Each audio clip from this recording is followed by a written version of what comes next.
Mic check 1 2. Mic check 1 2. Mic check 1 2. Mic check 1 2. Mic check 1 2.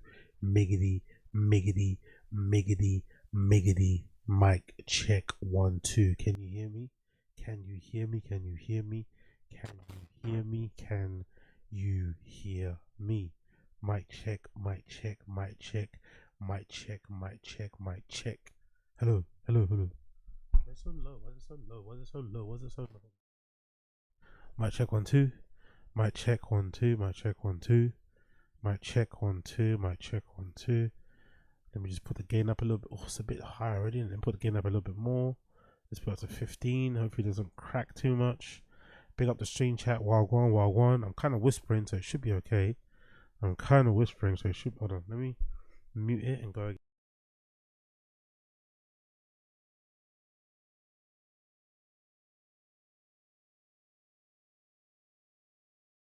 Mic check 1 2. Mic check 1. Mic check 1 2. Hello, hello, hello, hello, hello, hello, hello, hello, hello, hello. Can you hear me? Can you hear me? Episode number 452. Episode number 452. Episode number 452. Episode number 452. Random show. We back again. Day one. Day one bonanza of 31. Day one bonanza of 31. We get back on the horse once again. We get back on the horse once again. We get back on the horse once again. You don't fail unless you just stop. You only fail when you just stop. You get me? You only fail when you just stop. You only fail when you don't get back on the horse. And I'm right back on that horse, baby. Even though I can't ride a horse, even though I've never actually seen a horse in real life, I've never sat on a horse, I've never touched a horse has never been inside my, within my, radius proximity.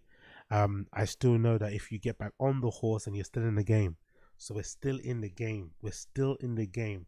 I'm not counting myself out, so don't you count yourself out. You get me? I'm not counting myself out, so don't you count yourself out. You get me? We're still in the fucking game. So if you're tuning in and you're still in the game with me, salute. If you're not in the game with me, understand. But I'm still in the game. As long as I'm still in the game, you're in the game. As long as I'm in the game, we're in the game. You get me?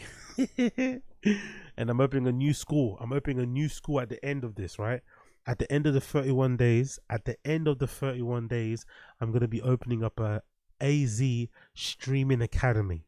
At the end of the 31 days, I'll be opening up an AZ streaming academy, live streaming academy.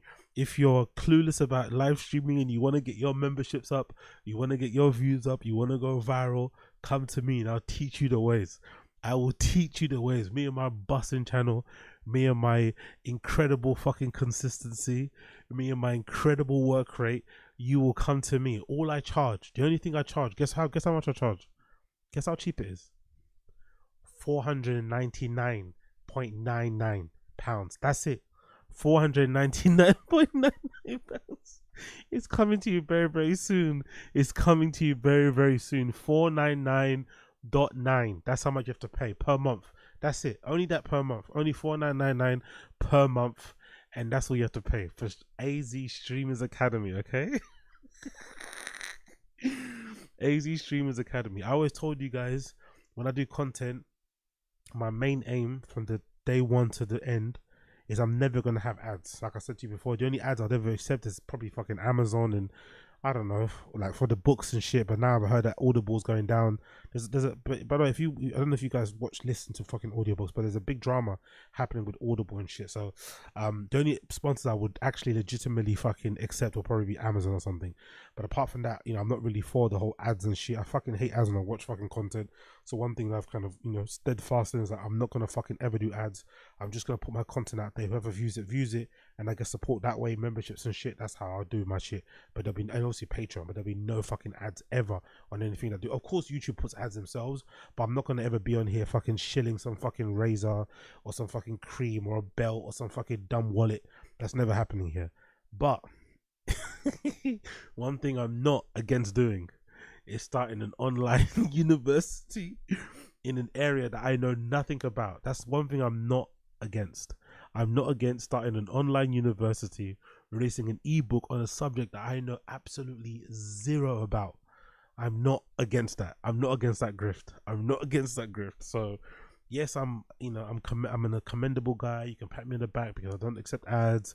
I'm never gonna run ads on this channel. You're never gonna see me promoting anything. There'll never be a fucking discount code or fucking whatever URL for me. Never happening.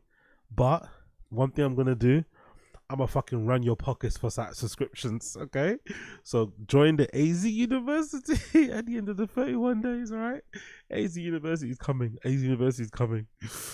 Powerful bunch. Yo, big up NJ Ranger. big up NJ Ranger. Holy shit, this motherfucker's in 4K now, looking good. Big dog, I might have to take up on this academy. Your boy YouTube now. If you haven't. Your boy does YouTube now. Big up NJ. Powerful bunch. Big up Gamebred Footballer. Gamebred Footballer. Big up Gamebred Footballer, my fucking G. Big up Gamebred Footballer, my fucking G. Big up Gamebred Footballer, my fucking G. All right. Big up Gamebred Footballer. Gamebred Footballer, unlike Young Old Vibes, Gamebred Footballer gives me stick, but he still encourages me.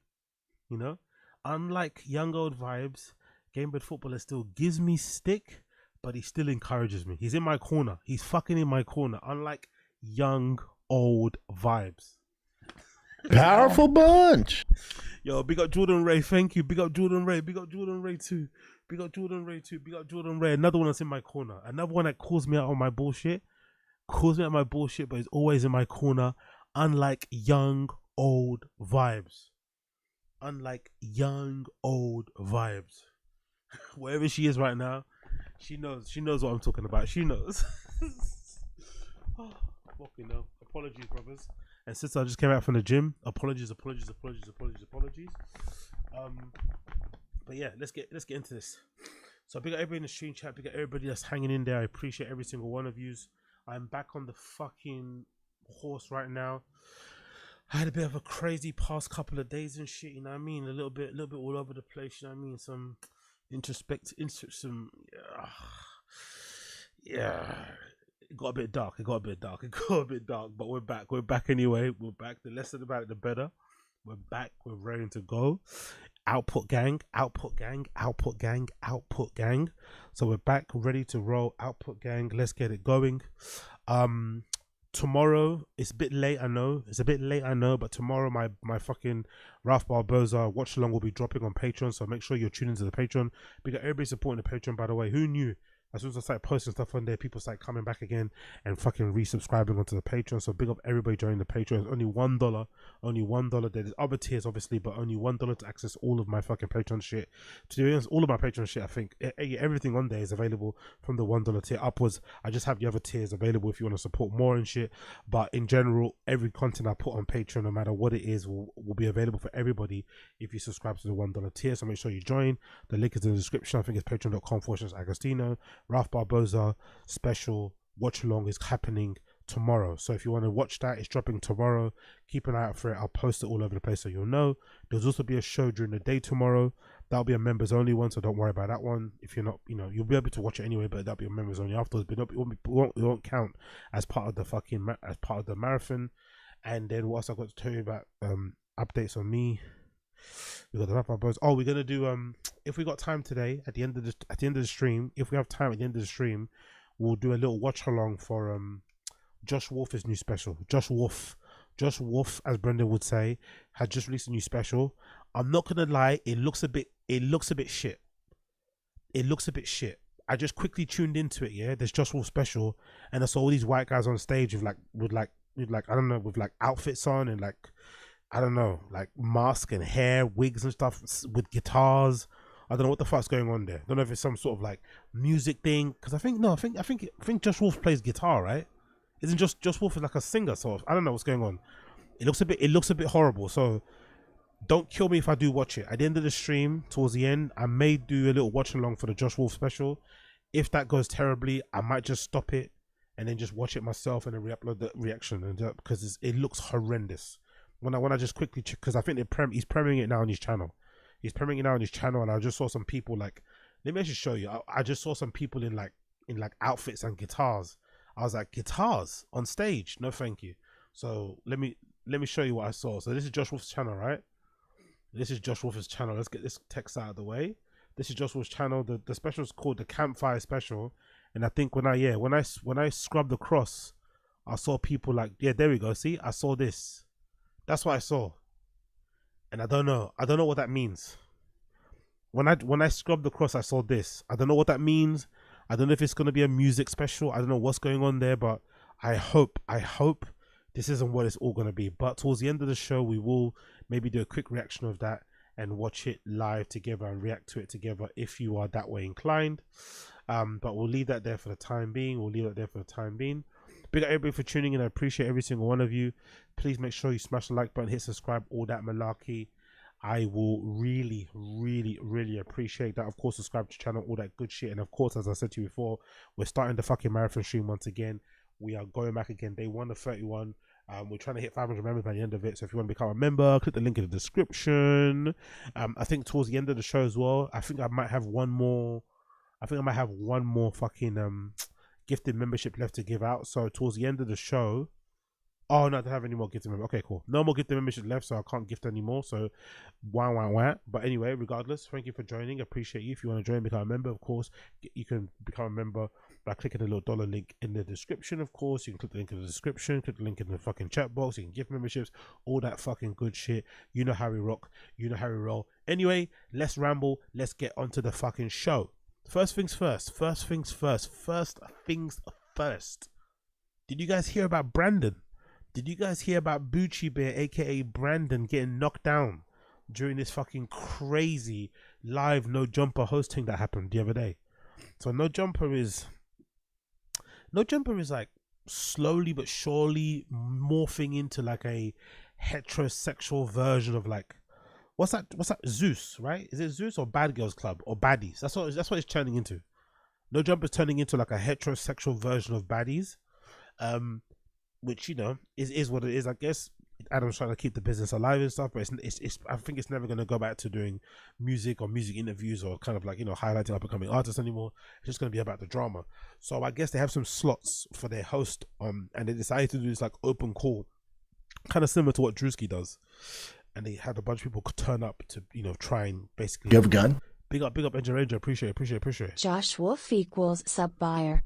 1.5 M plus subs, less than 100 live views.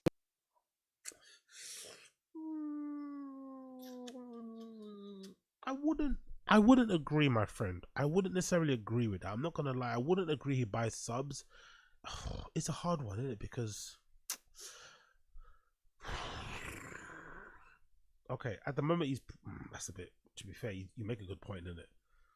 I didn't actually notice that. So that's what 1.66 million subs and only 619 people watching. But to be fair to him, right? Maybe he has a dead channel. Maybe he doesn't like. Does Josh Wolf have a podcast? I don't know if he does. No idea if he does. Does he upload it regularly? No idea if he does. Maybe his channel's dead as well. Like he might be like a Review Tech USA type of guy, right? Where he was doing a lot of stuff at one point that got him to 1.6 mil, and then over time he stopped uploading, he stopped being consistent, and then, you know, things just fall off. I don't know. This sort of stuff is hard to read. I don't know if this sort of stuff is hard to read. But it would make sense of what Android is saying, because maybe Josh Wolf got into the whole buying subscribers thing when it mattered to buy subscribers. Back in the day, it was important to like buy subscribers because it made you look a certain way, and then you could leverage those subscribers for more ad money. Nowadays, advertisers and stuff are a little bit more savvy. They're not just gonna go off your fucking subscriber list. They want to see how many views you get. So you could be a really tiny channel with not that many subscribers, but if you get crazy amounts of views, they're gonna fucking give you ads and shit. So the whole subs thing is not really a thing anymore. So yeah, maybe. I don't know. It's weird. He might just have a big fan base. You never know, man. Like, I'm not really into the whole guitar thing and singing comedy stuff, but there's a big market for it. People do love that sort of stuff. I don't know, what do you call that improv? Is that the same as improv comedy? Like, what is that genre of comedy called? Because there's quite a lot of like really big like arena fucking comedians who tour a lot and sell out places, who play like music and shit. Like, what is that called? It's big up Tim W. Musical comedy. Okay, cool. Thank you. I'm so fucking dumb. Okay, fair enough. Musical comedy. There we go. The clue is in the name. Big up Engine Ranger. Appreciate it, brother. Let's go back to the video. So anyway, long story short, New Jumper held a big contest to get new hosts. Along the way, they decided to start fighting, and then they had this fight where Brandon, who's the guy who said he's a black belt and does Muay Thai, black belt in jiu-jitsu, and he fucked people up, and he was nearly gonna have a fight with All Might Suspect. And I think, to be honest, and I think if I'm interpreting this right, I feel like everybody at New Jumper is kind of scared of Brandon because he speaks really, you know, he doesn't shy away from confrontation. He's like, you know, kind of aggressive. Powerful bunch. Yo, big up, insert like here. Big up, insert like here. Thank you for becoming a member. Thank you for becoming a member. Big up, insert like here. Big up, insert like here for believing in the day 1 of 31. We're going to see you at the end of the 31 days, my friend. Thank you for joining. You're a legend. So everybody's afraid of Brandon, I feel like. Especially after that All Might Suspect kind of skirmish, right? And everyone finding out that he's a black belt and he does Muay Thai, whatever. So then he decided to get into a fight with some random guy on this fucking open day thing, and he did some fight thing where they did like no punches to the face, but just punches to the body. And this random dude ended up knocking this alleged black belt in Muay Thai and fucking jiu-jitsu to the ground, which makes you think maybe if All Might Suspect had a bit more courage, had a bit more cojones, and didn't just go straight for the weapons, maybe All Might Suspect might have had a chance in giving Brandon a run for his money, because it seems like Brandon is maybe okay on the ground, jiu-jitsu, black belt and shit, but when it comes to striking, he doesn't seem like he knows what he's doing. Hey, bro, listen, bro. I see your swole ass waiting, bro. No, you can't hurt. Fucking hell, mate. Flacco is fucking sweating, innit? Puerto Flacco. Big up Puerto Flacco. Nobody, bro. You can't hurt nobody, bro. Come on, please, man. No. Oh, Brandon. Oh, okay. Yes, okay. Everybody back up. Everybody back up. Brandon. So the guy allegedly who's got the jiu-jitsu black belt is this guy here in the white. That's Brandon, and that's a new challenger right here. This is the new challenger. Black shirt is a new challenger. The alleged Muay Thai expert and jiu-jitsu black belt is the guy in the white shirt. Thank you, man.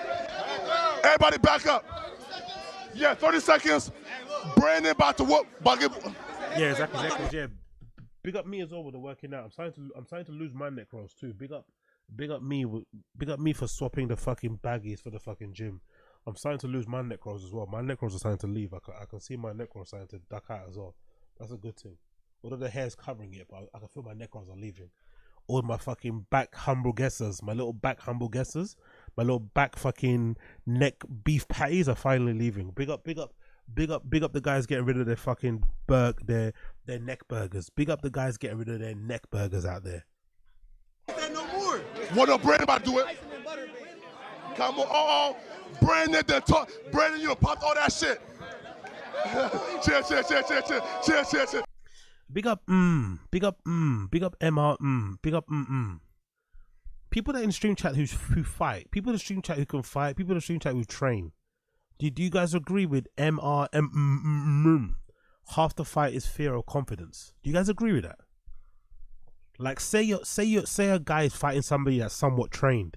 He trains in Muay Thai or boxing 3 times a week, and he fights a guy who just is really confident, has just, you know, unnecessary amounts of confidence, like Brendan Schaub level of confidence, like incredibly dumb but just confident for whatever reason. Is there a possibility that person who's more confident and isn't scared can win against somebody that knows what they're doing, who's trained and knows how to punch, knows how to fucking defend, knows how to fucking move? Is that possible? Or is it all about ability to fight? I'm curious. What do you guys think? Cheer. Come on. Again, please, no headshots. No headshots, all body shots, okay? Okay, come on. So remember, guys, guy in the white is the black belt. Guy in the black is a random dude off the road, or random hood dude. I think this guy also might end up being a new host for No Jumper. I think they're calling him the Brandon Slayer. Okay, wait, listen. As a matter of fact, when Ugly Money meets you, you gonna hold this fight, man. Yo, can you imagine what that jumper must smell like? Can you imagine what Poetic Flacco's jumper must smell like? Could you imagine if you did this? If you did that? if you for any chance decided to fucking lift, put Flacco's shirt up and smell, could you imagine the woof that would fucking hit your nostrils? All right. Listen, gentlemen, these are the rules, okay? Ain't no scratching, ain't no biting, ain't no kissing, ain't no licking. We fighting, we damn sure ain't diking. Now, the only time y'all stop is when we say break. Other than that, you protect yourself at all times. You protect it ourselves all time. Touch gloves, go back to the corners, come out ready to fight. I do this shit. Here we go. Ready? Let's get ready to rumble. Fight!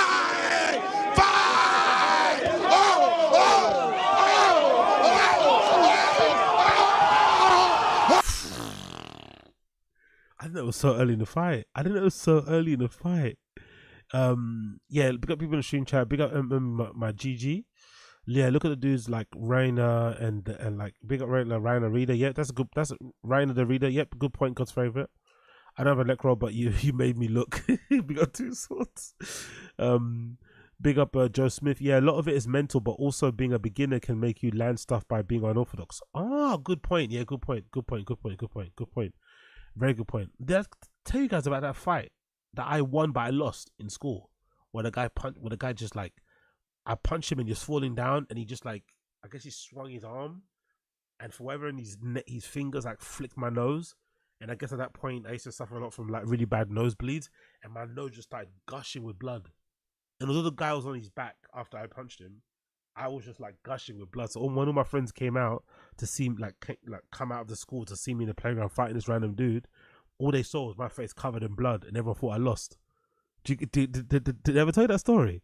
Absolutely incredible. I was like, that's when I realized, oh man, it really doesn't matter what you do in a fight. Like if you're the one that's bloodied, and like people are always gonna think you're the one that lost. It was such a humbler. I'm not gonna lie, it was such a fucking humbler.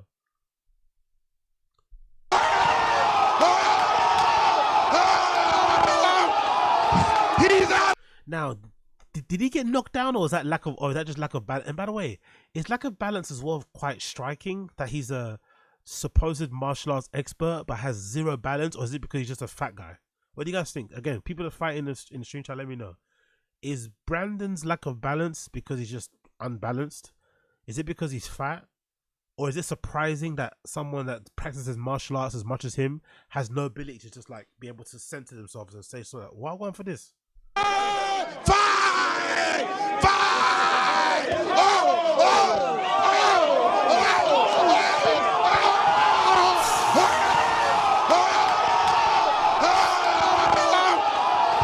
He's out of down goes Frazier. The guy on the mic is fucking brilliant, by the way. The guy on the microphone is fucking brilliant. Powerful bunch. Yo, big up Asalaziz. Appreciate it, You brother. think this MF was fighting on P. Diddy slip and slide? He got that Kung Fu Panda body movement. Fumbling and bumbling. Kung Fu Panda. Big up Asalaziz. You have a gun? Big up Martinez. Absolutely. We amped up a tiny kid in school, and he smashed up a kid way bigger than him. We were putting violent words and thoughts in his mind. Amazing. I love that. Yeah. Do you remember? Oh, big up Martinez. Do you remember you used to do that in school? Man, we were bad kids, man. Do you remember back in the day you do it in school? Like if some two kids were like just arguing or squaring up to each other all the time, right? Like rubbing heads, bumping heads, and then you start pushing them against each other. Do you guys remember that in school? Like if nothing was happening and you just start pushing them against each other, hoping that one push will lead to something, you know? And then they just end up scrapping. Honestly, us kids, man, when we were kids in school, we were fucking awful, bro. Just goading kids into fire. But I love that story. Big up Martinez. Amping up some tiny kid, gassing him up. Telling him, oh, did you hear what he said about your mum? Did you hear what he said about your mum? Nah, bro, he called his sister a slag, man. He said his sister's a slag. He said what? Down goes Frazier. Down goes Frazier. Down That was disrespectful as fuck. goes Frazier. Down goes Frazier. Down goes Frazier. Honestly, I'm fighting you too. Don't ever put your hand on my head like that. Don't ever put your hand on my head like that. Don't ever push me back. Don't ever, as a grown ass man, getting pushed back like that with the tip of his fingers, that is disrespectful as fuck. Frazier. Down. Down goes Frazier. Down. Down goes Frazier. Ladies and gentlemen. Goes Frazier. Hold on, sir. Hold on, sir. Hold on, sir. First and foremost. What was comment? Pearl Pork Baxters, Skyline on Pearl Pork, Sunny San Diego, you know, that's my nigga though. A knockdown is a knockdown. Exactly. Honestly, look at Remo's face. Look at Officer Remo's face. Look at Officer Remo's face in the background there. Or my suspect must be looking at this thinking, I told you. Or my suspect must be looking at this shit thinking, I told you. Because my suspect was all about it. Or my suspect was up for scrapping fucking Boochie Bear, Brandon, until he found out about his fucking martial arts skills. That's when he started to like get a bit scary. Allegedly may have brought a fucking weapon to No Jumper. But my suspect was on it. Or my suspect was on fighting Brandon. Because he knows, you know, doesn't matter how big you are, bro. Like street fighting is street fighting. It's a whole different fucking game. But I'm just confused why Brandon, this martial arts expert, has no balance. Because I think he wasn't a proper knockdown. But why has man got no balance? Why does he look like he's never been on his feet like that before? Like, I don't know, he didn't look comfortable. You know, when you're like someone that fights or practice fighting a lot, or is, you know, whatever. They usually have a decent stance about them. They can usually kind of, you know, hold themselves, set themselves in a certain way. Brandon just like, he was all over the place. He was skating as soon as that guy hit him, man. Like, kind of crazy. You hear me? Shout out to my relative KK West Boulevard. You know what's happening? Look. So wait, brother. Fucking hell, bro. Being fat and always having a tissue paper on you like that is like. I remember those days, bro. I remember those days of like carrying tissue paper. Like, I remember I was literally. Do you remember back in the days when like you'd have to carry a towel with you because you were fucking just leaking so much fucking fat juice? Look at those fucking fingers. Look at those fucking fingers on fucking Flacco. Jesus Christ. How do you feel? Because Brandon done popped that shit for the last 6 months. No, it don't. Look, I ain't even gonna hold you. That's look.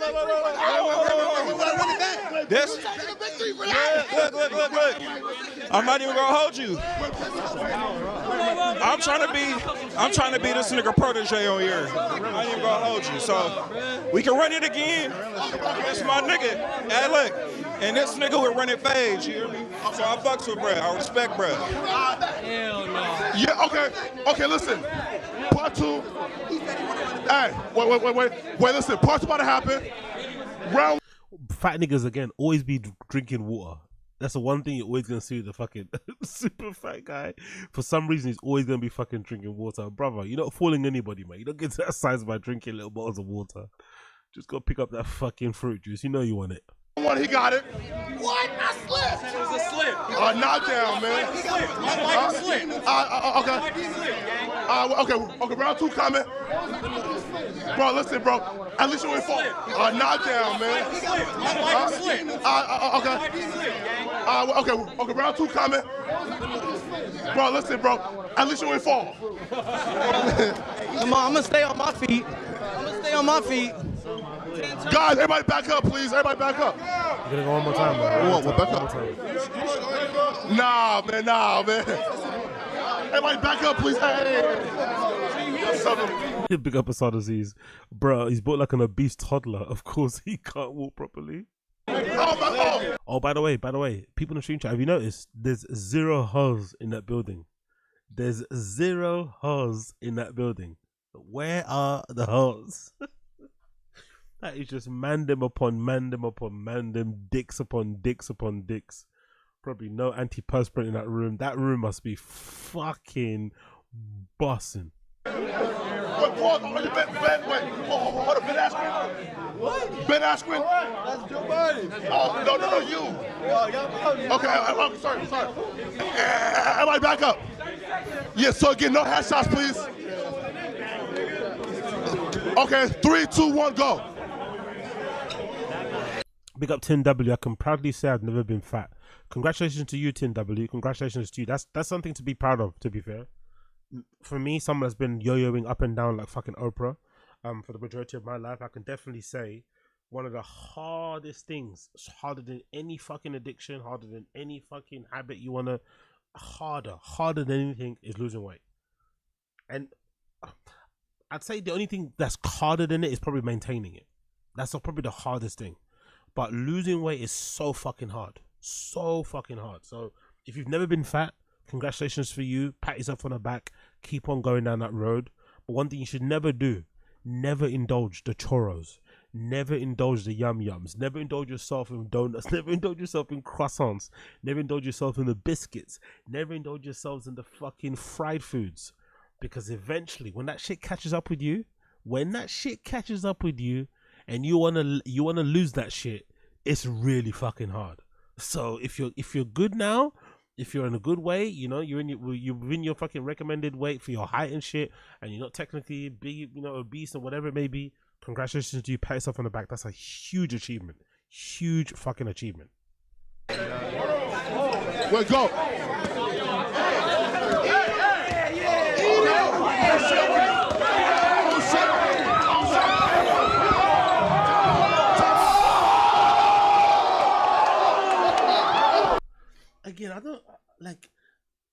I'm just confused. Like, is Brandon lying about his fucking ability to fight? Because why does he look like that and the other guy doesn't, you know, I guess practice his, you know, martial arts and shit? Why does he look better than him when he's, I know maybe he jiu-jitsu is different, because if you're jiu-jitsu black belt doesn't mean you're good at striking, but he says he does Muay Thai and shit. He says he goes to fucking Thailand and does that whole shit. Like, how do you look like that if you can't fight? Like, I don't get it. Or maybe he's lying about his Muay Thai experience. Maybe he's just mostly a jiu-jitsu guy, but he's not really a Muay Thai guy, because he doesn't look like it's a strange thing. Because I'm looking at these two guys swinging. I'm thinking like the guy in the black looks more like he's used to fighting than the guy in the white. No. Okay, 3, 2, 1, go. Or am I gassing? Wait, go. Maybe I'm gassing.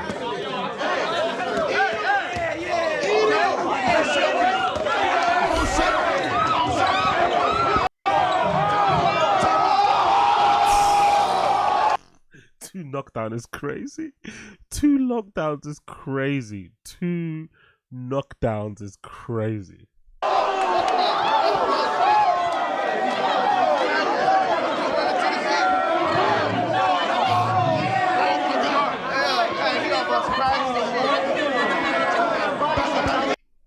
One thing I used to do, I'm not sure if you guys are the same, but one thing I used to do, like, I was never as fat as Flocker.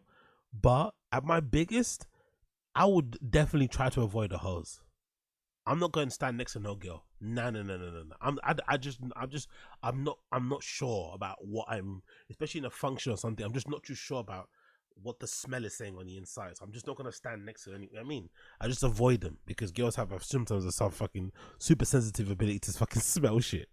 But Flacco's out here like holding the get, like he doesn't give a fuck, innit? It's like, Jesus Christ, your whole arm might be sweating, man. You might be drenching that girl's whole entire neck with your fucking BO in sweat. Flacco, I like Flacco because like he's his size, but he moves like he's not. Like he kind of moves his body and acts it, interacts with people like he's a lot smaller than what he is. It's like, brother, like just tranquilo, man. Like calm. Like you're sweating a bit too much here. Maybe you should have worn a t-shirt or something. Like chill.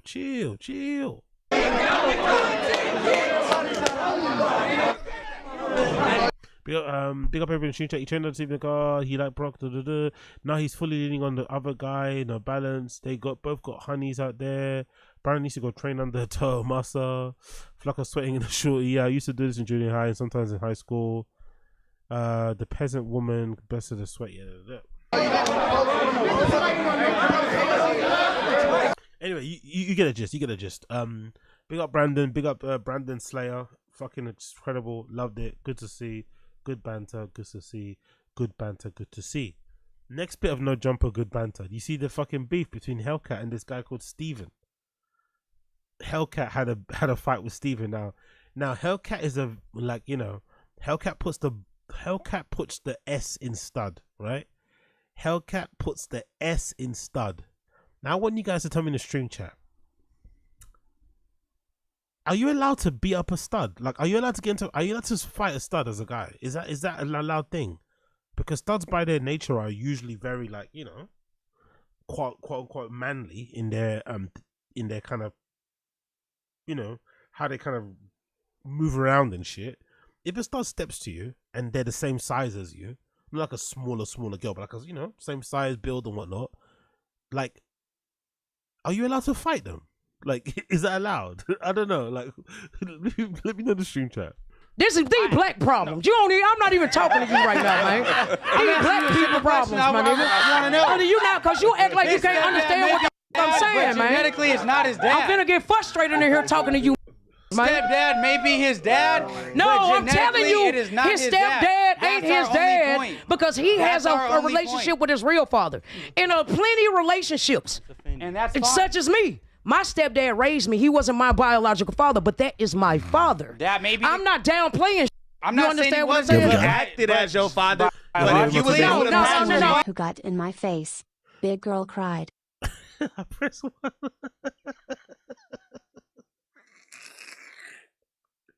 Hey, Martinez a bully. Big up the bully. Hey, Martinez in the chat. Big up bully. Hey, Martinez. I fucking love to hear it. Big up the bully. Big up the bully. The big bad bully AM. The big bad bully AM. Ain't no acting. I know what I call that man. I know what I call that man. We can bring Maury right now. Have him do whatever test he wants. That is not your biological father. I'm gonna go roll me a blunt. That may be your stepfather. We can bring Maury in here right now. Biologically, he'll bring the test back, and that will not be your biological father. I have two things I want to say. That may be your stepfather, but biologically on paper, if we brought Maury in here, listen to me. Let's bring Maury out of retirement. Let's bring him in here. Why would this even start a fight? Honestly, some of the arguments we have on these channels, like, content is fucking interesting, and like, why would this even start a fight? Like, what is going on here? What is going on here? What is going on here? Biological dad, stepdads out. Jesus Christ, man. We all need hobbies, innit? I need a hobby for watching this. They need fucking hobbies for getting into this argument. Jesus Christ. What I call another person, my dad, that and that is ain't not my dad. your biological father. See, you missing the whole point. Saying. That's all me and you saying. You more focused on trying to make me wrong instead of addressing the real issue. Take care of your kids. That's it. That's it. There are a lot of my people out there that aren't taking care of their kids, but that doesn't steer away from the fact that your stepfather is not your biological father, and that's all we're saying. We're not taking away the fact that he bought you whatever he bought you going up. Why are you walking away, Cat? Cat, don't walk away. I do want to say, I'm not, and I don't want to come off wrong, right? Brother. I'm not taking away the fact that you are a mother, and you. I'm not a mother. You gonna be a mother.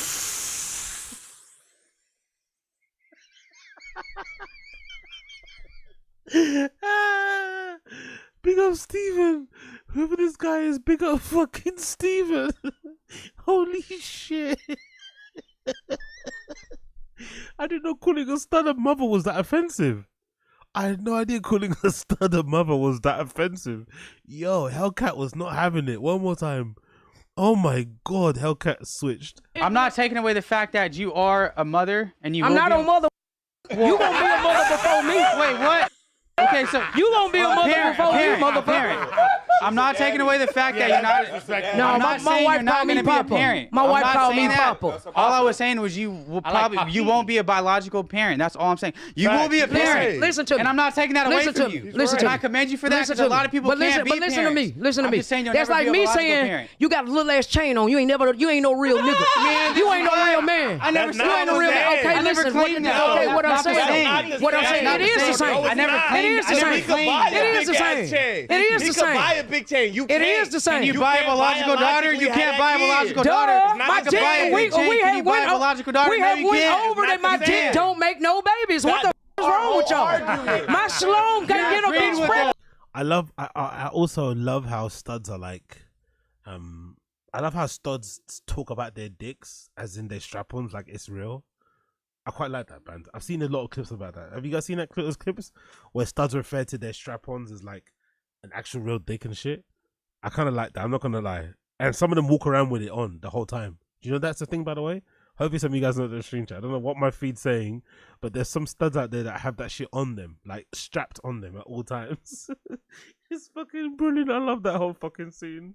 So why are you? What the f are we talking about? But I'm telling, bro, these black problems, and my stepdaddy is my daddy, and that's more common in the black family than what the fuck y'all motherfuckers talking about. And y'all not gonna make me feel no more. Yo, big up Salaziz. This debate made me Republican. Deport both them. I love it. I love it.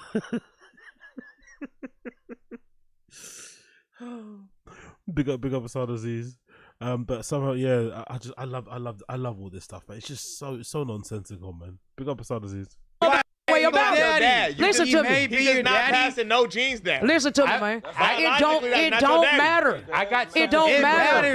It don't matter. My child in 2025, my child's last name is gonna be a baby HELLKAT. Wait, hold on, Cat. I'm finna school the out you real quick. You trying to argue with us, arguing with you about being gay. You trying to argue with men about how we biologically pass down genes. What I'm telling you, what you do. What I'm telling you, you arguing with you men. need to be talking to them. They don't take care of their kids, bro. What are we talking about? That's all I'm saying. You need to talk about these pussy niggas that need to take care of their kids. You know what I'm talking about? Y'all niggas don't want to address the real. You have a gun? Yo, big up David O'Donovan. AZ, when are we getting the collab with 10 minutes of Schaub? Yeah, I'm on it, man. Whenever those guys, I'm on it. Now I've got a proper computer. I'm on all collabs.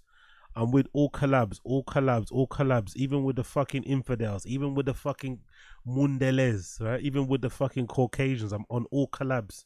I'm not on no Dr. Umar thing, even though Unique is my niggas. I'm on all collabs, any colors, race, and creeds. I'm on all of them. You get me? Because man has this Apple MacBook M4 now.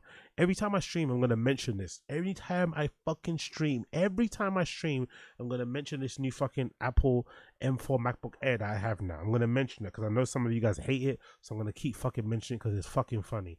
So big up everybody that wants to collab. If you want to collab, hit me up. Real issue. You niggas ain't been providing. Y'all got stuff. No, hold on. Can I talk or no? Can I fucking talk or no? Not even talking about that. Can we talk or no? But now that what's that? George Lopez. Can I talk? We agree. Can I talk? George Lopez. Big up HELLKAT. George Lopez. We agree with you on that part. But we don't agree that you're gonna be a biological father. I need to make this a poll, man. Can you beat up a stud? Like, can you as a man? Let's hear. Can you as a man beat up a stud if they step to you? Yes, no. There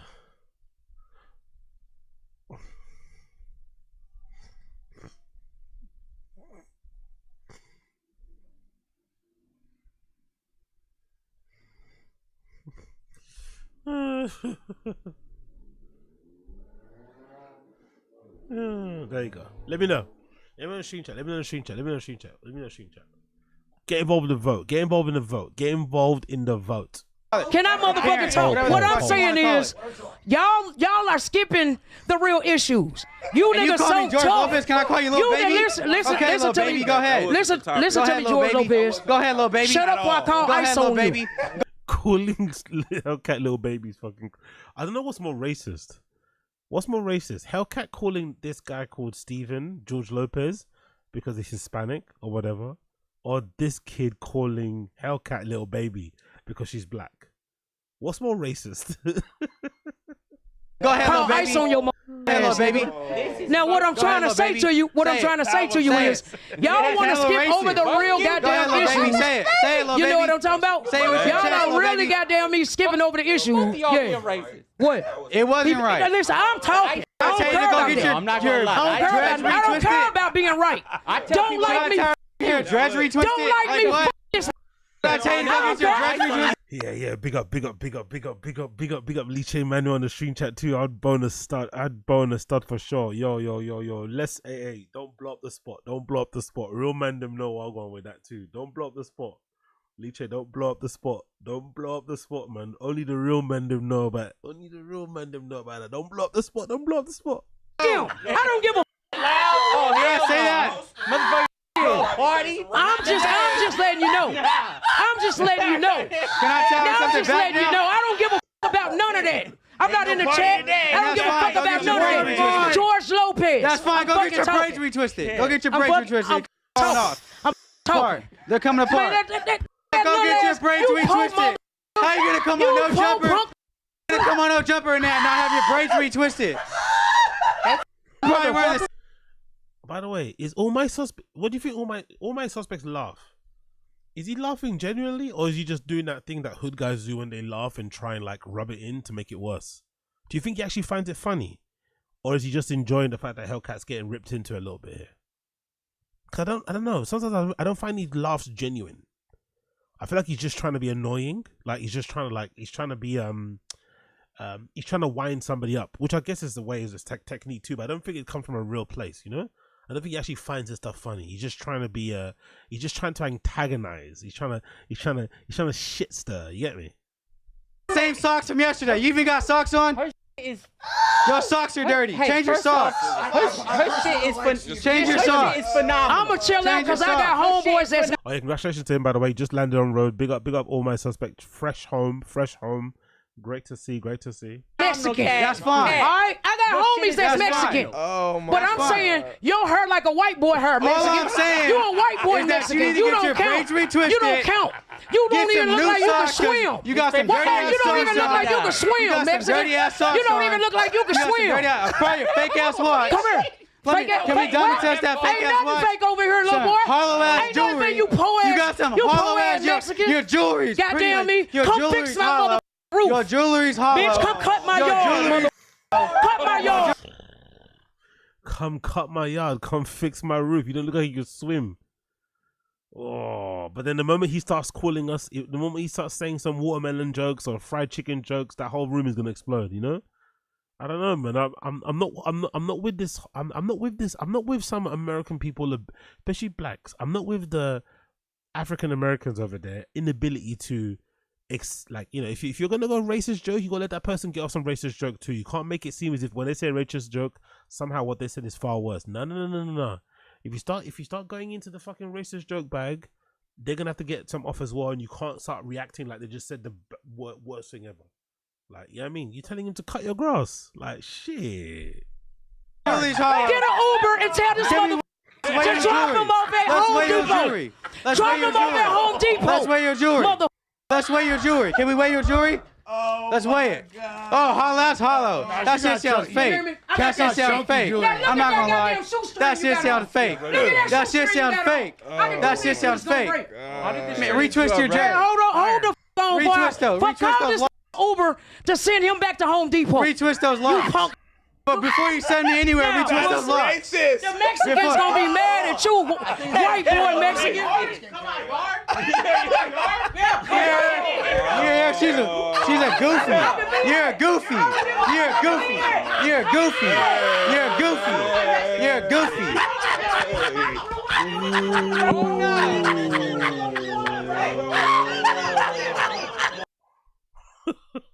Look at his face the entire time. Oh, so let me know in the stream chat. What do you guys think there? You just see a little skirmish there. Tfatk going to a little Tfatk. HELLKAT going to a little skirmish there with George. I think Steven and some other guy from behind the scenes. What do you guys think in the stream chat? Are you allowed as a man to beat up a stud or to fight? Not to beat up a stud. Let's not beat up, because I think some studs will fuck some guys up.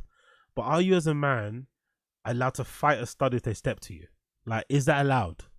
What are you guys in stream chat saying? In the vote straight away, we got 47% said yes, okay, and 47% said Poker smells like hot dog. Okay, cool. Some of you guys don't give a shit, and 5% said no.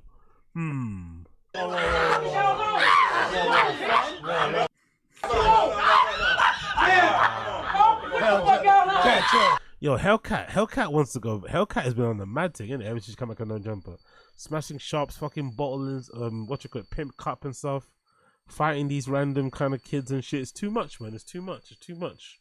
HELLKAT needs to chill. Come on, Jack. Only if you was a biological man. Acting, or is this really going down? Come on, chill. Only if you're a biological. Chill. This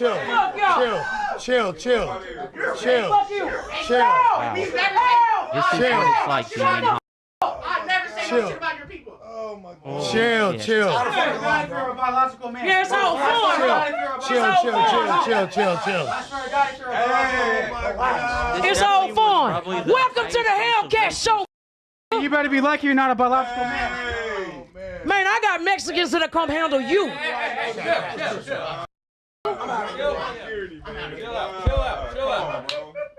Can we get back to Y'all love? should have been did that, Mike. Y'all should have been did that.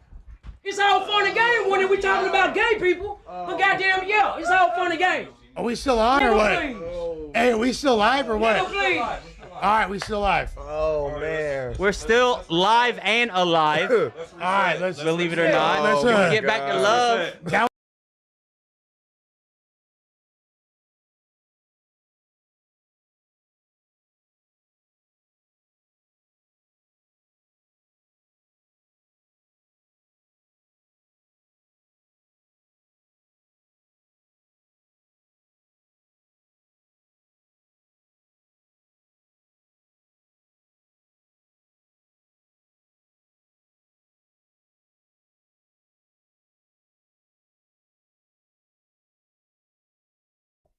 Sorry. Whoops. Apologies. Big up everybody for tuning in. Appreciate that. Apologies for the fucking mute there. I just ended the fucking poll. I said, can you as a man be up on a stud? 56% of you said yes. 39% said point for a hot dog war, and 4% said no. So big up everybody that voted in the fucking poll. But what I would say is this: HELLKAT needs to chill. I feel like HELLKAT is trying a little bit too hard to become a permanent rotating host over there on No Jumper. I feel like since she's come back, she's done she's been involved in a couple bits of drama. I can remember the fucking breaking of Schaub's pink cup and shit, calling him out and shit, talking about how much girl she, all this, like, it was just all kind of aggro, kind of confrontational shit. Now she gets into this unnecessary beef with these two fucking kids who look like literal kids. I just think it's unnecessary. Try and go up there and offer something, like I don't know, just have an alternative point of view, maybe come with different types of, maybe knowledge and shit that she can maybe offer from her side of things, maybe bring up some artists there, maybe say some controversial things on topics, but it doesn't need to be a violence thing, It looks a bit mad. It doesn't need to be a violence thing. It's a bit corny, a bit lame. I know she's probably just like acclimatizing to the environment, because No Jumper's all about violence, right? From interviewing street guys to fights happening there, beat downs, people getting gun whipped and shit. All sorts of nonsense happens there. It's a very violent and aggressive place. But I don't think HELLKAT should partake in that sort of drama. It's unnecessary. Try and be a valuable member of the team by just having crazy hot takes. I think that's okay too. It doesn't all have to be fucking violence and for rah. But again, what do I know? Again, what do I know? Last clip, courtesy of No Jumper universe type thing. Big up Big Chat Small World. There's a crazy situation going on in No Jumper, right? Where I don't know how they found this guy, but somehow No Jumper were able to find a replacement for House Phone. So this is House Phone, right? This is the guy that used to host that used to be on No Jumper, used to be one of Adam 22's best friends, and Adam 22 snaked him and fucked him over like he does everyone else. He ends up leaving. And somehow, No Jumper found this guy who, I swear to God, he even sounds like House Phone. That's how scary it is. And I think they're calling him Flip Phone. This guy here. I think they're calling him Flip Phone. So somehow, No Jumper found this guy who, I'm not too sure if he just by coincidence looks like House Phone, or if he knows who House Phone is and tries to kind of like look like him and whatever. I don't know what it is. I don't know what's going on with this guy. But somehow No Jumper found a direct replacement for House Phone called this guy called Flip Phone. And he even sounds, I swear to God, he even sounds like House Phone. It's so fucking bizarre. So bizarre. Let's play the clip. Y'all got it twisted up in this bitch. First and foremost. Like, big up Big Chat Small World. The title of the video is No Jumper's about to replace your favorite host. Big up Big Chat Small World. Big up Big Chat Small World.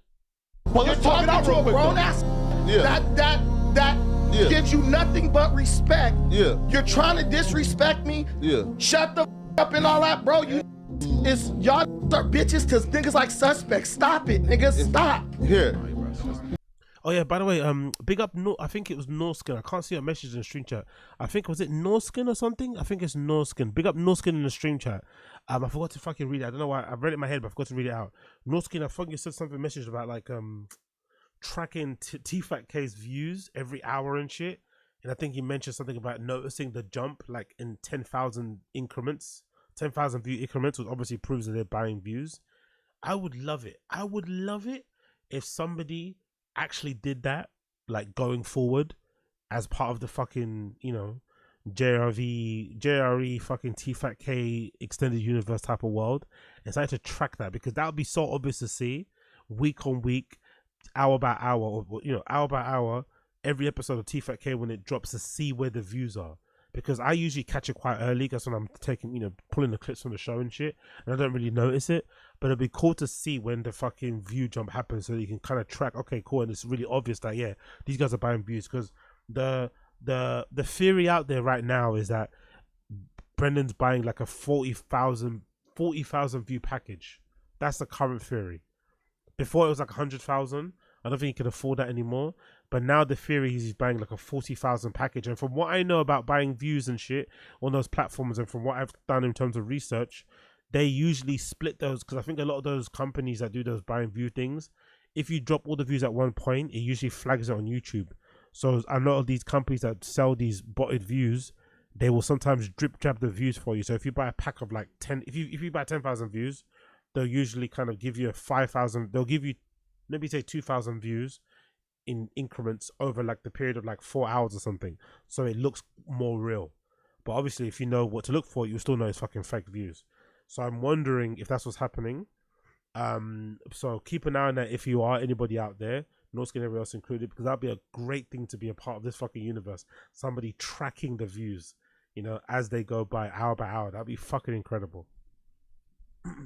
Stop, please. Well, here. Damn. I said what I had to say. You could call your hardest from wherever you from. I done said to that he'll do shit. Period. What? Big up, AZ, please stop getting distracted. Make sure you're tired and late part of the show, brother. This is part of the show, man. This is part of the joy. This is part of what makes the show the show. Who knows? Am I gonna get tired? Am I gonna start slurring my words like I'm on fucking benzos and shit? Am I gonna be high octane until the very end? You never know what you get on the random show. You never know. But I appreciate the advice. But this is part of the fun, man. This is part of the fun. No, I don't give a. Period. What? Period. First off, fuck Brandon, you a peon. You ain't do shit when your ass got spit on, nigga. And because I saw a clip today of KXQC exposing Kai Cenat's crew for bottom views. What do you guys think about bottom views in the first place? I don't really, I don't think I give a fuck, you know? I'm not gonna lie. I don't think I care. They try and make you care, but I don't think I care. And I understand when people do it because it's very lucrative.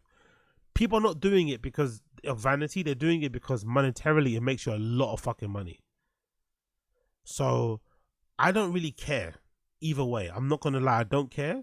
I think with the Brendan thing is really funny because he obviously lies and acts like it's all organic and doesn't care about the money and all sort of nonsense. But if you don't care about making money, why are you buying views? You know, so that. But I don't necessarily give a fuck. I'm not gonna lie. I just you know, I just kind of guess or assume all the big streamers are buying views. All the big contents are buying views to give yourself like nice big round numbers. There's not a lot of people out there that just like making content for the sake of just making it, just dropping it. A lot of people are kind of hung up on the views things. Like, I'm sure some of you guys know people. I got people on my fucking follower list on Instagram who upload a picture, and if it doesn't get enough views, they'll delete it and then upload it again. You know? And these are just random people. These are just random, everyday people, not influencers. They're not trying to make it as content creators, just regular people that I know who I've worked with previously who upload something, get fucking pissed off that it's not getting enough views or engagement, and then delete and upload it again. So people are very self-conscious about that sort of shit. So the buying views thing, if it makes you happy, I guess enjoy yourself, knock yourself out, innit? you sound like a thought hoe. Said you want beef till it's knocked out your taco, nigga. You a bitch, you a hoe. Period. You a bitch, you a hoe. Period. You a bitch, you a hoe. Period. You a bitch, you a hoe, you a thought, you a weirdo. Hating ass nigga, you a bitch, you a weirdo. Rolling around with grown ass men, you a weirdo. What kind of man calls himself defiant? You a weirdo. How the fuck this nigga even pay his rent? You a weirdo. No, really, how the fuck he pay his rent? Cause I know his YouTube channel ain't paying shit. You a weirdo. I'm tired of this nigga, bring sus back. Period. You a sweet ass nigga with your sus ass. You a weirdo. How you try to fight a kid but not suspect? You a weirdo. I thought you like to fight with words, not hands. You a weirdo. You a boss ass bitch, you is boss. You a weirdo. It's a cold ass summer, shout out Frosty. Period. Yeah. Shut the up and all that, bro. It's y'all are bitches to niggas like suspects. Stop it, niggas. Stop. Period. First off, fuck Brandon. You a Hold on. Hey, does Brandon get his eyebrows done? I just noticed that. Does Brandon get his eyebrows done or not? Well, go on there. Does Brandon get his fucking eyebrows trimmed up? You ain't do shit when your ass got spit on, nigga. And you sound like a thought hoe. Said you want beef till it's knocked out your taco, nigga. You a bitch, you a hoe. Period. You a bitch, you a hoe. Period. You a bitch, you a hoe. Period. You a bitch, you a hoe. You a thought, you a weirdo. Hating ass nigga, you a bitch, you a weirdo. Rolling around with grown ass men, you a weirdo. What kind of man calls himself defiant? You a weirdo. How the fuck this nigga even pay his rent? You a weirdo. There's a lot of people competing for their spot at No Jumper. But only the most controversial will survive. Today we'll be ranking No Jumper's most useful employees.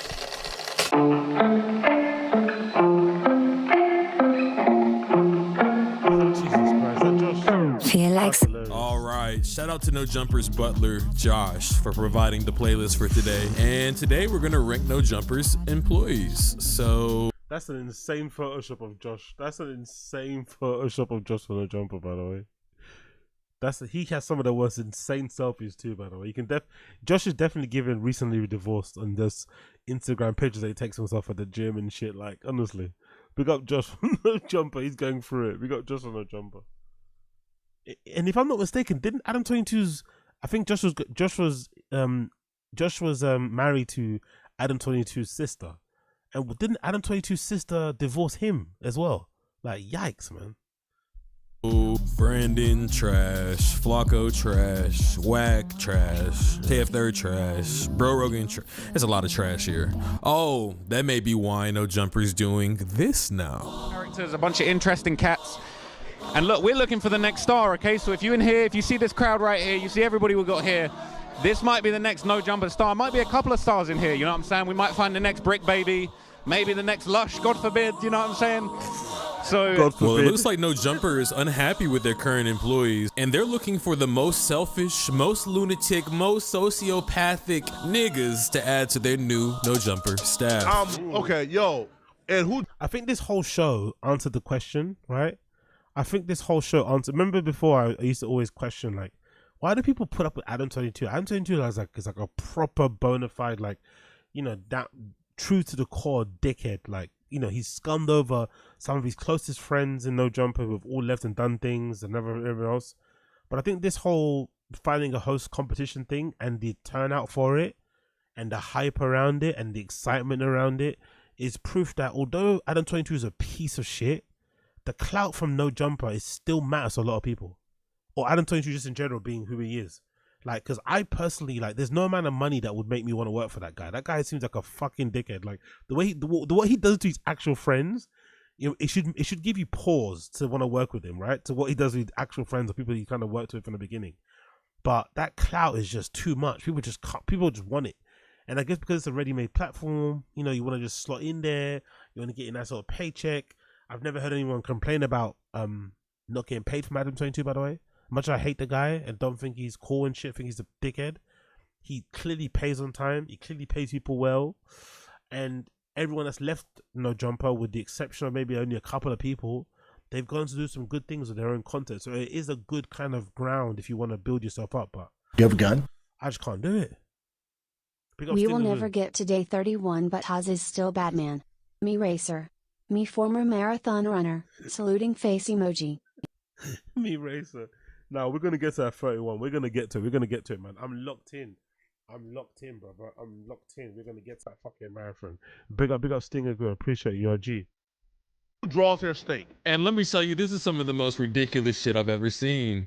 They even had one of their current No Jumper employees, Brandon Tucker, the most hated at No Jumper, fight to see if he would keep his position. And let's just say it's not looking good for him.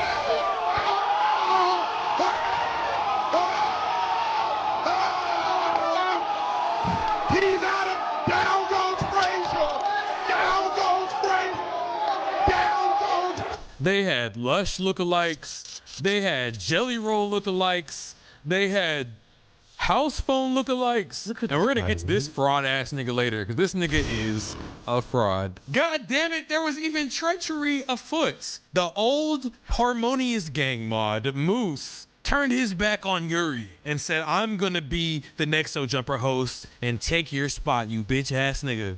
It's really my homeboy. I got big love for Yuri. This is how we. I don't give a fuck about the Tent Talks connects. I fuck with Moose.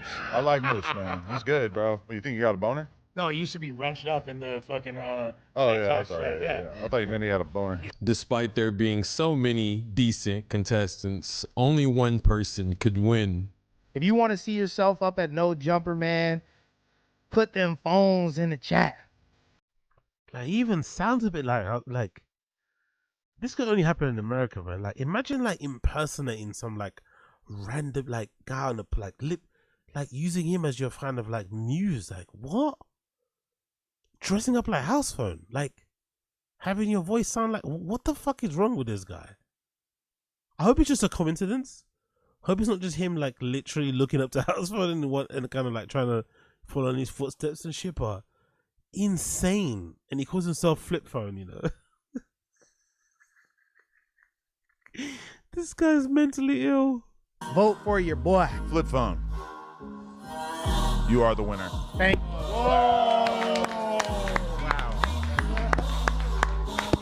Now, I wanted to be happy for this guy. I really did. But there was one thing that caught my eye that made me think, you fraud! Were you influenced by house phone?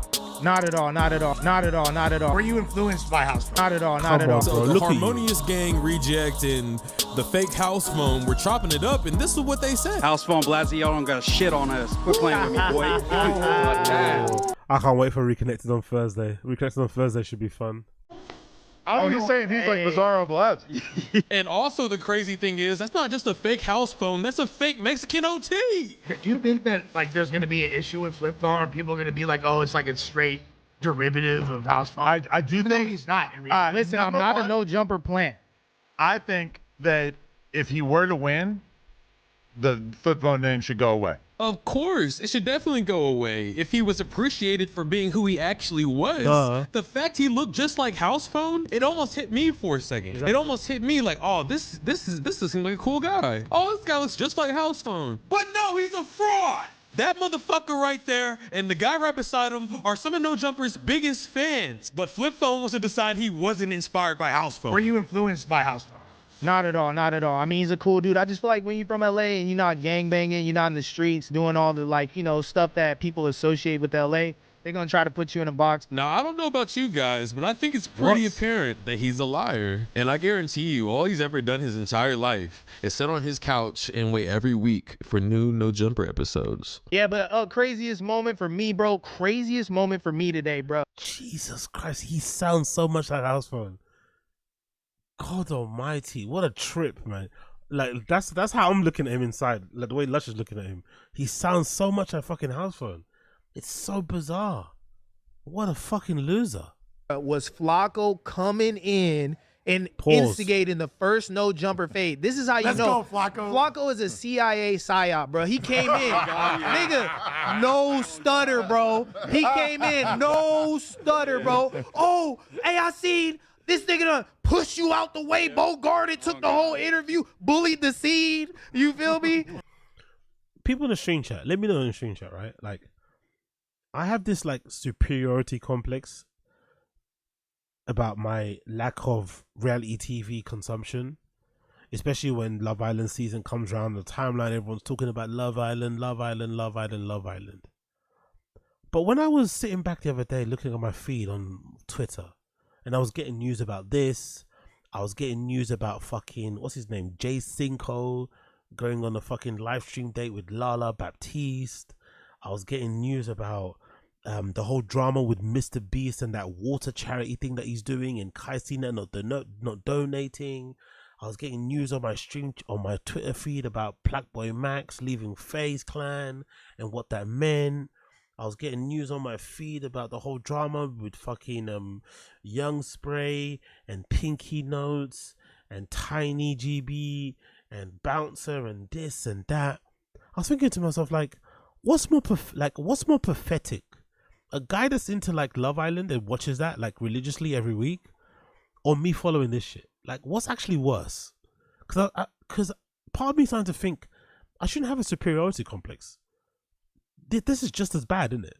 This is just as fucking bad as being a man and watching fucking Love Island. Like, what the fuck am I doing with my life? What the fuck am I doing with my time? It did his shit. No, y'all gotta get a fade, homie. You can't be getting marked out at no jumper. No stuttering, bro. Yeah. No stuttering. Like, come on, bro. We all know Flock. Shout out Flock, but CIA psyop, man. He came in here. No, I just think it's interesting that hours before he even said that was said on the No Jumper Reddit during the live stream. I mean, just check out the top comment right there. And here's the thing, even the Flocko being a CIA psyop, that's a running joke in the No Jumper comments. This nigga is a fraud. He's no better than Flocko. And to make matters worse, I think it gets even deeper. Because even though he said he's not a no jumper plant, I think it's pretty obvious that he is. And he's here to replace house phone. Oh, this is a serious podcast. I think Adam's triggered. I think he wants me out of here. He's been giving me that side eye. Bringing back bad memories, man. Hey, buddy. Hey, we can redo this thing the right way, dog. Because I'm not even gonna say all that. But let's get into it. All right. Now I gotta get you, boy. So, I mean, he's trying to make a joke. He's trying to make a joke like a gay joke. He's trying to make it like a little gay joke. And it's like, hold on. Aren't you the same guy? Aren't you the same one that was supporting Dwayne Wade and his son who transitioned to being his daughter?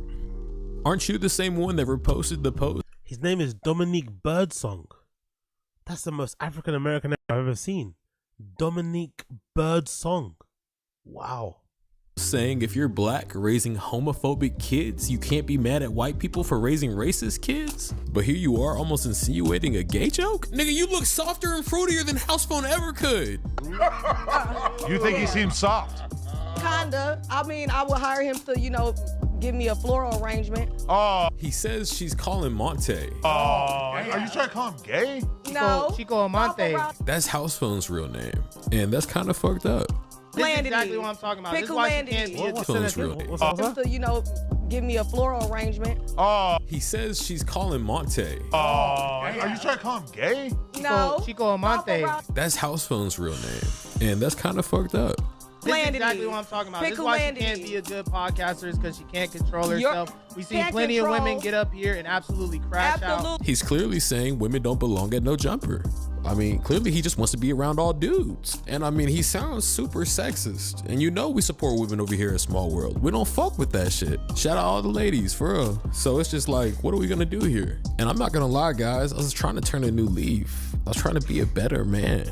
I didn't want to be out here doing all this slanderous work anymore. I wanted to push more positive videos and spreading all this racism and sexism. And on top of everything else, working for a man that you guys call the 16? For reasons we all know why. And now you guys want to tell me y'all want to spread all this bullshit to the youth? I think you hit a key word in that sentence, Adam. Young. Anyway, you get the point. That guy's a fucking weirdo. I can't wait to hear what Hassan says about this on Reconnected on Thursday. But yeah, man. Look at the world we live in. We live in a world where like there's guys out there who are like cosplaying and trying to fucking,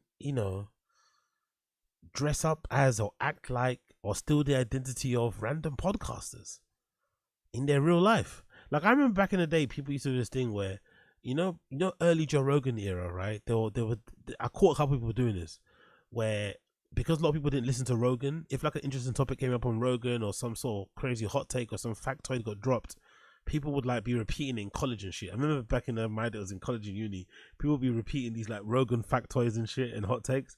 But because because Rogan was still a bit of a niche guy at that point, not a lot of people knew where you were getting information from, so you could kind of lie and pretend it was something that you came up with or discovered yourself. But nowadays it's not the case. Like maybe trying to dress up like house phone back in the day when no one knew is somewhat understandable. But I don't know. I just don't think there's ever a time. Maybe because I always have had a strong dislike for people who like, those guys who like inadvertently look like a celebrity. Like, oh, like this guy looks like Drake, or this guy always says he's getting mistaken for Ja Rule. It's like, and they play up to it. I think you're a fucking bozo. Like, if you're a woman, it's fair. Like, do what you want to do, what you need to do. I've met a couple like that. I think I met one girl in particular who thought she looked like Rihanna in a rave one time. That was fucking hilarious. But I think as a man, like, dressing up or trying to act or sound like another man is some bozo shit. Like, it's almost a prerequisite of you being a dickhead or a loser. It's also like, it's kind of like 1 for 1. There's no way you can't be a dickhead and a bozo if you do that sort of shit. It's impossible that you can't be. So I can't wait to see what Housephone has said about that. I can't wait to hear what Housephone has to say about that. Anyway, moving on. Let's jump onto another video we want to watch. No, let's not go into that. Let's go into some comedy shit. So big up Marc Maron. Marc Maron's been lighting the comedy scene on fucking fire ever since his special dropped, Panicked. But before that, for the promo run, by the way, big up Marc Maron. For someone that hates podcasting and was quitting his podcast very soon, he has been grinding. He has been on that promo run hard, pushing the special, going on all types of fucking podcasts and essentially calling out the whole scene. And I've been fucking loving it, seeing everybody scrambling and getting people getting nervous because for whatever reason, again, I think it's really a sad thing because all these comedians kind of build themselves up as being like true speakers and kind of like uncancelable and not afraid to say the difficult thing or the hard thing or the controversial thing. But for whatever reason, when it comes to Rogan, everyone kind of baby foots around him. Just kind of like doesn't want to say too much, doesn't want to upset the guy too much. And again, I understand why, because he's a kingmaker. But I think as a comedian, you kind of owe it yourself to diss the guy. I think he'd enjoy it too. That's the thing. I think he'd enjoy it too. I think Joe would actually respect you more if you just kind of like, took the fucking Mark Norman route, took the Shane Gillis route, ripped into Austin a little bit, took the piss out of the mothership fucking cult a little bit. Took the piss out of the comedy store a little bit. He'd actually like you more. People don't do that. So Marc Maron going on these pods and flaming the scene has been fucking fun to watch. This particular clip was taken from Howie Mandel's podcast. The title of the video is Marc Maron isn't a fan of Matt Rife's crowd work. I'm sure this isn't directed only at Matt Rife. I'm sure this applies across the board to every other comedian that does fucking crowd work. I've said it before on this stream chat. I've been a long time hater of crowd work. I've been a long time hater of crowd work simply because I feel like you're not trying. That's my personal opinion. I feel like crowd work means like you're not trying. Crowd work is equivalent to me going to DJ a club and not preparing my set and just playing based off fucking BPMs and shit, or the vibes in the room. I think if you get booked somewhere, especially as a comedian, you should do your fucking set. Whether it's your greatest hits and you don't have any new jokes like Bobby Lee, or you have a fucking set that you're practicing or whatever, you should have a fucking set. I should go there and have a fucking show. You shouldn't be engaging with a fucking crowd trying to use them as fucking material for your fucking pleasure. No, especially if it's like a lot of these guys where they're gonna just demean you, they're gonna degrade you, they're gonna insult you, they're gonna embarrass you. Nah, fuck all that shit. Do your fucking material. So I've always been a hater of fucking crowd work, and I also hate that now we live in an era where people kind of play up to the crowd work. The fans come in with their like half true, half fake stories already. So there's this weird kind of dance happening where like the comedians are like wanting an easy time because they don't want to write jokes, so they do the crowd work, and the fans also like it because it makes them the main character of the show. I fucking hate crowd work, so I'm glad to hear Marc Maron is on my side about this, but I'm unhappy that Matt Rife is the one getting the bullets because I like Matt Rife. I like him simply because he made it about Rogan. I'm always going to champion, always going to fucking rah-rah behind Matt Rife because he made it without having to suck up to Rogan ever. And you have to give the guy a lot of credit for making it the way he has, the level he's made it without any Rogan cosign. So I'm happy. I'm unhappy Matt Rife is catching the fucking strays, but I'm happy Marc Maron is saying what I've been saying from the beginning. Let's hear what he has to say. People are chasing numbers. They're chasing the algorithm. There are comics doing, a minute of crowd work specifically to get 1 million hits. To do what? So what we once got into for freedom, as comics, where we could sort of dictate, what we do and how we do it and our point of view and learn how to do it and build a voice and everything. Okay, Marc Maron, just stop him there. He's being a little bit disingenuous here. People are clearly doing those clips in hope of increasing their profile and increasing their money-making potential. Let's be fair, Marc Maron. Everyone that does clips online, myself included, you're hoping that one clip can get the attention that you need to kind of go viral or whatever, or to kind of increase your fucking size, whatever it may be. So I think Marc Maron's being a little bit disingenuous there. You know why people make clips. People make clips because they want it to be shared, they want it to be spread, and they're hoping that maybe leads to more bookings, maybe leads to an increase in booking fees, maybe leads to fucking more sellouts, different fans, whatever, new tour dates, new tour locations. That's why you do those fucking bits of material. And it's probably a lot harder, easier to bang those out. And I'd imagine it's not also a kind of, because I don't know if Matt Rife might be a unique one, because I think Matt Rife's whole special is about crowd work. But I think most comedians, they'll sometimes have a portion of their special be crowd work. So I guess comedians maybe feel it's a lot easier, or they don't feel as bad, or they don't feel as precious about sharing clips of them doing crowd work, because it's not the work that they actually sat down. It's not a bit that they actually sat down and wrote. I don't know, but he knows why people do it. Thing, you know, now people are just total whores to the algorithm and only chasing these clicks with no craft, no sense of originality, because all they care about is this immediate sense of relevance you get. But is that a bad thing though? Is that a bad thing? I know what he's trying to say is that everything is that now, right? That's what he's trying to say. Like, there's too much of that now. Everything is that one thing. But it's not a bad thing, innit? It's like if some people are chasing that sort of thing, because that's what they're clearly trying to do. Maybe what he's upset about is that that's the only version of stand-up you're getting. So people like myself and others, and you do on Stream Chat, we've always kind of bemoaned the fact that stand-up is terrible as shit. But maybe it's not as terrible as I'm saying it is. Maybe it's not terrible as you think it is. Maybe stand-up is only terrible because we're only getting fed one type of stand-up, you know? We're not getting fed the real shit. Maybe. Get from filling a room to watch you talk to people in the audience. So, but you know, but I'm not as judgmental as you, even though I'm a judge. Yeah, but big up Tim W. Yes, it is bad. It encourages clickbait, watered down content. But I think I get what you mean. But same happens on YouTube, innit? The same thing occurs on YouTube. Doesn't mean all YouTube content is shit. There are some people that are going to do that clickbaity, watered down content, and some people are going to do content that they put a lot of work into, says some things, makes you laugh, whatever, and somewhat entertaining. So I think two things can coexist. You know, I don't know. Maybe you should be less neurotic. Maybe you're not. My neurosis is much more interior than exterior. But what I'm saying is, I'm not judging the fact that somebody does a minute of crowd work. That's good. If you do that, and you're doing it to get 1 million clicks, and it blows up, and for some reason, see, this is where my curiosity and fear and neurosis come. I'm not communicating the way people communicate. The culture is flowing, and I have this need to flow along with that. Yeah, but that's fucking crazy. Is it? I think so. Well, I don't know how it makes you more. It doesn't make you, because you don't have any reason to chase anything. It's not flowing. It's fun. But it's like a sport. It's like a game. It's a challenge. All right, well, I get that. So I guess I have a different point of view. We do of what it means to do something. Special. As somebody who is neurotic, as somebody who deals with panic, you made a choice. You didn't have to. You're a very smart, intelligent. You were a smart, intelligent young man. Now you're a smart, intelligent, middle-aged guy. Right. You could have probably provided for yourself in many other ways. Doubt it. But okay, I doubt it. Really? Yeah, I was pretty hobbled. Yeah, I was not in terms of mentally and otherwise. I don't know that there was another path for me that I could see. But I appreciate it. But I'm saying you put yourself in the position of standing in front of strangers and being judged.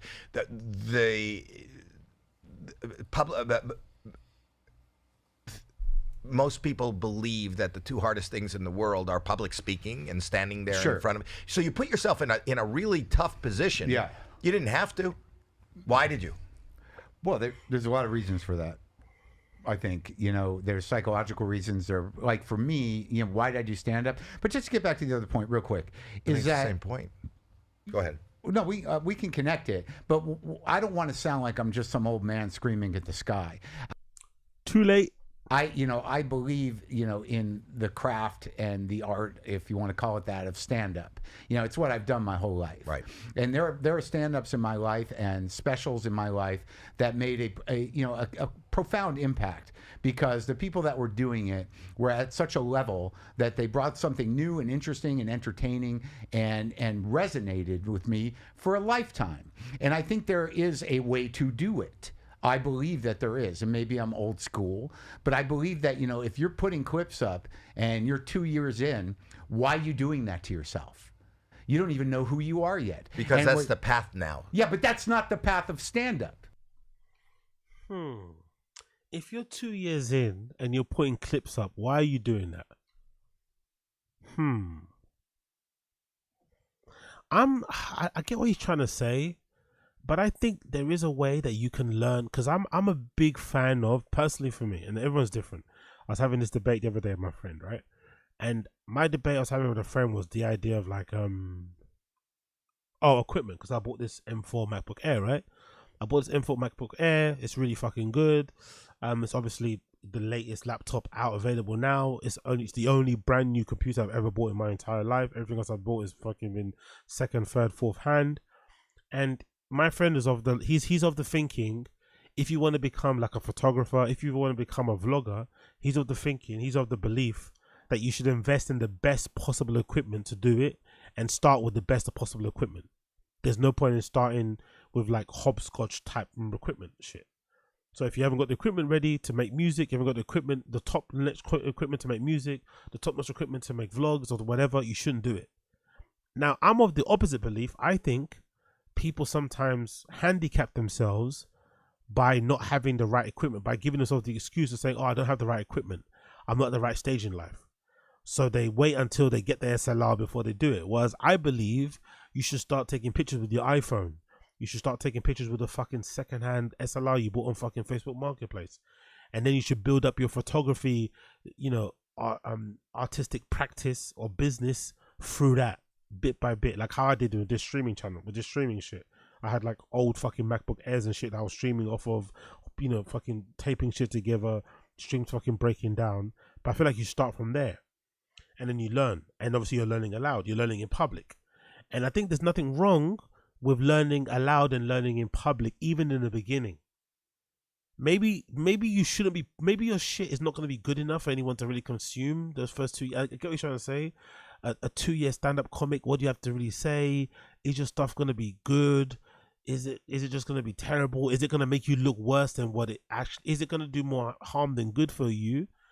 But I think sometimes, especially in nowadays, I think there's a benefit of like putting your stuff online, in terms of breaking that shyness and stuff, of putting yourself out there, because you're already kind of doing a big deal by getting on stage in the first place, then recording it, uploading it. Like, trust me, someone, I can speak from my personal experience, having made content, whatever, over the last few years, it's really difficult to like listen to yourself, especially when you're making clips or doing fucking timestamps.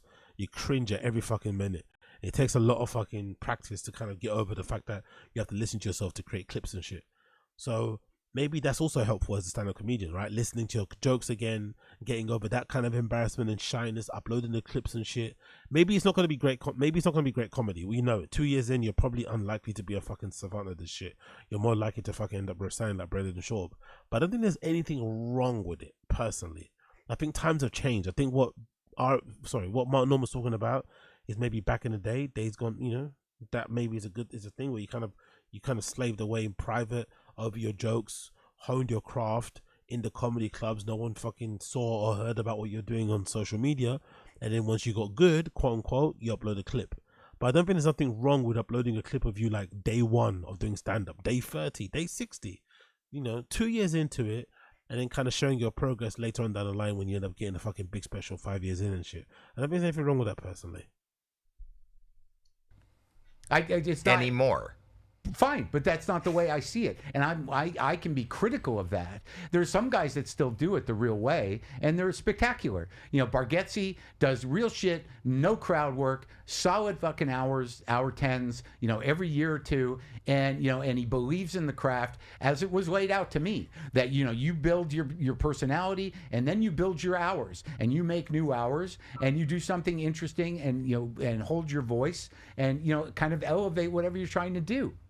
I understand that business is different, but what is great is still great. But getting there is different now. That's a problem.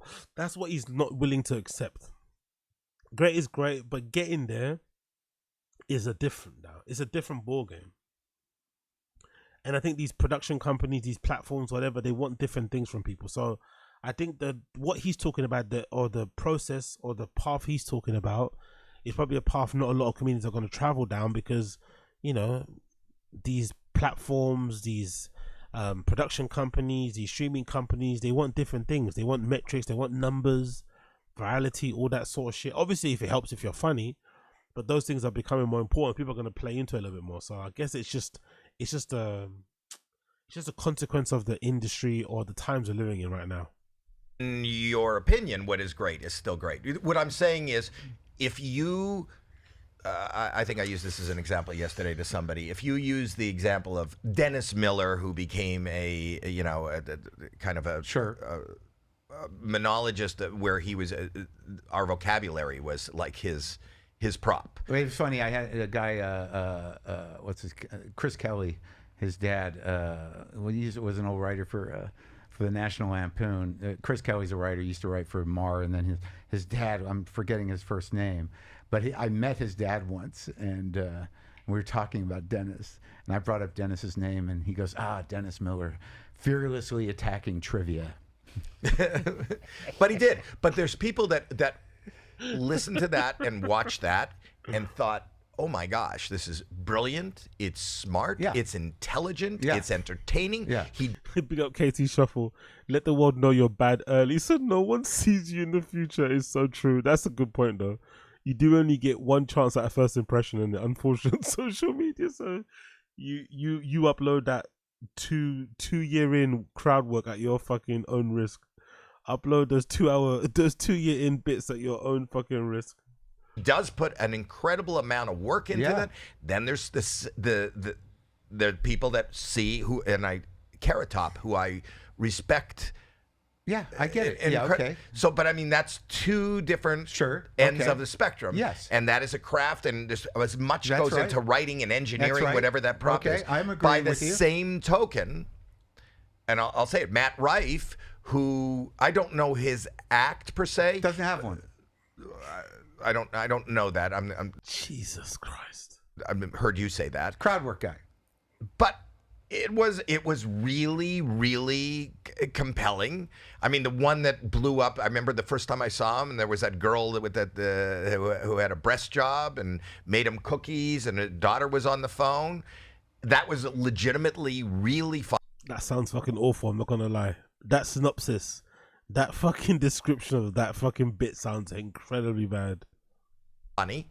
He posted it. I don't think he posted. He didn't know. He tells the story about he was up at JFL. His friend got on JFL and he didn't get on. I get your point. Yeah. But who are we to say that to have the wherewithal to stand there and to be able to carry on a charming in the moment? I get what you're saying. Okay. I expect more out of stand-up. So, you can lower your bar and live in that and accept. Okay, basically, that's the difference in the crowd and in the audience. I don't think a lot of people accept much more out of stand-up. I think people just see stand-up as another bit of content and slop, same as this fucking stream. I don't think people go to stand-up for what it used to be, in terms of, going home with your fucking belly aching, maybe having a different perspective on different sort of like dicey topics and shit, maybe laughing at something that you would have never laughed about, but it's put in a really funny way. I don't think people go to stand-up for the reasons they used to go to it back in the day, in, I don't know, let's say in Eddie Murphy's heyday, or even let's say just Louis C.K. when he was smashing it. I think the scene's completely changed. It's not that place anymore. I think nowadays people just go for like alternative entertainment, as long as it's like maybe people who aren't into that. Because I remember working at some place where this one girl, I'll tell the story all the time, but this one girl who I worked with my team who didn't listen to music, like there's people like that exist who don't listen to music. So if you don't listen to music, right, maybe stand-up comedy, and you don't like going to clubs, you don't like going to concerts and shit, maybe stand-up comedy is a good sort of like release, entertainment wise, nightlife wise, that isn't a play, that isn't something lame like that you can go to, have a drink and have a good time. But I don't think it's any deeper than that. I think Mark Norman's view or idea of stand-up is long gone. That doesn't exist anymore. It does not exist. All that, and that's fine with me. I don't care. But to tell me that who am I to judge? I'm me to judge. Now, if you want to exist and watch stand-up be watered down to any moron that can talk to a room full of morons, that's fine. I mean, I think. Unfortunately, look at Howie Mandel's wife. Daughter looking at him like shit. Dad, can we upload this? Dad, is this cool to upload? Will Joe Rogan be angry? Dad, will Matt Rife come on the show next week? The problem is as well, Rogan is also kind of responsible for this. Rogan's also kind of responsible for this. That whole cohort of people who are just, you know, have kind of like sucked each other off to get famous or to blow up their, you know, to kind of increase their notoriety, increase their celebrity. And that has also kind of led into people thinking that they're bigger comedians or better comedians than what they actually are when they're not. So that whole scene, that whole podcast scene is also kind of hurt stand-up in the, you know, in the long term. But I think in general, this idea that stand-up is more than what Matt Rife is doing is just poo-poo, to be fair. Maybe there are more funnier guys out there for you, but in general, what Matt Rife is doing is stand-up. That's the antithesis of stand-up right now. A guy on stage being silly, joking around with the crowd and shit, the ha-ha, he. That's all it is, really. It's nothing more than that, really and truly. If anything, probably Mark Maron's pissed off because people compare him to Matt Rife now, you know? There is no fucking separation. People don't look at Mark Maron and say, oh yeah, that's a proper comedian. People think all the comedians are shit, you know? You're all in the fucking same fucking pot. I think everybody should be able to. I mean, I think crowd work's an important tool, usually for crowd management. You should know how to do it in case shit goes down in the room. But, you know, a fairly clever teenager can do crowd work. I did it in high school. Fine. But for me, that's, you know, and I'm not even judging Matt. I understand what you're saying. Because Matt is here, and I think he's your brother. Come on in. People want me to talk to him. The people feel like that I'm being hard on him. You know, I'm not really. I understand what crowd work is. You know, and I've seen it a lot. And I don't think he's only going at Matt Rife. I think he just has a problem with crowd overall, like I do. I think fundamentally, I don't think I'll ever agree with crowd work being an art form or being a type of stand-up. I think artwork is I think crowd work is inherently lazy. It's inherently lazy. I think every comedian should be going up on stage and writing bit or performing their bit, performing a routine, performing a set. That's what the crowd should come there for, not crowd work. I think crowd work is inherently lazy. And a lot of these stand-up guys now, the big ones, have pop-in podcasts, so it makes sense why you do crowd work. Because if you got a pop-in podcast and you're talking 3 times a week, maybe more, I get why you have no time to fucking write jokes. I get why you probably spend more effort putting into your podcast because it makes you hundreds of millions of dollars. But if I'm paying a ticket to see you perform, I want to see you perform. I don't want to see you use my life stories as material for your performance. Fuck all that shit. Like, go on that stage and fucking perform. I don't care if it's 10 minutes, 20 minutes, 4 hours. Crowd work is fucking lazy. By and large. There were guys when we were coming up that only did crowd work. My first HBO special, I did crowd work, and you know, I did my act and I did crowd work. It's fun. Jimmy Brogan, remember? All crowd work. He hates crowd work. Big up Crack Fox. I like Mike Maron, but he's treating the art of stand-up like stoners who made weed their whole personality. Like, chill, bro. It's not that deep. Although I do agree, crowd work sucks. No, but that's the thing, though. I don't agree with you, Crack Fox. I think it's good that he exists. Like that's like you mentioned, that same guy who takes weed very seriously. They exist too because there are people. You're gonna find those people. The people will find you. You get me? So if you're really into your weed and you care about where it's grown, you care about the temperatures, you care about the ingredients, the soil, all this sort of nonsense, that there's gonna be that person out there for you. So if you care about the craft of stand-up comedy, you care about the history of it, you care about all this sort of shit, you're gonna find a stand-up comedian that's gonna resonate with you too. I think his big problem is what we've said on the stream ourselves. By and large, because these Matt Rife guys are really popular and shit, people now see stand-up as that. That's a problem now. Stand-up has become the biggest guys that stand up are the worst. Let's just call a spade a spade. Some of the best stand-up comedians in the world, or some of the top ones, are the worst ones. But they now dictate or kind of like inform people's view of what stand-up is. So if you're a quote-unquote real stand-up comedian, it's going to annoy you when people, you know, kind of consider Matt Rife to be like the pinnacle because he's really popular and he sells out fucking Madison Square Garden. But when if you're a real stand-up, you're gonna be like, that's a version of stand-up, but it's not the real shit. So I guess that's the problem that he has, is that everybody thinks the real shit is the Rogan shit, is the Matt Rife shit, is all that sort of shit, which is obviously terrible and shit. Right. What was the other guy? Remember the area code guy? He's dead now. Mitchell Walters. Mitchell Walters. All crowd work. I mean, it's not, it's been around. Okay, there's all kinds of comedy. Like you said, Carrot Top, Dennis Miller. I got no problem. Professionals are professionals. Matt's a professional. But you asked me why I got into it. Is that I felt when I was younger, and I'd done a lot of different stuff. I'd written stuff, I'd acted in plays, I did photography. I was always looking for a way to express myself. But because I was such a fan of comedy when I was growing up, for a very specific reason, when I watched comics when I was a kid, whether it was Don Rickles or Buddy Hackett, Jay Leno when he was younger, listening to Richard Pryor records, excuse me, I found that the miracle of comedy was they made the world manageable, that they can take big ideas and bring them into a place where I understood them, I laughed at them, they could disarm fears, they could elevate your perception of things. They had a power through humor to make you see the world differently. And that to me was an amazing, magical thing. So when I got into comedy, it was not to see if I could talk to, like it was not to spend the hour going like, how long you two been together? Yeah, it's just not what, I was doing. What I wanted to do was speak my mind, own the territory, figure out who I was, both as a person and as a comic, and share my thoughts on things that I put together and constructed and I think are mind-blowing. And that's what I did it. And you're doing it. Right. So I've done this work and I've spent my life doing it, and I'm operating at the best of my ability at each point. This new special is definitely the best I've ever done. And I've been fortunate to never have become a big star because I can continue plowing away without... I've been fortunate not to become a big star. Sounds like you're lying there. I think you want to be a big star and you're pissed off you're not a big star, but people are doing crowd work are bigger stars than you, even though you do quote unquote real stand-up comedy. That's the truth.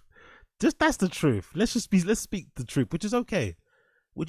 You're allowed to, honestly, I said it before, I said at the beginning of this fucking stream, since the start of the stream, I completely understand if you're outside of the JRE orbit, if you're outside of the JRE universe, I completely understand why you would hate those guys if you think you're better, because I think somebody mentioned in the stream chat. Who mentioned it? I forgot. I think Jack Lane Jr. Somebody mentioned the chasm between being a good stand-up and being whatever successful is super big, right? So you can be really good at stand-up, but some of the most successful, some of the richest comedians are not that funny, and they are infinitely more richer than fucking Mike Norman is, especially given how long he's been in stand-up. So I get why he feels that way.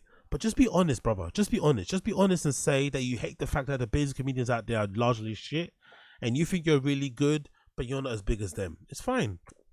Totally hacking on myself or kind of repeating myself I do a little bit, but that was my intention. So my judgment about crowd work as a comic is I think it's very funny. I can do it if I want to do it.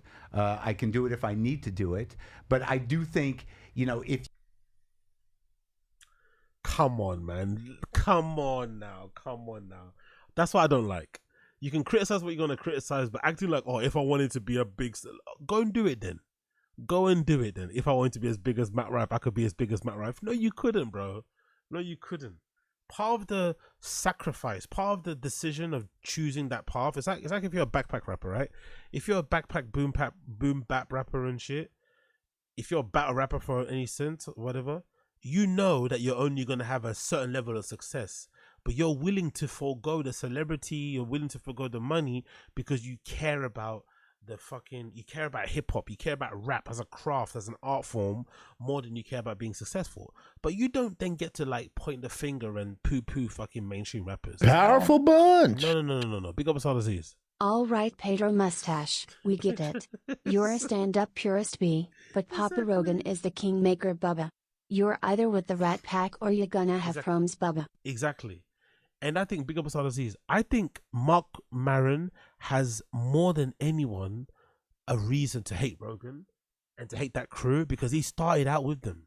Like he said it before, he started comedy around the same time Rogan started comedy. Like they were performing in the same clubs. They started podcasting around the same time too. They were inspired about the same guy too, Tom Green. And then look how more successful fucking Rogan is compared to him. In my opinion, I think you're allowed to be jealous. I think you're allowed to be envious. You have to be fucking pissed off, but you have to be honest about your feelings and not lie and make it seem that, oh, you're the better one. Are you the better one though? That's another argument to be said, right? Some people say, who's that guy? Naval Ravikant, right? Naval Ravikant, whatever his fucking name is, right? He says, one of his great quotes is that the marker of intelligence, like a good marker of intelligence, is your ability to get what you want out of life, right? That's a true marker of intelligence or competence. So let's take it to content. Maybe a true marker of like objectively good content. Again, I don't know how you describe it, if you agree with it or don't agree with it. Maybe a good objective indicator and marker of good content or good stand-up are the views. Do you get booked to the big clubs or not? Are you on the big streaming platforms? Sometimes, you know, art is subjective and whatever it may be, but we have to have some basis to be able to measure and whatever, who's good and who isn't, who's getting resonate with what people. And you can't, because it's getting to a point where I think Marc Maron's gonna get close to start blaming the audience. He's blaming the stand-ups more so. The stand-ups are doing shit, you're not using your platform correctly, crowd work sucks. But it's kind of feeling like he's gonna get to that point where he's gonna start blaming the audience and the crowd. And it's like, I don't think the crowd is ever wrong. The crowd like what they like. If your thing doesn't resonate with the majority of the fans out there, either change what you do or be happy in your little bubble. But I don't think you're allowed to then start cussing out other people because you're not as successful as them, because they're doing something that you think is corny or lame or doesn't live up to the tenets of what stand-up is, in my personal opinion. But I could be wrong. If you keep lowering the bar and audiences are expecting you to just talk to them, that's not the comedy that I respect or that I want to do. And I think that, you know, once everything loses its meaning because of this flow you're talking about. Bruv, nothing is respectful. I don't think there's a single art form, DJing included, that's respectful. You shouldn't be doing stand-up because you want to be respected. Like, it's not a respectable art form. It's fucking bullshit. Like, come on, man. Respect, you know. About that, it becomes the mediocrity is just abound. Fuck, you know, he lost the room, innit? He lost the room. Look at Howie Mandel's daughter. Because of this flow you're talking about. That look at that. That's the face of somebody that's like, she wants to give him a hug. She can feel the hate on him, innit? She can feel the hate. She can feel the fucking hate. She wants to give him a hug. Like, she just feels bad for him. Like, you can tell she feels so fucking bad for him. Like, wow, man, you're full of so much hate. You're full of so much misery and hate. That's a pity. That's a pity look if I've ever seen one. She just wants to give that guy a big fucking hug. Like, it's gonna be okay, Marc Maron. It's gonna be okay. You've got a special on HBO Max. You got this popping fucking podcast that's about to end soon. He's probably gonna have a big episode on there, right? I think he's even rumored he might do Barack Obama again to kind of seal off the show, because that was a big episode they did before.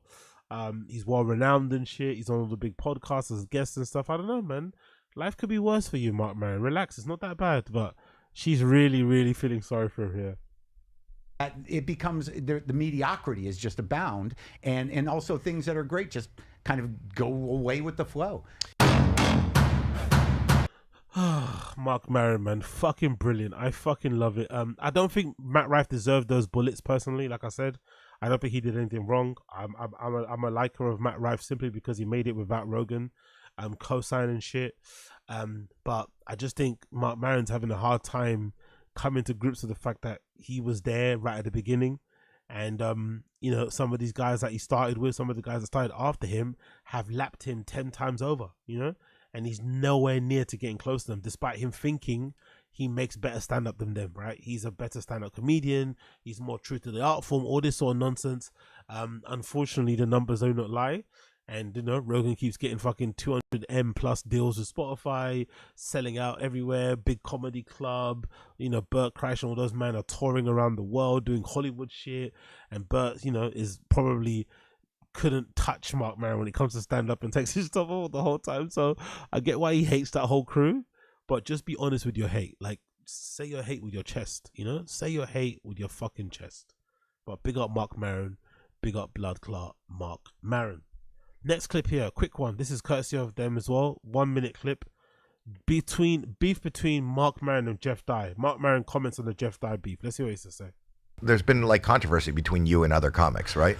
Not too much. I mean, there was like recently, I don't find that that's true, but there was a guy that was talking shit about me for a while, and it was brought to my attention. I really didn't know who he was, and it was really his problem. But it's like, he's publicly, talking shit, and and he recently got passed over the store, and I had to, just say, you can be all right, or is what do we? Yeah, I work here, so are you okay? Can I say his name? Or Jeff Dye. Jeff Dye. Yeah, I mean, and you didn't even know who he was. I didn't. I really didn't. But it was like, wow, bro. The way Jeff Dye said that story, he made it seem like he was his friend. Like they got past this and like Mark Norman wanted to be his friend or something. But Mark Maron's making it seem like he still doesn't he doesn't fuck with him anyway. Fucking hell. Mark Maron might be like a true hater to his core. Like Jeff Dye made it seem like they had some like cordial conversation where they spoke about their fucking issues with each other, and they kind of clear the air and they let bygones be bygones. But the way Mark Maron's speaking, he kind of sounds like he still hates Jeff Dye. He kind of sounds like he still hates Jeff DUI, and I'm not gonna lie, I respect that because Jeff DUI is a fucking knob. When you talk shit, and we all do it to a certain degree, and that's another thing about podcasts and why it's saturated, is that... Oh, is that true? Big up Ryan Harty. Big up Ryan Harty, my jigger. Jeff Dye continued to talk shit after they made that before Maron did this. Is it? Or did I see that on the stream? Or did I not? Or did I miss that? Okay, I didn't know that. I thought that little conversation he mentioned about getting past the Comedy Store on Tfatk, he bumped into Maron, they had this conversation, they took this cool picture. That's why I left it, I think. I think he said, they took a cool picture. It was cool to clear the air and shit. He made it seem like it was a far more positive and nice conversation. Okay, Ryan Harty, he did it to Kevin Brennan and a couple other ones. Oh, okay. This probably explains why Mark Maron still has this kind of venom in his voice then, because he doesn't sound like he's cool with Jeff DUI at all. They're not going to be sharing. They're not going to be talking over drinks anytime soon. You hear these stories now. All of a sudden, like, there are the clickbait world feeds on little tidbits of garbage. And, after a certain point, people have been around a while. They'll just start throwing dead people under the bus. I was on set with Olivier once and he fucked a dog. And you're like, wait, what? And then all of a sudden that becomes news. And it's like, that culture of that is nothing but destructive. So when someone's talking shit and they continue to do it, and you're alive, it behooves you to, instead of engage in a public way, to go, would you want to resolve this, or you just want to keep talking shit? It didn't sound like he took any responsibility for what was Jeff DUI's problem? That Mark Maron didn't know who he was, innit? To be fair, it was a dumb reason not to like the guy, right? He didn't know who he was. Jeff Dye was a big fan of Mark Maron. He did that thing we all do, right? Where sometimes it's not good to meet your heroes. He tried to like befriend Mark Maron, and Mark Maron just doesn't give a fuck about other people, I guess, or isn't maybe the warmest guy in the world. And he then held a grudge, but then he kept talking about it on fucking pods and shit. It's like, I don't know, man. Like, I kind of like the fact that Mark Maron doesn't like Jeff DUI. Like, they should big up. Sorry, Zach, big up. Stars in the stream chat. Jeff Dye and Mark Maron having an interaction is what's wrong with comedy at all. Sorry, Jeff Dye and Mark Maron having an interaction at all is what's wrong with comedy. Exactly. I kind of like that Mark Maron doesn't fuck with Jeff DUI and isn't trying to be his friend. That's how it should be. That's how it should be. And if I was Jeff DUI, or if Jeff DUI had a bit more self-awareness, he should have known that someone like Mark Maron wouldn't like him anyway and just not spoken to him. Just leave him alone. I think Jeff DUI just assuming because he's a comedian and Mark Maron's a comedian and they're going to share this brotherhood and connections. Like, nah, brother. Why would you think that guy would be your friend? Like, just listen to him speak. Like, he would never like you. Like, you guys come from two completely different worlds. So yeah, I kind of enjoy the fact that Mark Maron did that to Jeff DUI and humbled him in that way. Because in general, for Jeff DUI's fans, you now get a far nicer person, because Jeff DUI is going to go out of his way now to make sure that he never does the same thing that Mark Maron did to him or to other comedians and shit, So it all works out in the end. It all works out in the end. But big up Mark Maron, big up blood clot Mark Maron. Last clip from this one, then we're going to move on to Tfatk shit. Last clip from this one. Mark Maron's complicated reason for quitting podcasting. Last clip from this, then we're going to move on to Tfatk shit. We got everybody tuning in. If you're enjoying what you're seeing so far, we're only 2 hours in. Make sure you like the stream. Make sure you subscribe to the fucking stream and the channel and shit. Make sure you join and become a member. Join and become a member. We're trying to hit 500 members by the end of the 31-day marathon. This is the moment. This is the time. I fell off the wagon plenty of times. The furthest I've got along this marathon is day 18. I'm aiming to get right down to the end. So if you want to support the fucking grind, make sure you become a member. Click the link in the description to become a member. All details in there. Gift the membership, all that good shit. Let's fucking go. You have decided to throw it all away. No, I just decided to stop. Why? Well, I think my description is a lot more colorful than yours. You and Tana. Tana's stopping too. Who's Tana? She's another podcaster. Yeah, I mean, it's complicated, but not really. We've been doing this 16 years. Right. We were an audio podcast. We remained an audio podcast for a reason, because we believe in audio, and we're audio guys, and my producers. Audio is king. Audio is king. Audio is king. An audio guy. And, my podcast was never really just about generating content. There was a certain mission to it, and each one is pretty unique and pretty high quality in terms of what happens on them. And I think my producer and I, and it's always been just the two of us, we're not part of a network. We're not part of we just do the work. And I think we've grown to see it as a body of work that we haven't really lost our audience. And I don't know, we're just kind of, we did it. Why do you have to keep going? And this was simpatico between you two? Yeah, that was the way it would go. He's always been my, 50-50 partner, and we just always had an agreement that, whoever says we're done, we're done. I rate that, by the way. I rate that. I rate the fact that he's leaving money on the table. If they switch to video, he can make way more money, get way more sponsors, probably get way bigger guests. If he just continues doing it, he could keep on raking in the money. Because a lot of these guys just won't stop because the money's too good. But I also believe, I don't know, maybe because I grew up on like streetwear and shit and fashion and stuff, and magazines, it's good to just end something, right? It's good to have like a run where you produce content, where you make stuff, do stuff, and then you just end it. It's good. It's good when things end. People have the memories to hold on to. They can revisit it and shit. Right now, there's a whole chatter online about Ari Shafir Skeptic Tank, because I guess Ari Shafir now is starting to delete episodes of Skeptic Tank, so they're not available online anymore. It's hard to find. And, the fans decided to kind of run around trying to find episodes of it. And that's how it should be. Like, Skeptic Tank is finished. Ari Shafir's got other projects he's doing now. But if you want to re-listen to that sort of stuff and go back to it, you can find some old episodes here and there. I think there's an actual Skeptic Tank YouTube channel you can check out. But people are going to savor that content and remember it fondly because he didn't kill that fucking... he didn't kill that idea, or he didn't run it into the ground. He could have probably continued on doing Skeptic Tank, really invested into the video side of things, really gone fucking hardcore into the set, added more guests, sponsors, all that shit. But no, I want to do something different. I want to have a break. I want to do something else. And I think that's a good thing. I wish more stand-up comedians, more podcasters would just end their shows and not just do them until the end of time. Like Tfatk being a good example. I don't think Brendan and Bryan are ever going to stop doing Tfatk. They're going to just keep going until the fucking wheels fall off. Despite the show suffering and not being as good.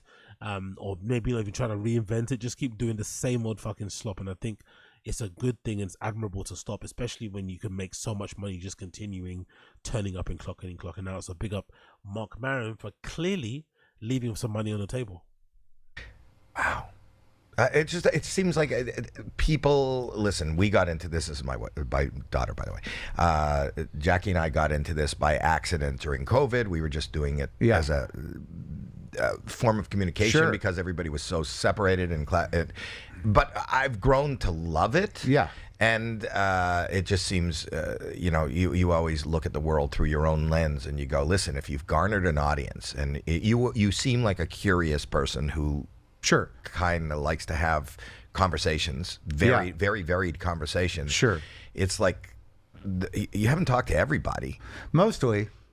I mean, we've talked to a lot of people. I know. I do like the conversation. I don't know what the impact it'll have on my social life or my, my psychological life. But we've been doing. Like I can't wait. It's gonna come a time, but I cannot wait for the moment in my life where I'm not on social media anymore. Because part of my being on social media is in part like for me to have an opportunity to kind of like weirdly promote what I do, right? When it comes to DJ, when it comes to producing content on here, waffling about other shit online, blog posts, writing, whatever. But I can't wait for a time in my life where I don't have to post on social media. Where I don't have to have I don't have to have an opinion on something, It's going to be so fucking glorious. It's very far away. It's very, very far away. I've got a lot of grinding to do, but that is the aim. The aim is to get to a point where you don't have to be on social media. But in between that stage, in between that, between now and then, I'm going to go fucking hard. I'm going to create some fun moments and stuff. Hopefully, for you guys watching and shit. But like, I'm a small time person. These guys who are making hundreds of thousands, millions on these shows, like, I just can't get how some of them aren't bored of themselves. Like, that's the thing that fascinates me. Like, how do Brendan and Bryan do it? Like, how do they really? But I guess that's part of the ego, right? I guess you have to have that kind of bit of delusion about you. You have to be a little bit narcissistic, where you generally think everything you have to say is really important and people really need to hear it. Maybe that's part of it. Maybe that's the thing I'm missing. Having that kind of belief that what you have to say is really important. But I don't really have that, I don't really have that. I don't really think what I have to say is that important at all. Zero. I don't think my presence on the internet is that worthy, is that necessary, is that important in the slightest. I feel if I disappear tomorrow, someone else will come and replace me, in the fucking flash. But yeah, I just find these guys' inability, not Maron, but everybody else that doesn't quit their pods, to not just quit. I find their inability to just keep, or to not get bored of themselves, to be somewhat commendable, somewhat inspiring. 2 new episodes a week, totally new episodes for 16 years, no breaks. And I don't know, the world has changed a bit, and the sort of uniqueness of whatever the hell's happening. I mean, there's enough people yammering in the world, and I built an audience, but I'm also going to be 62, and I'd kind of like to see what that space that it's going to afford me will do, either creatively or personally or just otherwise. Speaking of which, okay. Do you think the world of podcasting has just become kind of oversaturated now that? Well, it's obviously become oversaturated, and nobody ever shuts up. So whatever it is, it's not that interesting anymore. And if you there's nobody holding you back. If you think you've made the wrong decision or you change your mind, you can come back. Yeah, come back is what I don't know. Like, I know that there are a lot of people that rely on me in a way. I do a certain type of show that seems to bring a lot of comfort to a certain type of person.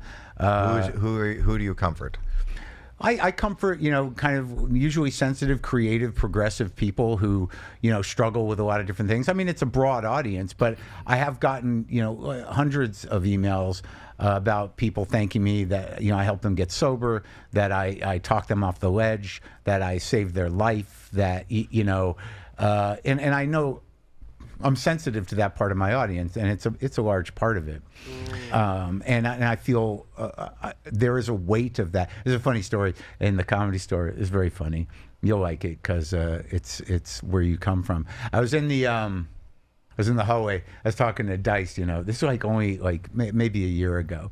Dice is Dice.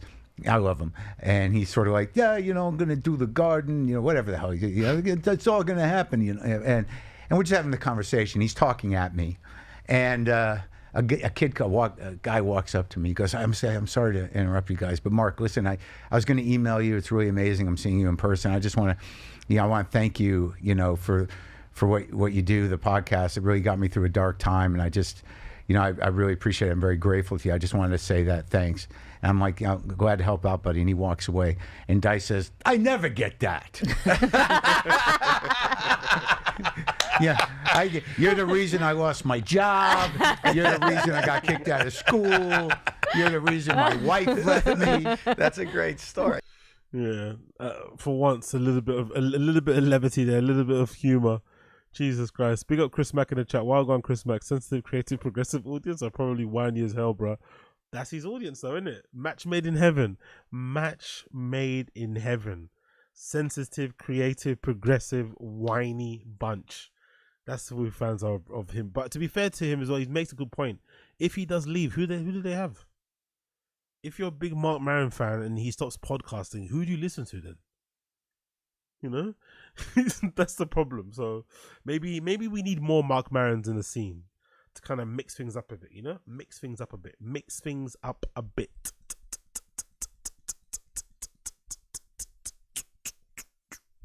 Moving on. What do you guys think about this information, this news, this rumor that's circulating around the interwebs? Howard Stern's iconic radio show is facing cancellation as his $100 million Sirius contract ends, nears its end. One more time because I'm fucking bad at reading. Howard Stern's iconic radio show is facing cancellation as his $100 million Sirius contract nears its end. Now, me personally, I can't lie, man's never listened to his show. But I'm also from the UK. Right? Opie and Anthony wasn't a thing here. Howard Stern wasn't really a thing here, to be completely honest. But we did see the clips over the years, right? The girls on the fucking sex toy thing, him asking women crazy questions, the celebrity interviews and shit. You know, I kind of get the gist of what he's doing. But one thing I was always kind of funny about him that I kind of liked was how much he hated podcasting. And how much he hated Rogan and shit, right? That by default. And the fact that Rogan kind of had a bit of a beef with him because he used to hate podcasting so much. So I quite enjoy the fact that he hates podcasting that much, but he still seems to get podcast deal numbers. You know, no, he still seems to somehow get podcast deal contract numbers. Because $100 million for a radio show is fucking insane. Like that most people only listen to in their car is fucking wild. Really is wild that he's been able to kind of grift, scam this amount of money when by and large he somewhat lost his cultural relevancy. Like I can't remember the last time a Howard Stern clip went viral.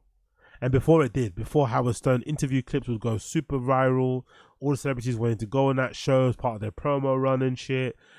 They probably still go on their show now because I'm completely out of it because I don't drive and I don't listen to radio, so I have no idea if those celebrities are going on there. But I assume they are because he's a big Hollywood fixture. But yeah, I just found that interesting in the world where metrics are important and numbers and shit, and podcasting is going some way, content's going another way. That he's never kind of got into that field and just stuck to what he does, maybe to a fault. And still been able to command a hefty fee. So props to him. But it looks like that gravy train is coming to a screeching halt. And they're now deciding maybe not to renew his contract over there on Sirius. So let's see what to say. I'm also curious to see if another streaming platform picks him up. Does he actually decide, okay, cool, now I'm going to actually do a podcast and I'm going to go do it on Spotify, or does he go on Apple? I wonder what's going to happen. Let's read the article quickly, courtesy of the Telegraph. No, Independent, sorry. It says Howard Stern's iconic radio show. Let me get rid of this box. Sorry, super annoying.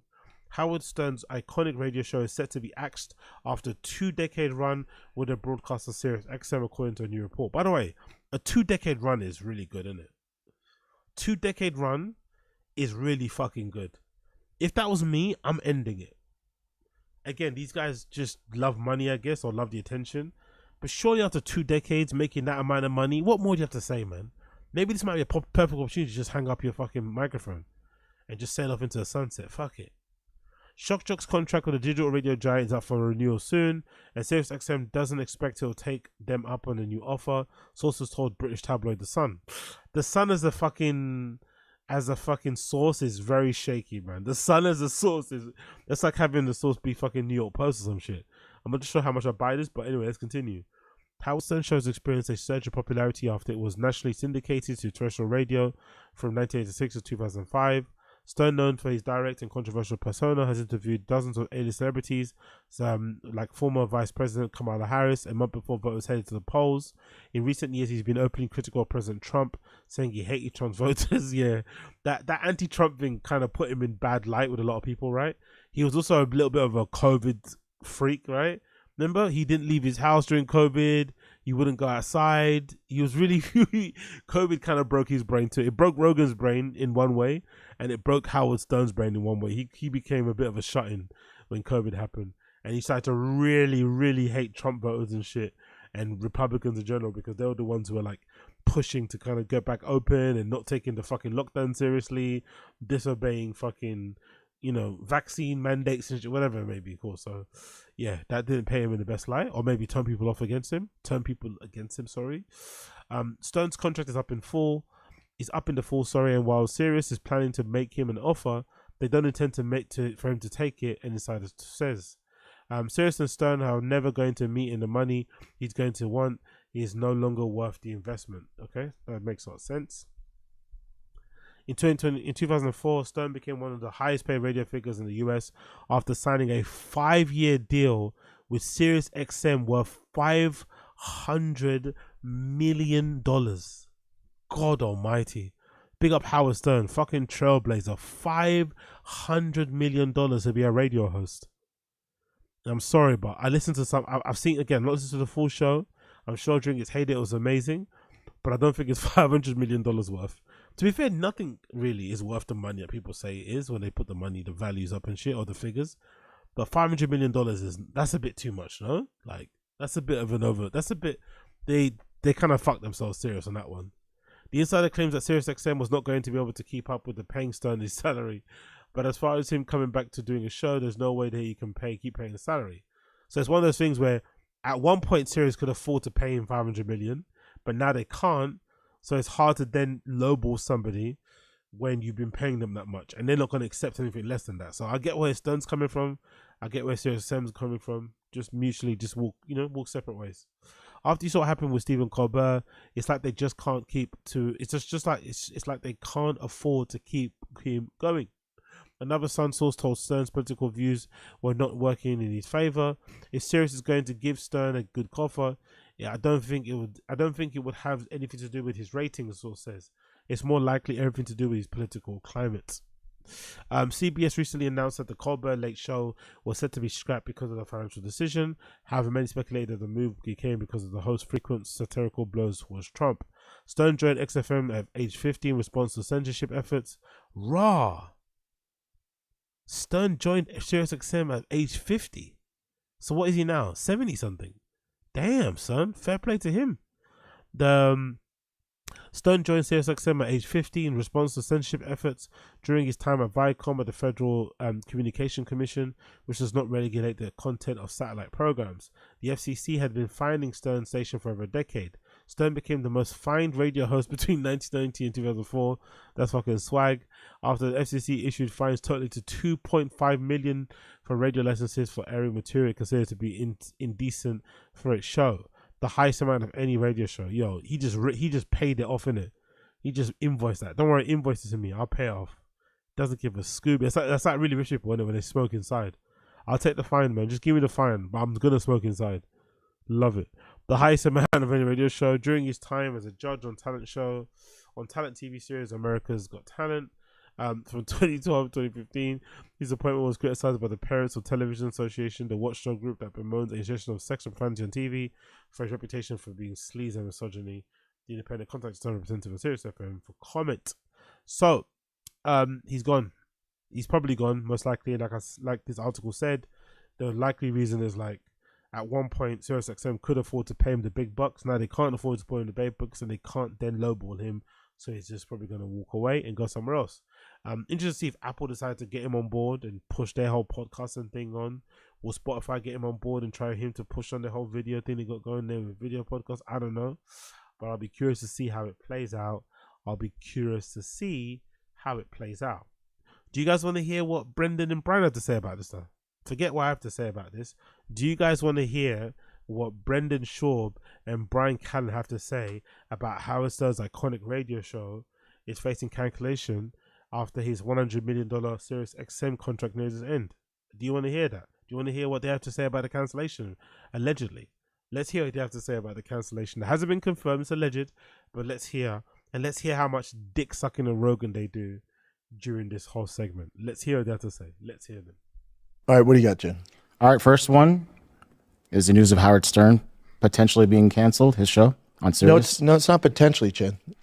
He got canceled. No, they're still in. He's been on the air for 40 years. They're still negotiating a 35 years? contract. So he's apparently insiders are saying that done? he'll probably do like if the money. Like how Brendan's button in there. Not supposedly he is getting cancelled. Like as if he's got like the inside source. Fuck off, Brendan, liar.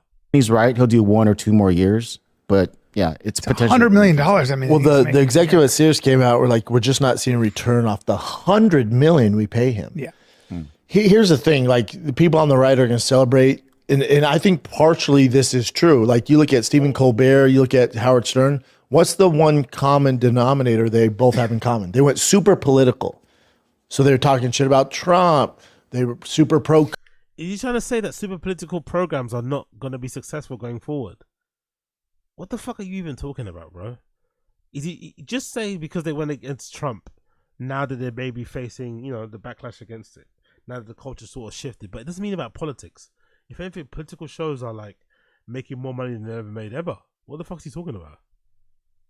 Again, it's this obsession he has with trying to sound like he's got like inside source or some shit. It's like, look, it's okay just to read an article and have your theories, have your hot takes, but this notion that he has the inside track on what's going on, it's like fucking hilarious. COVID. So it went from fun entertainment to just anti-Trump rhetoric, right? All content is like that now, to be fair. All content now has an element of consistently talking about politics, which is probably why a lot of some of the shows that don't do that and just focus on trying to be funny are really successful. Case in point, Matt and Shay, My Secret Podcast. They don't really get overly political. Even Bad Friends, Andrew Santino and Bobby Lee, they try to just keep it about the jokes. Maybe those shows are doing so well because there are some people that need that release of like, okay, no more fucking politics, because I just can't deal with it, because everywhere they go there's politics talk, from your sports to your fucking whatever else it happens. There's always some fucking semblance of culture war shit going on there. So I don't know what the fuck he's talking about, because culture war stuff, politics stuff is as big as it's ever been, as lucrative as ever been. If Howard Stern is getting cancelled or is facing cancellation, as the article says, it's most likely because they can't afford to pay him, or because, attention spans are being pulled out of places. But it doesn't mean because his political tilt he's on now isn't the right way to go. No, there's some people doing that shit. And people just don't want that, dude. Right. They just don't want that. How do you know? We need to take a fucking page out of their book before we become like them, because there's topical stuff when it comes to politics. But they can get that anywhere. It's not what we do. It's not, they can get that anywhere. No, and you can get from much smarter minds. So Brendan's trying to say he doesn't want Tfatk to be political. But he loves it, though. Like, he's saying that he doesn't want to be political, but he loves ranting about politics, and I guess that's politics for Brendan. I feel like is similar to being into like true crime shit. If it helps him feel like he's smarter than what he actually is, but he sounds incredibly dumb. So he says what he's saying now, but I think every episode since I've been doing these fucking live streams, especially since they moved to Austin, has involved some level of political culture war topic thing. They just can't avoid it. And let's be honest, these guys just aren't. Bryan, Callen, and Brendan aren't that funny anyway. So I dread to think, I dread to imagine, I dread to see, I dread to hear what an actual all comedy podcast from these guys would be. That didn't involve any politics. I dread to hear it. It would be fucking terrible. It'd probably end after 20 minutes. Yeah, I don't hear Howard Stern, this guy makes $100 million a year, talk about his fucking from his fucking castle, tells that you're a piece of shit if you don't take the COVID shot while he's in his fucking sealed castle. That's not going to work. For Colbert, before I go to bed, I don't want just a huge anti-Trump program. Right. Even if I'm not on board with everything Trump, that's not what makes you feel bad. You're like, all right, what do we? Isn't that what he's always done, though? Isn't that what Colbert has always done? When it comes to politics, isn't that his whole fucking shtick, his whole thing? What are you talking about? But what's the common denominator? They both went super hard in the paint politically. Did he start losing his? Did he start losing his appeal so that we've tracked that? They certainly weren't making their money back. No. He's also in his 70s. He might be tired of it, right? He might be tired. I think he'll keep doing it, but also like he's kept his hair. Sure, but I think too with how remember he hates him so much, isn't it? He hates him. He hates him mostly because of his beef with Rogan. It's so weird. Look at the scowl on his face. Look how mad he is. Again, just unnecessary. Like, why are you getting so riled up? Look at his face. He sees Howard Stern on the screen. Look at how scrunched up and how angry and ready he is to go. It's like, bro, Rogan isn't even your friend anymore. Why are you so angry? Just chill out, relax, calm it down. Howard Stern burst on the scene being super crazy, dude. You remember he was in blackface. He was calling people the N-word. Yeah. He was super competitive, hyper competitive. You know why he got fired from DC? Dude, he would go into markets and be like, "Who's your biggest DJ?" and then take over the radio station, beat him in the ratings. Yeah. So, well, he'd also go hard after him. He'd of course, yeah, I know, that's what I'm saying. So then he would take over these markets. What a dick. I know, that's what I'm saying. He talks to Bryan so badly. I know this doesn't matter in probably what friends do to each other, but the way he talks to Bryan is like, oof, I don't know if I'd be able to accept that as a grown man, having somebody talk to me that way that I consider a friend. Like, why are you like, what? Like, he's so condescending to him, man. It's so horrible. And people love that, and he'd do, porn stars, and he'd have he's one of the best interviewers ever. 100%. He'd have the celebrities on and get into their sex life. Even they'd shut that door, he'd find a way. He was actually a very important cultural figure. Oh, massive. Even Rogan would say that. Like, he's a huge influence on Rogan, even though he's not Rogan's biggest fan now. But how old do you say he is?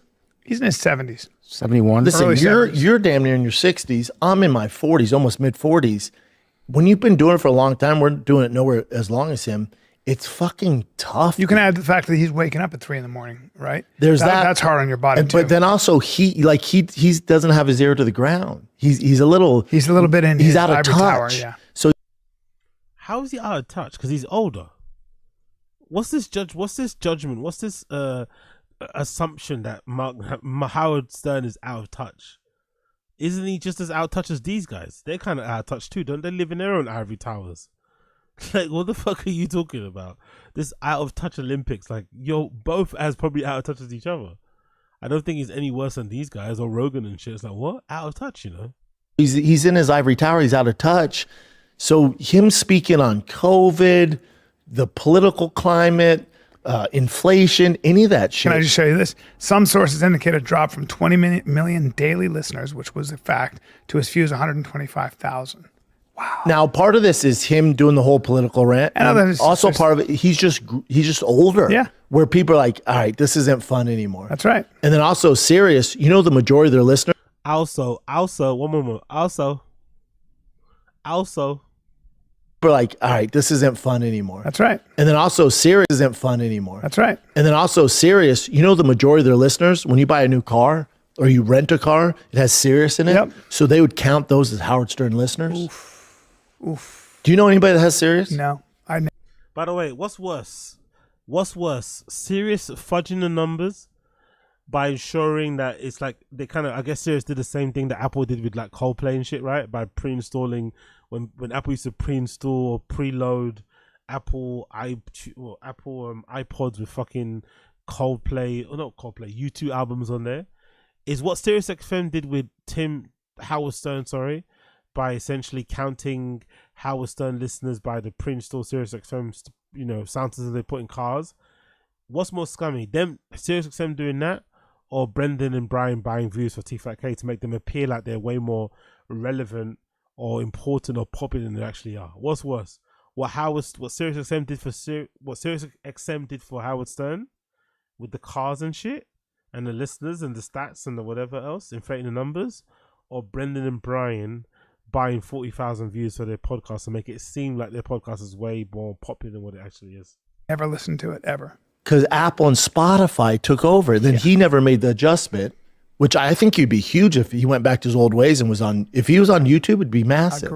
Agreed. So even if they do cancel this, if I'm Howard Stern, he makes so much money, I don't know how he'd still do it, but if you want to, you imagine if Howard Stern just had the same celebrities on, it was on YouTube or Apple or Spotify?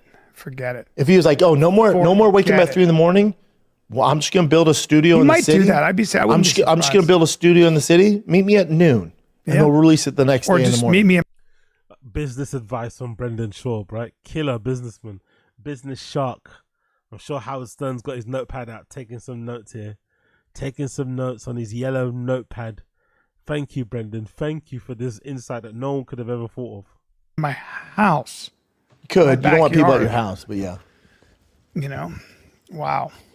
But dude, there's no one wilder than Howard Stern when he burst on the scene. But that, again, I don't fault them for it because we've changed too. Yeah. Like when you first start, you're fucking. How can I make this all about me? And inside that meme about how to make it all about me, of course they're gonna sometimes make it all about themselves. To be fair, Howard Stern could afford to quit. These guys can't. They can't, especially now with Brendan quitting stand up and them being less popular than what they are. They probably can't afford to quit Tfatk. So I'm not gonna, kill them too much for them not ever quitting this and doing this until they're fucking old and grey, or until at least Brendan's older than fucking Bryan, or Brent, or as old as Bryan is here. But at least Howard Stern can, even if he doesn't get a contract renewal, it's not the end of the world. He's pretty much set. So that's also a bit of a win as well, to be fair. I don't know, there should be an exit plan. Do these guys even talk about having an exit plan? Is there like an end goal in mind, or is it just like we're gonna keep on churning out these fucking boring ass episodes of Tfatk every fucking week? So it has to be an exit plan, surely. Especially given how early they got into podcasting. If they have some sort of exit plan to like get out of it and not just be doing it week on week until the end of time. Young and crazy, dude. And then you grow up, dude. He got fired from a radio station in D.C. when that plane flew into the 14th Street Bridge and people were killed. He called the airline, I think American. He said, how much is a ticket from Washington National to the 14th Street Bridge? Like, he would do shit like that. And they were like, you're out of here. But it just made him big. Chris Mack. Thank you for the information. Bit of Chris Mack. I'm pretty sure Stern has oceanfront homes in Palm Beach and the Hamptons and a sicker penthouse in NYC.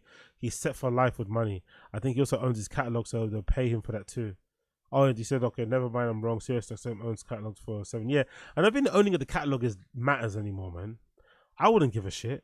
If somebody's giving you 500 M's up front, 500 M's across 5 years, why would you give a fuck about having your fucking IP? So what? After 7 years, it comes back to you anyway, right? Or some deals, how they are. But I wouldn't give a fuck. Like, give me the upfront money. I'll just create. Or maybe he's got like a non-compete clause and shit. I know, but 700 is a good chunk of money. 500 M's plus is a good chunk of money for you to be like, you know what? Take my masters, man. Take my fucking masters. Dude, he did terrible shit. He had a lady that he shamed and she committed suicide, dude. Well, that was my friend, my buddy. His wife ended up. Yeah. My friend, my friend. What kind of friend are we talking about? Hollywood friend, real friend, somebody you passed by in the fucking comedy store, somebody you went to auditions with, like my friend, all right, whatever. These guys always know somebody, innit? They've had porn stars on. Remember, But he it had wasn't, yeah. They had Beetlejuice on. They had guys with stutters, right? Yes. And it was like this huge joke. And it was guys with stutters. just a different climate back then. Now you can't really do that. Yeah. He would go blackface. It's just a different time. Do you ever see his movie? Private. Oh Parts? yeah, I loved it. Great movie. Yeah, He got a nose job in the middle of that movie. I used to like. Decided his nose was too big, and then they had to shoot around his nose. Hilarious. Go scroll down for a sec. Mm-hmm. Yeah, back in the day. You know what he could do? He could also sell his entire catalog. Think how many interviews he has. You could just upload old interviews. 100%. That people love. Now, most of it he get canceled for now for all that stuff. Yep. Great show. Nice bit of dead. Nice bit of dead. Audio is king. He's off in the summer, but this year he has been saying maybe I should retire. I mean, you've done it all, right? How many people can you talk to? I mean, yeah. Audio is king. He predominantly broadcast from his home over the past 5 years, citing fears over COVID-19. You know how big of a bitch you have to be? That's where I'm out. Like, if you're just that big of a sissy, I don't give a fuck if you're the funniest guy in the world. I'm out, dude. I agree. So because somebody doesn't want to go, like, what does his decision on COVID have to do with the quality of the show, though? That's such a weird, but again, that's a political thing. He doesn't want to say it, but that's a political thing because he's more left-leaning, because he's probably more progressive. You don't like him, cool. But what does him and the way that he conducts himself when it comes to COVID have to do with anything about the show?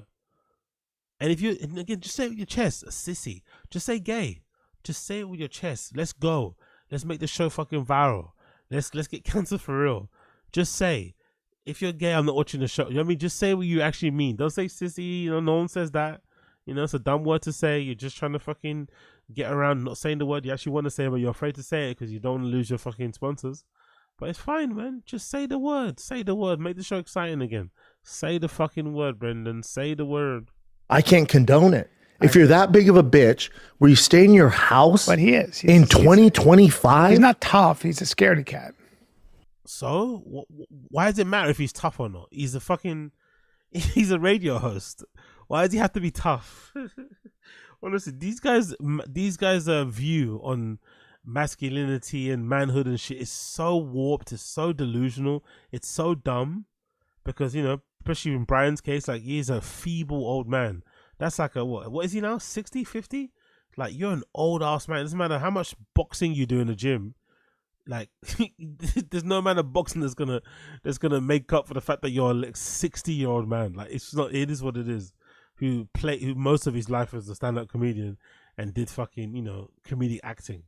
You're not a tough guy either. Let's relax. Like, everyone just relax. Everyone just relax. But again, he used to be super edgy. Yeah, he was edgy behind the mic. You know what I'm saying? Like, he was a very. But he did wild shit that he knew he would get in trouble for. Smartass. And he still risked it. Great at being a smartass. Now you can't get him out of his house. I love how Bryan's acting like he wouldn't jump. I love how Bryan is acting like he wouldn't jump. He wouldn't throw his own wife and kids under a fucking bus for an opportunity to be on Howard Stern. I love how he's acting as if like that isn't, you know, the be all and end all of his existence. Fuck out of here. Look at that. Donald. Donald was on his show all the time, I think. Yep. 20 times. Amazing. Yeah, Donald was a big deal back in the day. Yep, there he is. There he is.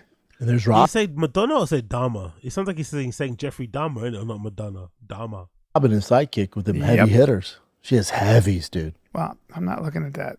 Yeah, well, that's what she's known for. That hair. There's your boy, Andy Cohen. You know Andy? Yeah.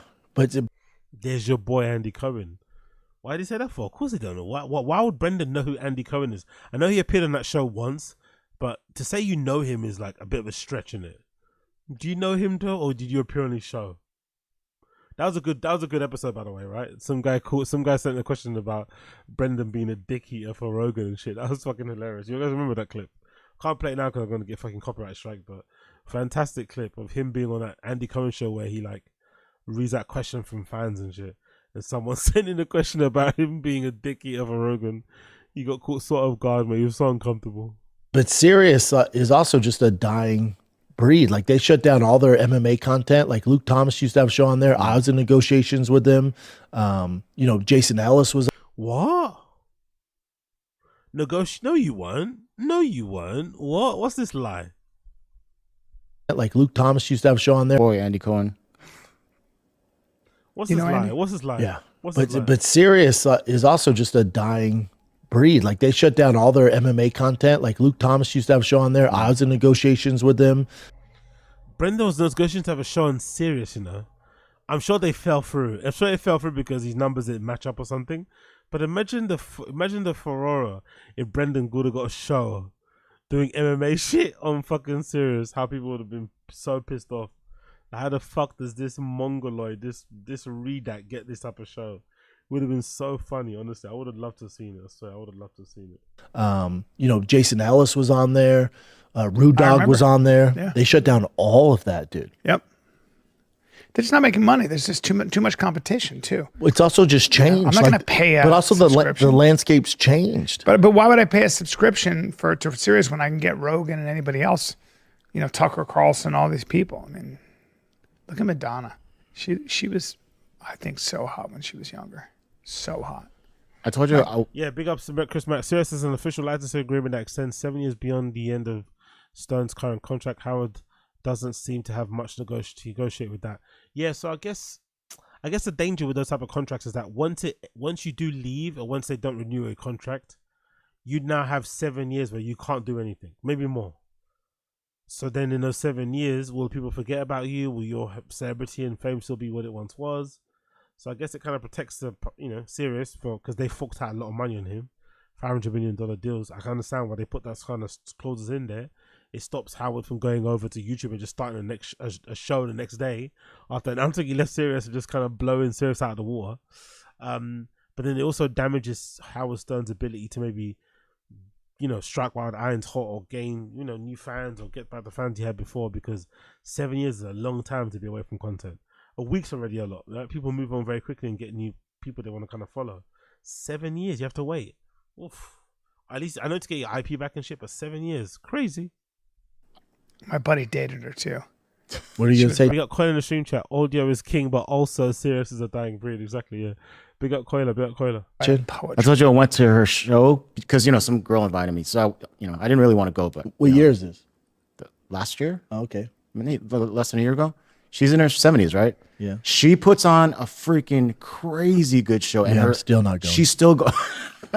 Yeah. But she, like, her energy and everything, it's still there. Dude, if she was wild to performing watch. next door and the pod just ended, I wouldn't stop and peep. Yeah, I wouldn't even peep my head in. The amount I would of just work keep she's going. had done and how crazy she is now, but when she was, I give her props though. that for was how good when she is. should have just faded off into the Yes. sunset and become a Yes. producer. Or you and her just have the same size arms. That's cool. Hey, come on, dude, be cool, man. I do You're in wrestling, shape, man. Dude, I do wrestling. Be cool, man. I So really is she. don't. Dude, I do wrestling, bro. No, Howard Stern's a legend, dude. He just, lately he's just a giant bitch. Yeah, got older. And the real men go, all right. What's wrong with that though? Again, like, if the quote of the show is the quote of the show, this again, just say you don't like his politics, but this whole bitch thing is weird.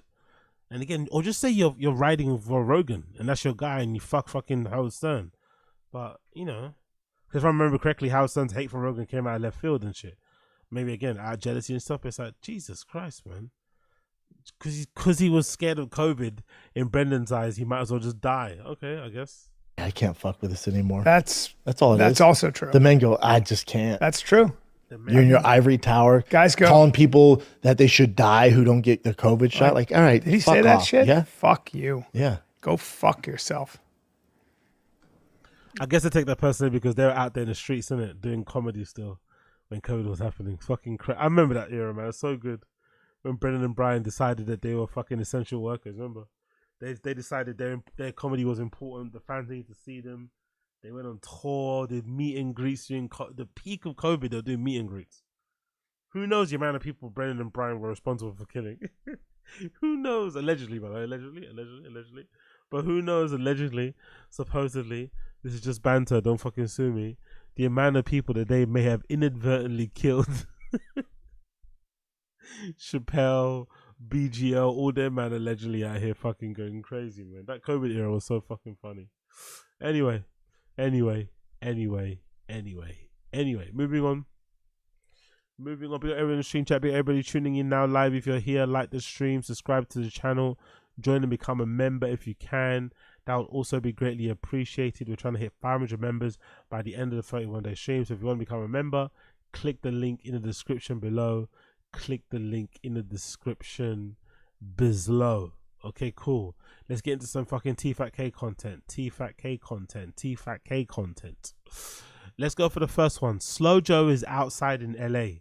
SLOJO is outside in LA. SLOJO, aka being Joanna Zanella Schwaber, Brendan Schwab's wife, went back to LA this past weekend for a little soiree, a little hangout with the ladies. No reason for it. It seems like it wasn't her birthday, it wasn't anything. She just got bored one day, told her mum to look after her kids, because I think ever since they moved to Texas, it seems like, from what I can understand, I'm not sure if Brendan paid for them to move, but it looks like Joanna's mum and dad also moved with them to Texas. I'm not sure if that's normal because they're Hispanic. I'm not too sure, but they moved with them. So I'm not sure if they're living in the same house or if they got their own crib, but they are moving. They're there, right? Because every clip I see her, Joanna walking the kids, in the pram, the mum seems to always be there and vice versa.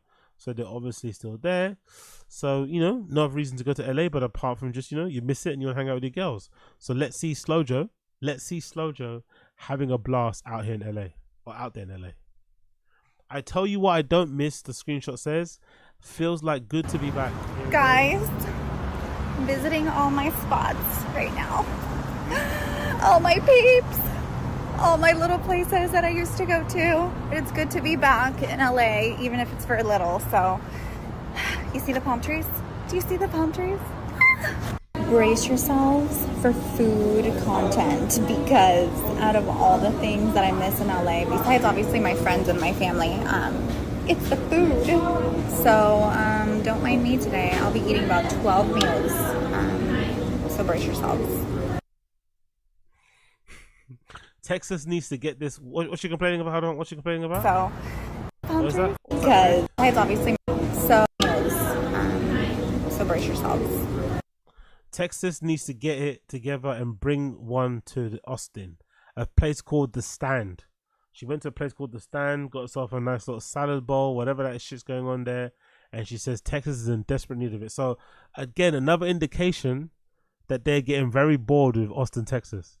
I don't think they're getting bored. I think they're getting very bored with the fucking ribs and the barbecue shit and the burgers and the pizzas, and they're longing for the variation, longing for the range of complex, interesting, mind-bending cuisine of LA from such establishments as The Stand.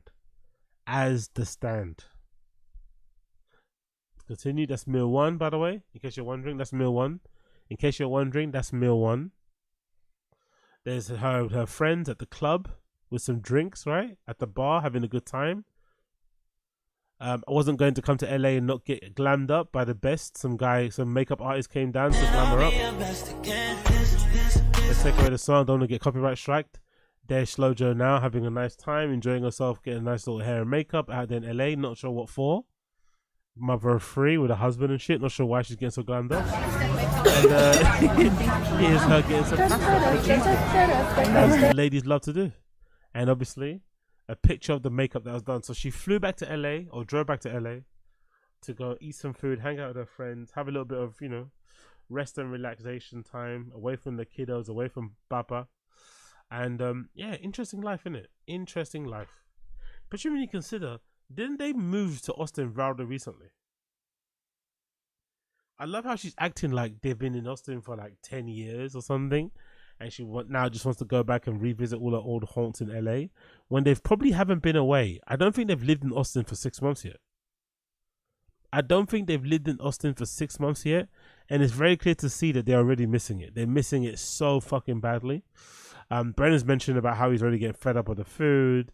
He's already been complaining about the fucking weather there, even though he was trying to boast like the weather wasn't nothing and it wasn't that big of a deal and everyone blew it up out of proportion. Well, it seems like the weather's starting to finally affect Papa.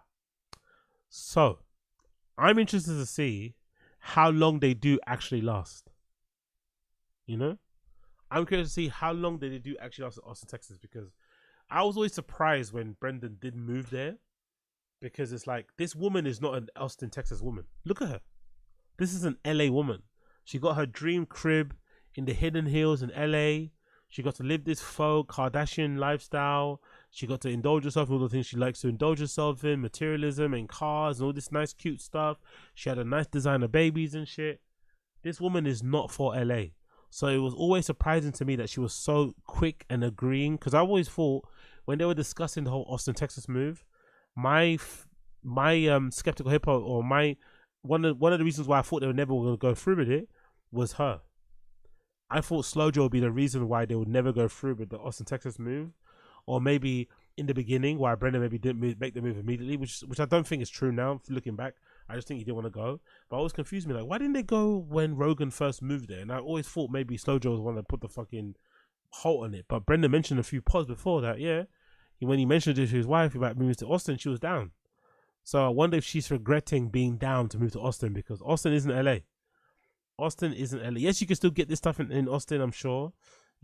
Makeup teams coming to your hotel room, having some fun, drinking drinks and shit. But, all her friends are in LA, and all her friends aren't going to move to Austin, Texas anytime soon, because all her friends' husbands probably aren't stand-up comedians, You don't really give a shit about that sort of stuff. But yeah, that was SLOJO's recent weekend trip back to LA. City girls are up. Now, me personally, just as an end point in this, right? I'm not a prude, I'm not that kind of guy and shit, but it's a little bit interesting the way she approaches motherhood, isn't it? It's really interesting, but I mean, maybe it's just more of a representation, reflection of what everyone does nowadays. But like, this inability, this refusal to let go of being a hot girl or a baddie and just being a mum. Like, you can be a baddie mum, but this idea of like, no, I still can be a baddie is really interesting to me, because it's like, why are you going to these bars? Why are you going to these cocktail bars? Why are you going to these clubs with your friends? Like, why are you going there? Because when you were a baddie, you were going there for a little bit of validation, a little bit of attention, be the center of attention, show off some looks and shit, maybe get a little boogie on. But when you're a mama free, why are you going there? Why? You know? Why are you dressed like that? Why you got all that makeup on? Where are you going? You know, why are you doing all this? But maybe she's just having a good time. It's not that deep. Who knows? Maybe I'm fucking overthinking it as I'm fucking melting here in my fucking non-AC'd room. I'm sure she had AC in her fucking hotel. But, yeah. Who knows? Who knows? Big up SLOJO.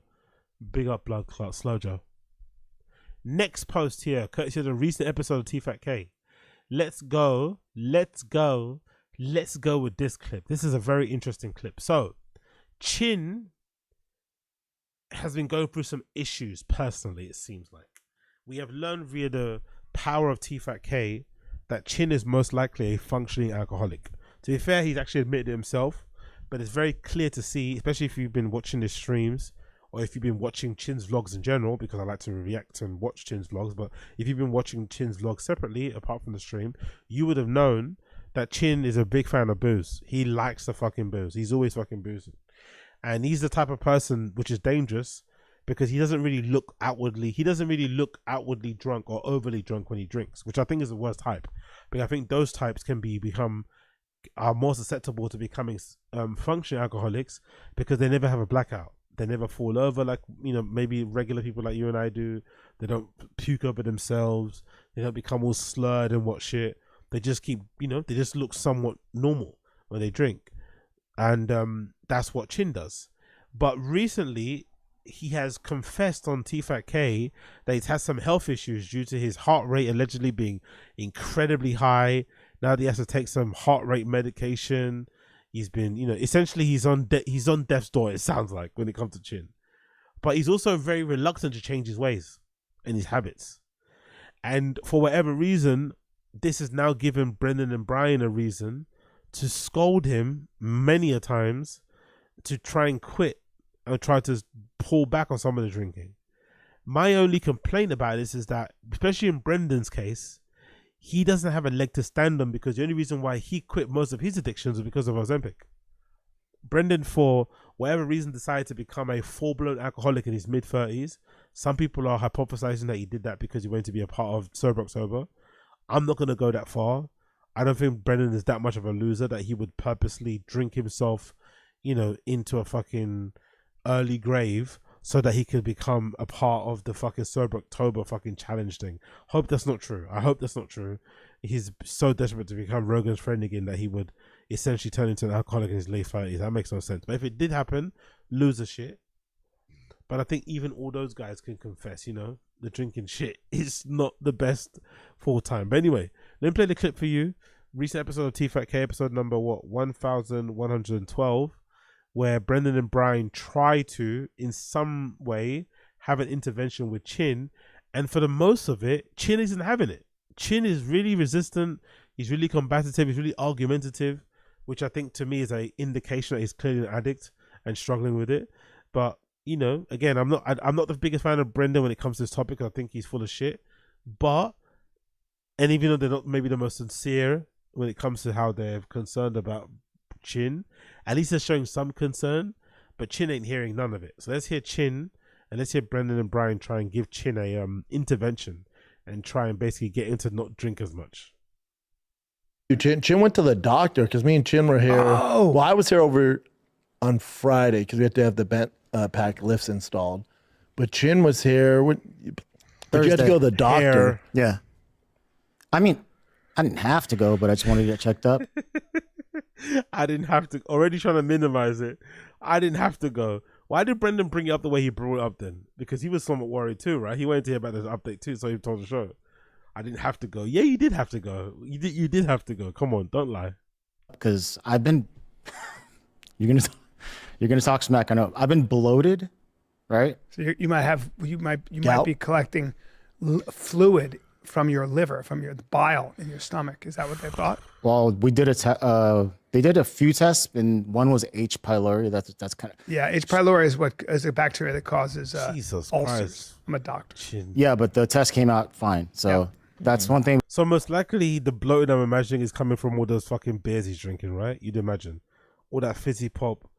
You know, he likes, I forgot what soda can thing he likes to drink. Remember we saw on the stream before some grape juice thing he likes to drink. I'm assuming all those cans, all those fizzy drinks are probably making him bloated. Trust me, I've been there. I can't handle fizzy drink as much. There's a point in my life where I could drink. Maybe when I go to Berlin it's different because I guess maybe the beer's made out of different stuff. I'm sure some of you guys on stream chat could let me know. But I feel like whenever I drink beers here in the UK, I get very bloated. When I go abroad, like when I went to fucking Barcelona, Madrid and shit, went to Berlin and stuff, I can easily drink their beers there. So I wonder if it's something if it's the barley, the wheat, the water.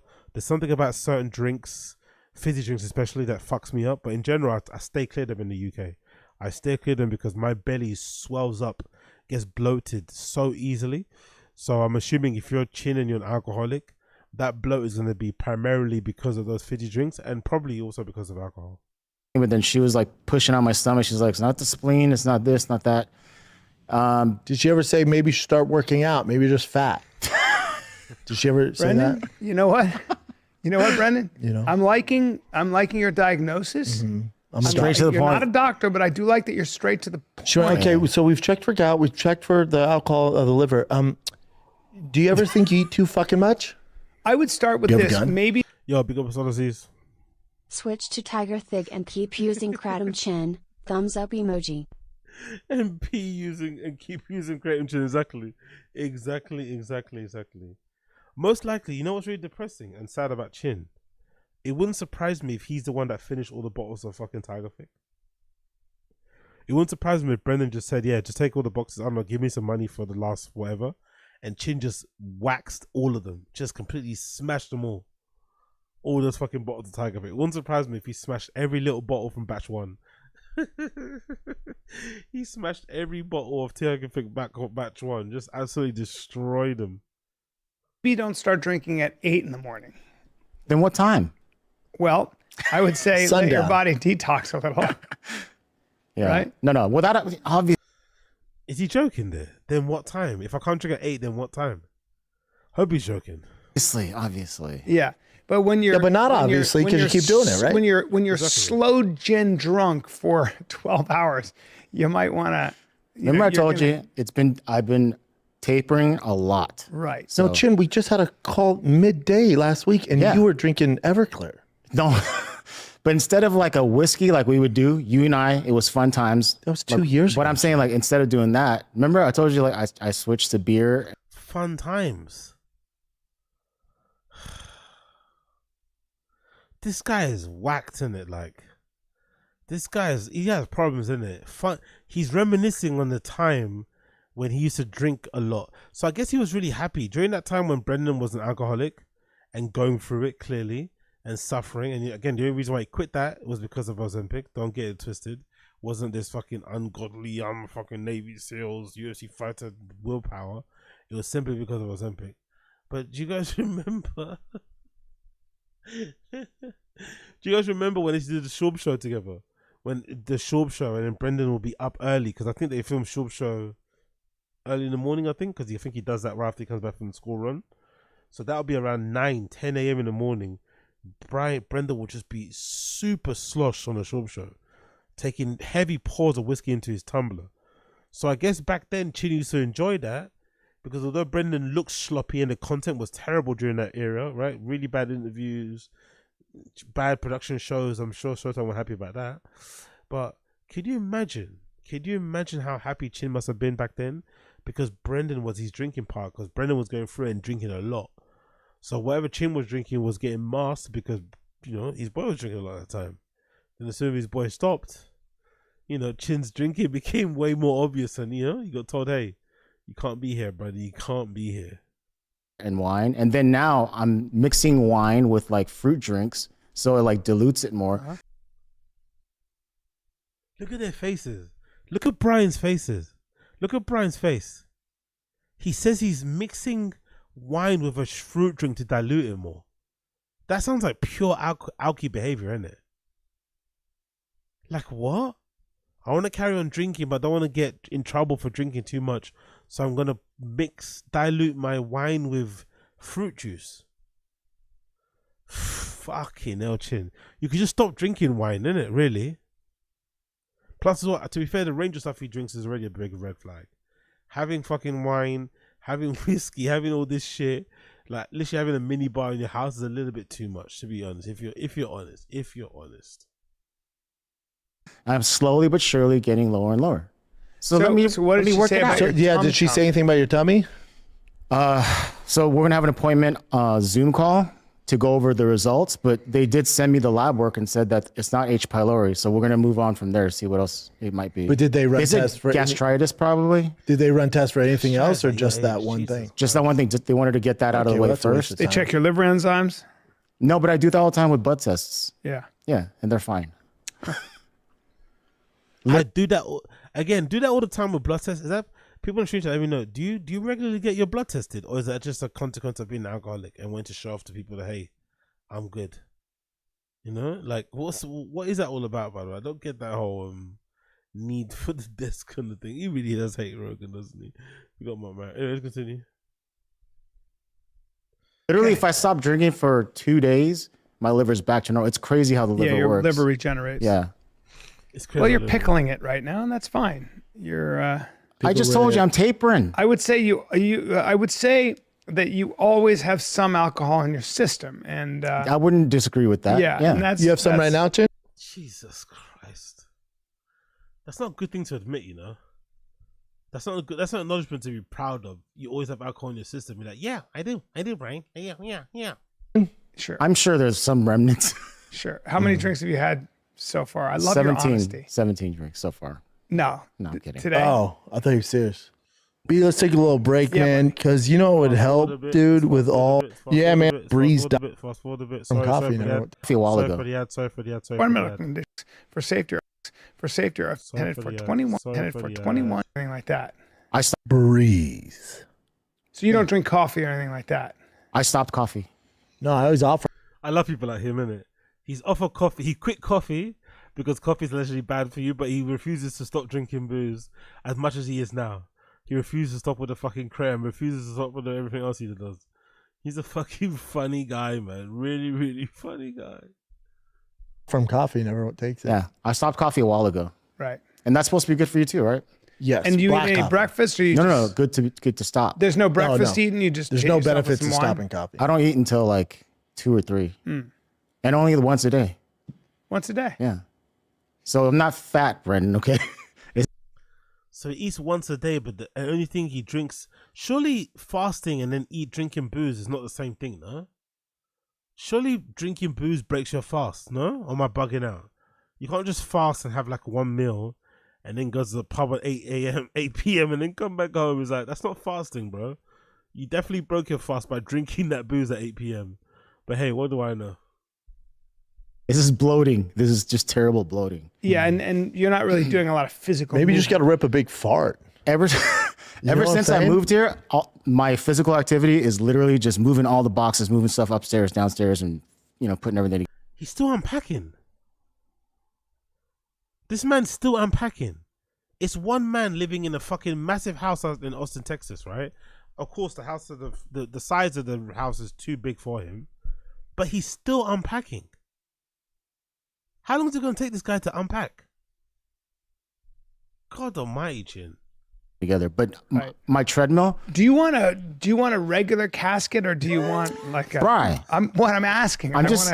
You don't scare me. Do you want like a carbon fiber casket? Yeah, we're just has a trying to figure GTR out- badge on yeah. it. What do you want? Flowers at the? I'm A just nice curious. glossy wood finish. Can we would be sell cool. merch? Yeah, that's the question. Can we sell chin? Can we merch? stream it live on our new Patreon? There you go. You know, I There you go. have zero cancer in my family, but I do worry about the pancreatic. If you don't have cancer in your family, then That doesn't mean you can't get it. No you're shit, but I probably mean, but- fine. Did your family drink a lot as well? People in No, your family? dude. No. So you're an alcoholic, but When did I deny that? No, I'm not. There's no I'm denying saying- that. I'm saying that I think. Imagine being proud of that, Baba. Imagine being proud of that sentence. So you're an alcoholic, but When did I deny that? No, I'm There's not. no denying. When did I? Your family drink a lot as well? People in your No, family? dude. No. So you're an alcoholic, but When did I deny that? So you're an alcoholic, Bryan says, and Chin says, but when did I deny that? How are you proud to be an alcoholic, bro? How are you wearing it like a badge of honor? How are you 50, being a podcast producer and proud you're an alcoholic? How? What a funny guy. I'm There's not. no I'm denying saying, that. I'm saying that I think you'll probably deal with whatever those complications are, like heart rate. That's twice what it should be. Oh, big up Koila. He's not unpacking because he's fixing to move back. Very, very, very good point. Big up Apex Potter. Just need another happy hippo. But yeah, big up Koila. That's a very, very, very, very, very good point. But big up Asal Aziz. Chin's posted because he hasn't released all the R&B soul. He gets pent up. Get in the studio, Chinny boy. Is hilarious.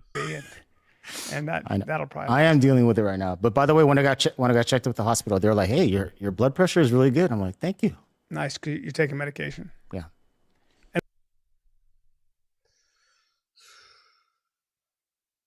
These American doctors, you gotta be careful, man. Some of them gas you up. Some of them tell you, excessively doom scrolling thing just to get you fucking hyped in the surgery. But it's like, Jesus, really? Anyway, let's continue. Oh no, it's still got more to go. What am I doing? Sorry. There's still more to go. There's still fucking more to go. I forgot. There's still a whole section more to go. Let's hear Chin arguing a lot more now. You can start arguing way more now. Let's go. And your heart Powerful rate is bunch. still. It's down to. Big up Asal Aziz. It's sad that Chin is so clearly an alky with his excuses. Resting heart rate is 127, but it's not like I'm getting blacked out. We might get a Chin funeral before GTA 6. It'd be so funny. It'd be so funny if you happen, honestly. It'd be such an easily avoidable death as well. That's to make it funnier. I'm sorry, but those easily avoidable ones are the best. I'm not gonna lie, they're the best ones. Big up, Asal Aziz. 101. 101. Yeah. Okay. That's All down right. from like 300 or whatever. It was at whatever the 120 hummingbird something. is. 120 something. Now Yeah. you're at 101. Yeah, You're taking medication for that as well? Yeah. Is it a sedative of some kind? It's called metoprolol, and my blood pressure is low starting. But blood pressure does run in my family, so it's just It'll probably work out. It's just what? You can still not be like your family, bro. Come on, Chin, man. It's just like what? Fucking hell, this guy. You'll be fine. All right, Chin. I'm glad you're okay. Chin will be all right. Yeah. I'm tapering, guys. I'm tapering. Wait. I think you just need to get a routine, Chin, like working out, like start doing that. Here's my problem. So I used to do the treadmill all the time. Excuses. Another excuse. The movers that I hired over here, they couldn't bring it upstairs for whatever reason. So I need to find a mover to bring out my treadmill upstairs. Is Chin being a bit of a bitch here, in the words of Brendan Schaub? Why can't he just move the fucking treadmill upstairs by himself? Or I don't know, ask some friends to come up and help him lift it if he's that fucking heavy. Why is he waiting for the Facebook guy again to come back? Like, what? Just go put it upstairs. Or if you can't run the treadmill and you fancy one, why don't you go run outside or something? I don't know. What the hell is this, man? Huh? Jesus Christus. Big up the person that lost this. Big up the person that lost this. You will be welcome. My God. Cool. Let's fucking go. You got in charge and shit? Cool, let's go. So it's not in the garage. The garage is like, I'll die in the heat. Could you get a gym membership? I don't like going to the gym. Okay. Because if it's at home. So many excuses, isn't it? Can't get my treadmill upstairs because the movers didn't move it. Can't go to the gym because I don't like going to the gym. Can't quit drinking because I'm enjoying it and it's not that bad. It's like excuse after excuse after excuse. Home, I don't have to worry about dressing up. And I'll always do it constantly. And you can what is the way of dressing up? Just go to the gym. No weights though? I have weights. I've seen Bert Kreischer drink on a fucking treadmill. But yeah, I cannot handle that. Trust me. Bert's made of different stuff. He's just as rugged. Yeah. Some people can handle alcohol. I mean, some people. Winston Churchill drank. He died at 91, 92, and he drank all the time. He always. If you have a certain constitution, some people can I'll be a treadmills weigh about 400 pounds. Chin has no friends. If I was Chin and I didn't have the strength or the friends to help me move my, thingy down, I just leave it on the ground and watch it anyway because I want to watch what's that one called? What's it? Pee Wee Herman something. So yeah, don't worry about it. Don't worry about it. Let's move on. Let's go back again. They feel different on alcohol. So if you're certain genetics, you literally get a euphoric, energized feeling from it. I just get a chill feeling. And you then do? it calms me down, so I like it. Sick. I can't drink too much. What happens to you? Winston Churchill was a big fat fuck, right? And not healthy. Yes. Hold on. Did Chin say he gets a chill feeling from drinking booze? What did he say there? Literally get a euphoric, energized feeling from it. I just get a chill feeling. And then it calms me down, so I like it. Chin feels like booze calms him down, so he likes it. It calms me down, so I like it. What the fucking fuck?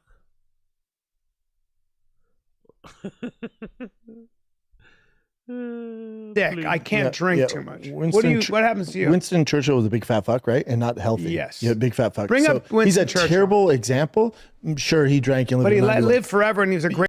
The way he's saying big fat fuck as well to be funny or to be like it's just annoying as well. Like, have some respect, bro. It's Winston fucking Churchill.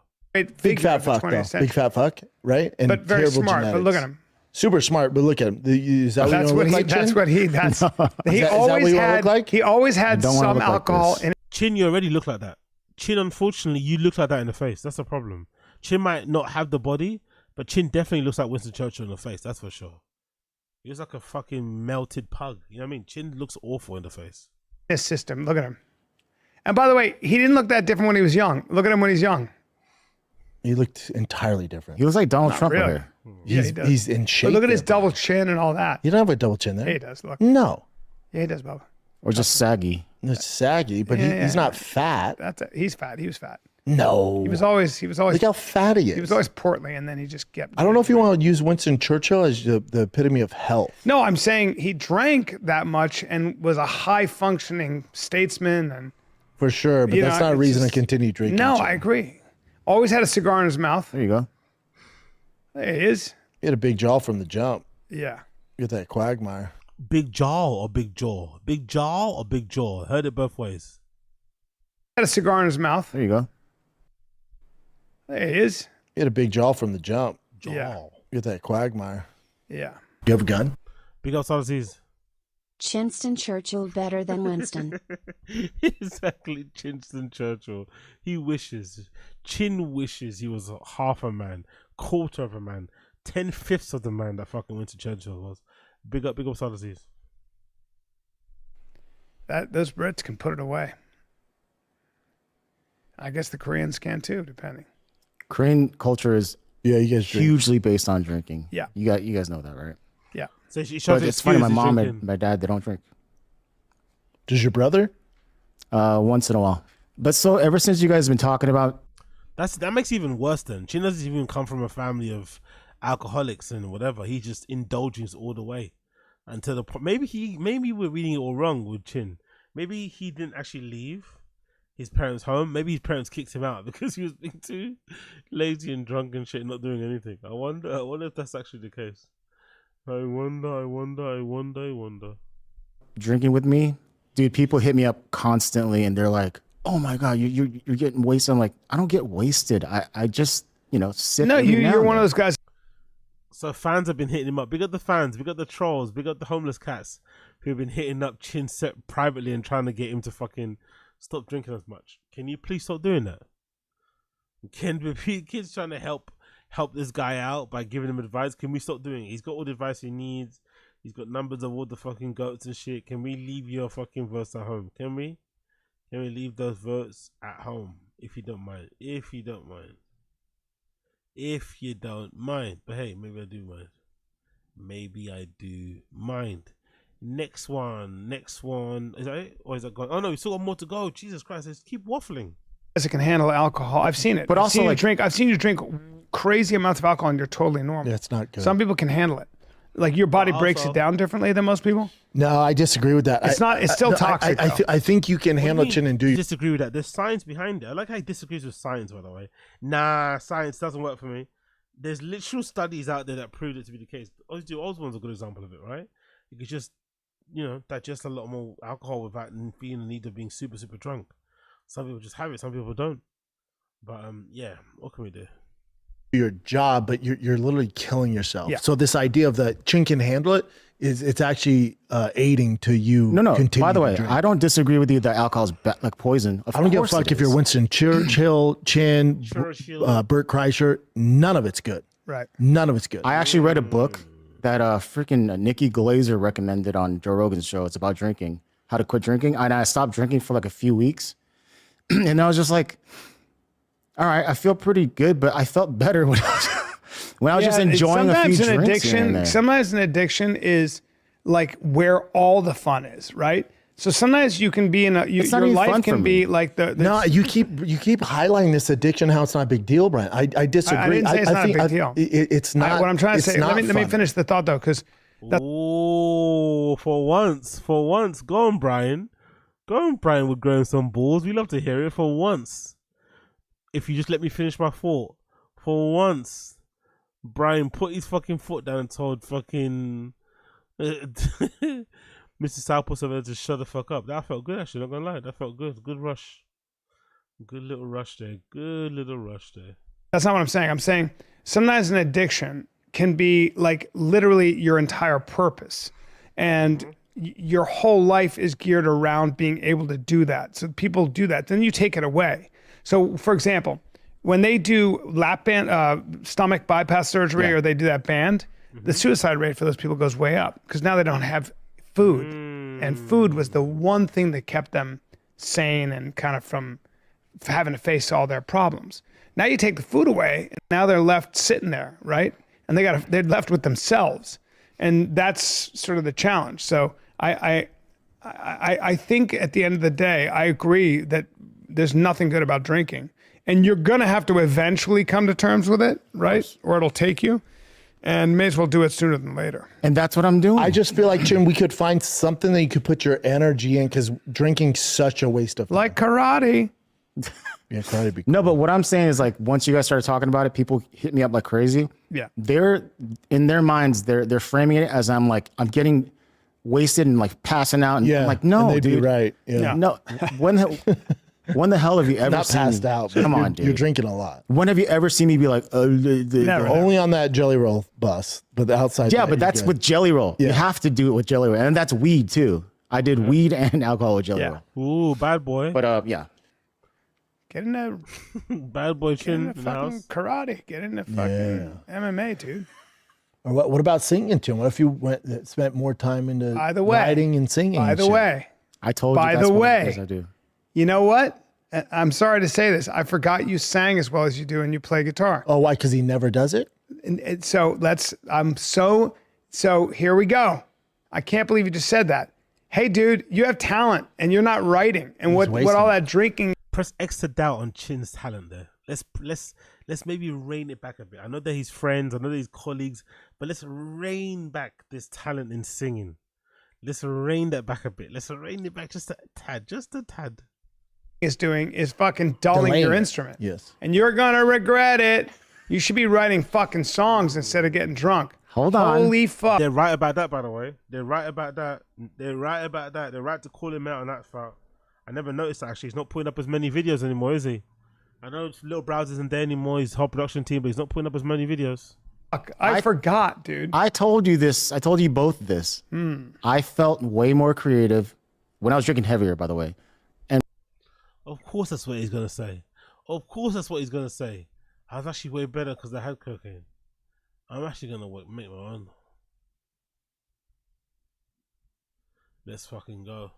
writing songs, me and Browse made all these songs when I was drinking. Yeah, you might have felt that way. I don't That's think a you crutch, are. Chin. You might have felt that way, but if you're sober and you start writing about shit you really think about and that you really care about, man, you might surprise yourself. All right, guys, I'll quit drinking today. Today? Just No, kidding. he's not. No. All right. You know, you're too in love with it now. You'll find your way. All right, let's get to the next. Jesus Christ, man! Honestly, what an interesting segment. But the best is yet to come. The best is yet to come when Brendan wants to kind of give this conversation a final little not. You know, find a little kiss goodbye. Find a little yob wave. Let's see what happens here. Fucking current event. You want to go in order that? Last thing with Chin. What if you stopped drinking, started writing music, started doing more music, found a girlfriend? What if it was the drinking that was causing all this bullshit? It might not be. What bullshit are you talking about? Meaning like finding him. Oh, by the way, so see part of pictures they put perfectly. They take some old pictures, old frame. I don't know. I'll check that out on Taz. But Chin kind of got a little bit triggered. You know, he got a little bit annoyed here about Brother's questioning. Don't know why, but he got a little bit, wasn't too happy, it looks like. For whatever reason. I don't know. Mashed works. So stupid.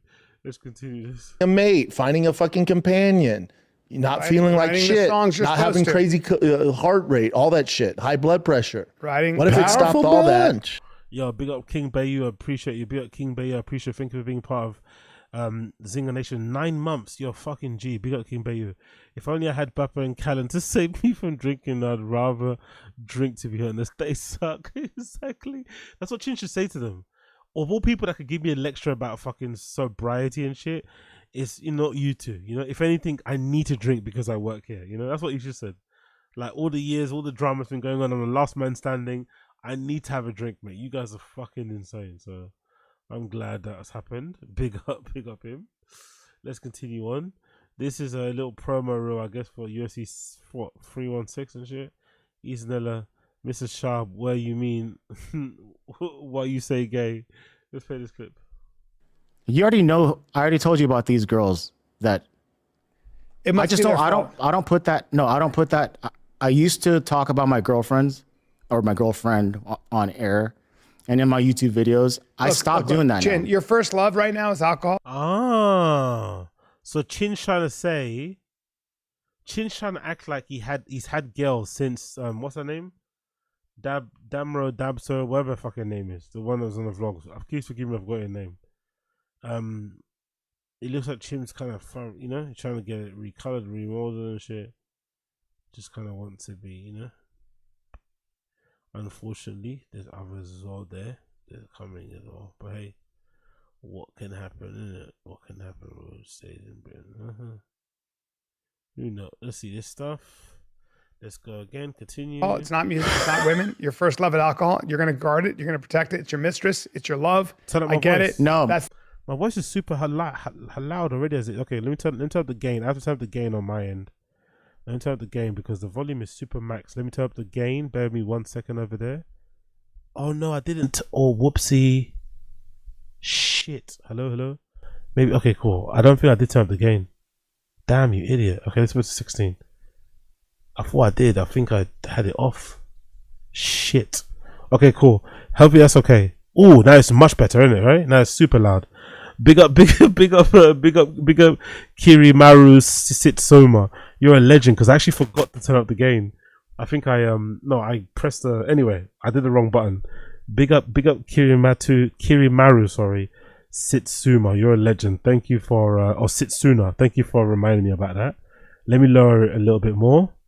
Oh, what an idiot. I pressed the wrong button. Let me lower the gain a little bit more. Yeah, MacBook Rookie. Exactly. MacBook Rookie completely. Okay, cool. How is that? Much better? How is that? I'm just talking in my low voice.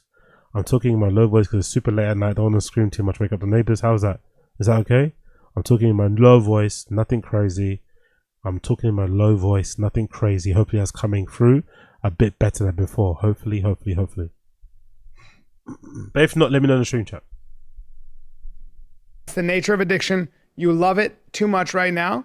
You're in love. You guys are having a look. It's like you got to break up with a guy. I love. Let me go back a little bit. Girlfriend on air, and in my YouTube videos, I stopped doing that. Chin, your first love right now is alcohol. It's not music. It's not women. Your first love at alcohol. You're gonna guard it. You're gonna protect it. It's your mistress. It's your love. I get it. No, that's the nature of addiction. You love it too much right now. You're in love. You guys are having a look. It's like you got to break up with a guy. I love him. This is what addiction looks like, isn't it? Right? I know Bryan's being a little bit he's being a little bit hyperbolic now and shit. He's exaggerating somewhat. But what he's saying is true, isn't it? Chin's first love at the moment, or Chin's the thing he cares about the most now is drinking. I get why, stressful job and shit. The whole move over there, he's probably got a lot of other things he's probably dealing with. But he's so defensive, isn't it? He's saying, no, Bryan.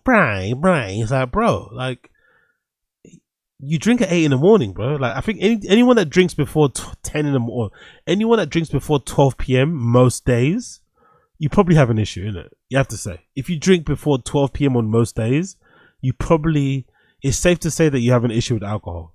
And the fact that Chin's unwilling to recognize it is a bit concerning. But hey, alcoholic shit. Mom, but he's in and out of jail, honey. He's always on a motorcycle. You're gonna get. I love him. Like, all right, I'm running away with him. Damn it, he's gonna. God, you guys are. You're looking at a surface level. You're looking at it on a surface level. There's a deeper level to understand his alcoholism. You guys are looking at a surface level. Yo, big up Jack Donnelly Jr. Unless you're at the airport. Yeah, that's the thing. I still haven't done that yet. When I go to Berlin next, I'm aiming to go sometime in October. Once I've done all the streams, I'm gonna, be going crazy with the stream marathons and shit. So I'm not going anywhere anytime soon. But when I go back again, I wanna do that. I've never done that before, because usually when I do my Berlin trips, I usually do like a early morning flight on the Friday to kind of get the most out of the weekend and come back on a Monday. But I want to try that out. I want to try to get to, that early morning flight on a Friday, I think departs London at like 7 a.m. in the morning. So I'll be drinking a pint at like 4 a.m. But I want to try. I want to give it a go, because the Weatherspoons, anyone that lives in London or whatever, you would know the airports in Gatwick, Heathrow, Stansted and Luton, they all have a big, they have several bars in them. Most of them are Weatherspoons ones, and they are packed. Like in the morning flights, they are packed. Like, it's obviously it's England, people have to drink, but they are packed. And I've heard good things. I've heard good things. So big up the drinkers on the plane. It's a fucking scary place to be, but I understand why you guys do it. Come on, play. You've seen the girl that I dated for like a few months. Mm-hmm. It's a Mongolian chick. She was fucking gorgeous. She was absolutely like a supermodel. Huh? Anybody else had friends like fucking Chin in their life who talk about their girlfriends like that, as if it makes it more valid? Oh yeah, she was a model. Oh yeah, she was super hot. Remember, like, I don't know. It's like, bro, like, is she the point? That's not the point though. Is she still here? Yeah or no? Is she still in your life? Yes or no? Doesn't matter if she was a supermodel or not, or she looked like this, she looked like that. She was super hot. Like, he has such an adolescent way, such a juvenile way of looking at girls, isn't it, or relationships. She was like a model here, super hot, a Mongolian girl. Like, all right, we believe you, bro. Can you take a little break? Can we take a break, dude? Because UFC 319 let me fast forward a little more. bet follow the UFC accidentally thinks the 78 Hope 7869. Call 8@ccp.org. Responsibly. 21 and over. In Ontario. After You can defend. After issuance. For additional terms and responsible gaming resources, see dkng.co/audio. All right, you can defend your alcoholism. Let's go to the next current event. When have I ever? I've been super honest with you guys. I told you guys. You're very honest. I told you guys I'm tapering now too. Like, I'm trying to. It's your first love. I get it. I understand. Chin's version of tapering. Honestly, people in the stream chat, let me know. Is that tapering though? If you just dilute your wine with fruit juice, is that a thing? Is that tapering, or is that just another form of alcoholism, or like coping? He says he's tapering with that. When he goes home, he drinks diluted wine. He gets wine and he dilutes it with fruit juice. My first love. Oh my god. It is, but it's okay. You are honest, but I'm honest with you too. That's what it is. Big up Bryan. That's the nature of addiction. We all know alcohol is bad. That's 100%. Yeah. Well, you're turning your own back on yourself and your future is the problem, right? So you're not writing, you're not doing any of that stuff. Ouch. Ouch. Some home truths is a good thing. And also you're 50, Chin. Chin's 50 and I don't know about you, but I don't get... Chin's never said he's happy being single or happy not having a family. It'd be different if that's the case, you just leave him alone. Chin's also 50, childless, spouseless, and just doing what he's doing now. Like, that's a problem, you'd imagine, right? That's not a good thing, unless you want that for yourself. But yeah, big up him. Stuff. How do you know I'm not writing, Brian? I just do. Exactly. You realize we had to transition from... Well, he brought it up and I went, oh, I forgot about that. How do you know I'm not writing? If you were writing, you would have said you're writing. The fact that he didn't defend it is proof that he isn't writing. The biggest sin is that you're not being the musician you should be. We've only been here for a month, right? We've been here 3 months, Jen. 3 months? 3 months. We've only been here a month. It's actually been 3. Probably been about 2 or something since Chin's moved there. But I love how Chin's using the excuse that they've brother, they didn't move the operations to fucking England, you know? It's just in Texas. Like, he lives by himself. He hasn't unpacked everything just yet. Like, what? So he has to unpack, then he has to get settled at work for him to start being sober. He can't start being sober whilst he's unpacking his shit, getting himself into order and shit. He has to start later. It's like, what? Such a strange little guy. Because disease, he's been tapering for a year now. It's hilarious. More like tampering. Big up LB. Keepy. That's some alky sheet right there. The rapist Bapper can't date anything exactly. Big up Jack Donny Jr. He's drinking his neck pain away. That's a good point, Jack Donny. I wonder if that's part of actually the reason why he's drinking so much and taking so many kratom pills and shit. Maybe it's because he actually needs them. You know, he's going through a lot right now.Maybe that's a fact. Hold on, I moved here in June. Because we lose track of time when we're drunk. We moved here first week of June. You got June, July, August. I moved here in end of June. Yeah, you came mid-June. I came here to fix, build all the stuff, the audio and video gear. You came here like late to build all the stuff. All right, bro. Relax. You're not an engineer, bro. Don't get in your mood of harsh shit right now. June, but I moved here in July. In June, Bubba. June 30th. Go to AA and find yourself a hot sober chick. So you got all July. Now we've been in August now, right? Yeah. We're 2 weeks into August. Yeah, but think about July. How long you need, Bubba? Hold on, July. Oh, I gotta get all my furniture stuff. Stuff put up. Mm-hmm. I gotta do all that stuff. Come on, dude. And I don't have a family like you guys. It's me by myself. I know. How's that? He's trying to say, Chinja, look at the eyes. Chin's trying to say, moving by yourself is harder than moving with a family. You have a gun? Big up these. Watching the end of Suyi Bloodline. Exactly. Big bro help. Exactly. Big bro needs to step in and help him ASAP. Chin's trying to say he actually is saying with his chest that moving to another house, another state with your family in tow is easier than doing it by yourself. Once everyone's settled and shit. No, it isn't.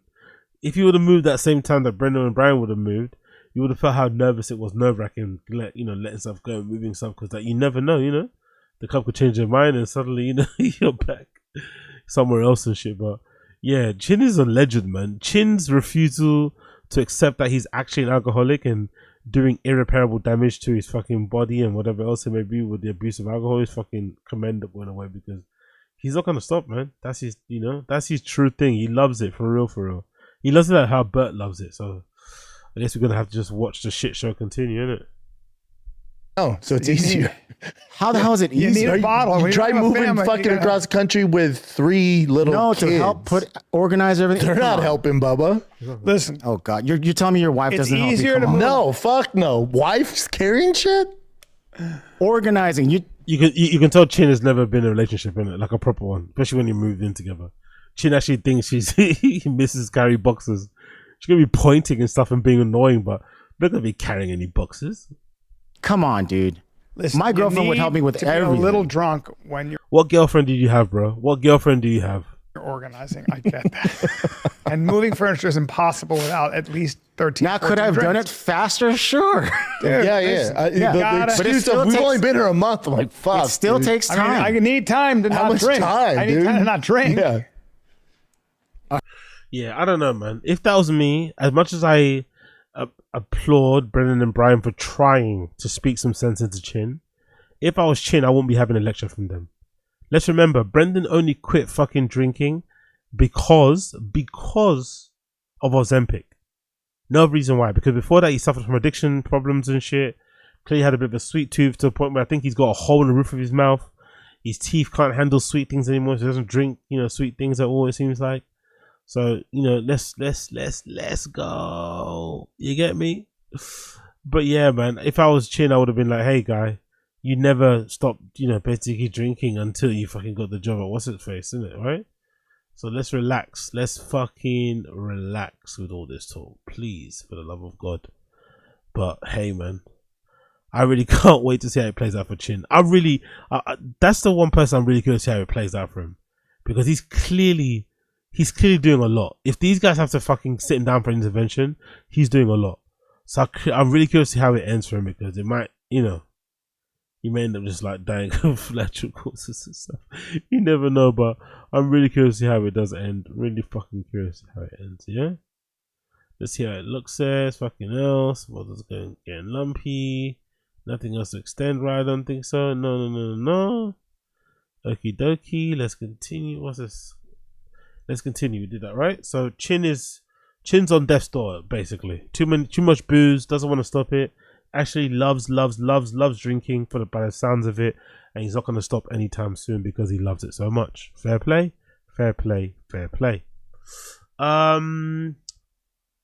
What should we do? Let's do this one. Brendan lies about how he stopped drinking once again. Yeah, let's try this one. Do you miss drinking at all? No. You stopped when? You just stopped one day? Yeah, I just went cold turkey.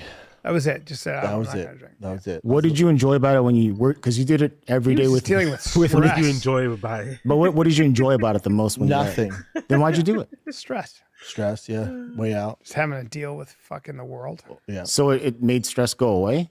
Yeah. It's a shitty way to cope. Yeah, it's a bad way to cope. I had my own whiskey line, so I had access to it. It was there. Yeah. Your face was swollen. Super swollen. Yeah. Yeah, I mean, nothing good came from it.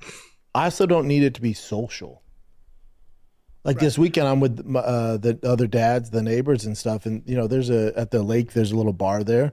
I can go there and hang with anyone and talk. Yeah. I don't need alcohol to talk. No.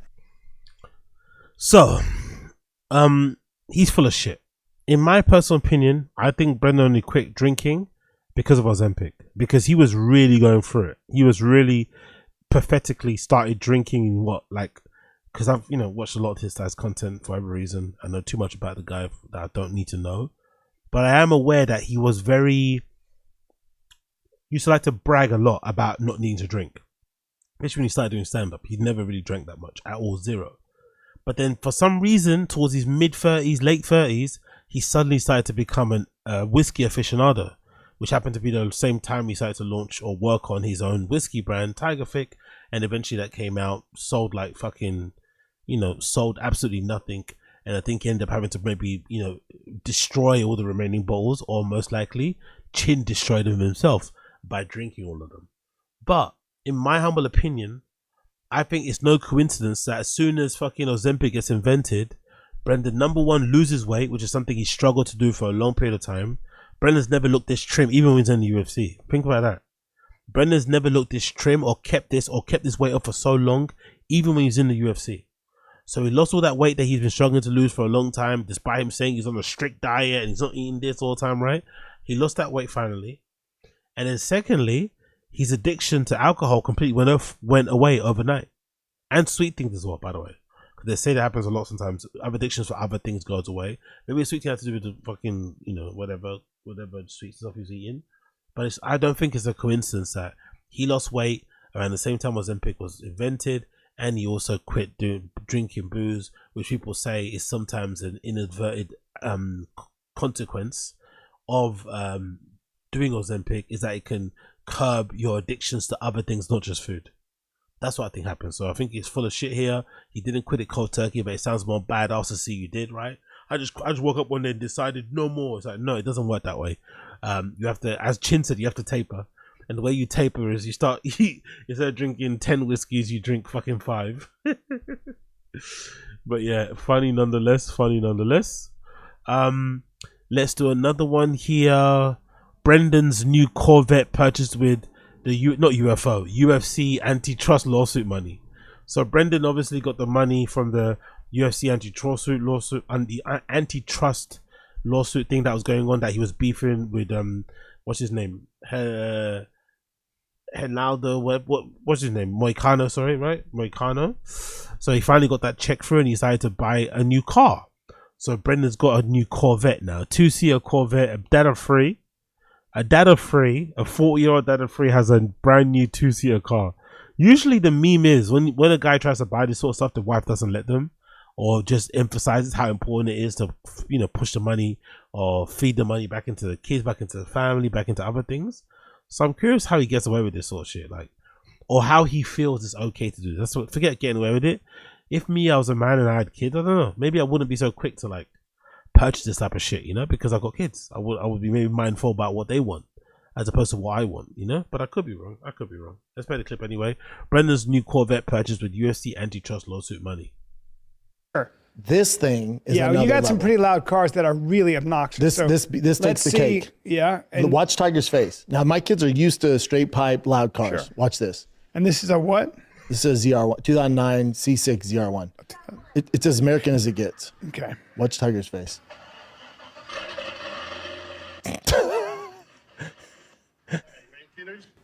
Not that impressive, really. He hyped up too much. This is a regular reaction from a kid. That sounds kind of horrible. I'm not gonna lie. It sounds like it's broken. Is your dick hard? No. Not even a little bit. Well, hold on. You gay man. Let me try to. It's not a big let me deal. try to get excited. Hold on. No, it's like when you see tits, you're like, it does nothing for me. No. You know, chin's not into chicks. No. Hold on. This is like, man. This thing's got a chassis on it. Oh no. What is that thing? It's a Corvette. It's a Corvette. It's not, but it's a ZR1. It's got some racing seats in it. Those no are back standard seat. seats. No back seat. No back seat. No back seat. Just a 2-seater, huh? 2-seater sports car. And that's the 6-speed. What is it? It's an 8-cylinder. It's a V8. It's a LS9. V8 supercharged. It has over 1,000 horsepower. 1,000 horsepower to the wheels, Daddy. So that means that we're the talking crank, about a probably real 11, muscle 1200. car. That's a muscle car. Yeah. 6-speed too. And how fast does it go 0 to 60? It can go 205 miles an hour. 205 miles an hour. If you want to. 205 miles an hour. No, I would never go that fast. I'm still not hard. Man, nothing. Not even a little flick. Well, but I am impressed that it goes that fast. All right. Well, I'll take. Again, like, got the Dodge. Now he's got like, what's the need of these cars? Like these two. Like, why does he get? Like, why does he buy these 2-seater cars though? One thing, he was taking them to the track and really pushing them, right, or going on long rides or going on highways and shit and really going crazy, but it doesn't seem like he does. And I also wonder, like, is that an okay thing to do if you got like 2 kids at home or 3 kids at home, all under the age of like what, 12? Should you be really like jumping in your fucking sports cars and driving around with the top down? Or maybe you should be at home helping out your wife, helping out your mother-in-law to fucking raise those children and look after them and shit, right? Should he be really, I don't know. Especially because he's already got 1 million cars. Like, fucking, how many cars you need, bro? How many fucking cars you need? Let's go to his Instagram. Actually, I want to get a better look at this car. Let's check out his Instagram because I'm sure he's posted on there. You know, he's always, yeah, there we go. He's always posting the stuff he buys on there. So check out his Instagram. We'll see.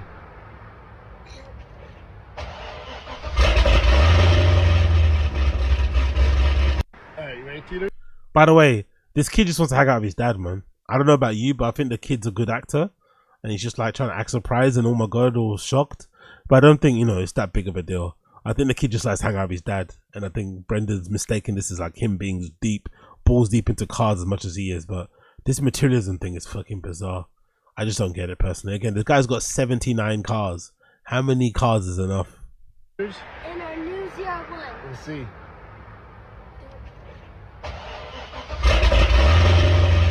Again, especially for a guy that doesn't leave his house. That's another thing too. It's not like he travels, doesn't like he goes anywhere, doesn't have many friends. So it's just an interesting hobby to have. Like these cars don't go anywhere really, innit? Like where does he drive them to? Back and for like school run. Having 7 cars to mainly do the school run is fucking insane, to be honest.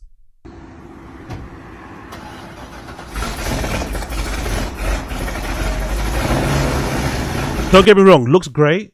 But that sound doesn't sound too great to me, but it looks fucking fantastic to the eye, you know? It looks really, really cool.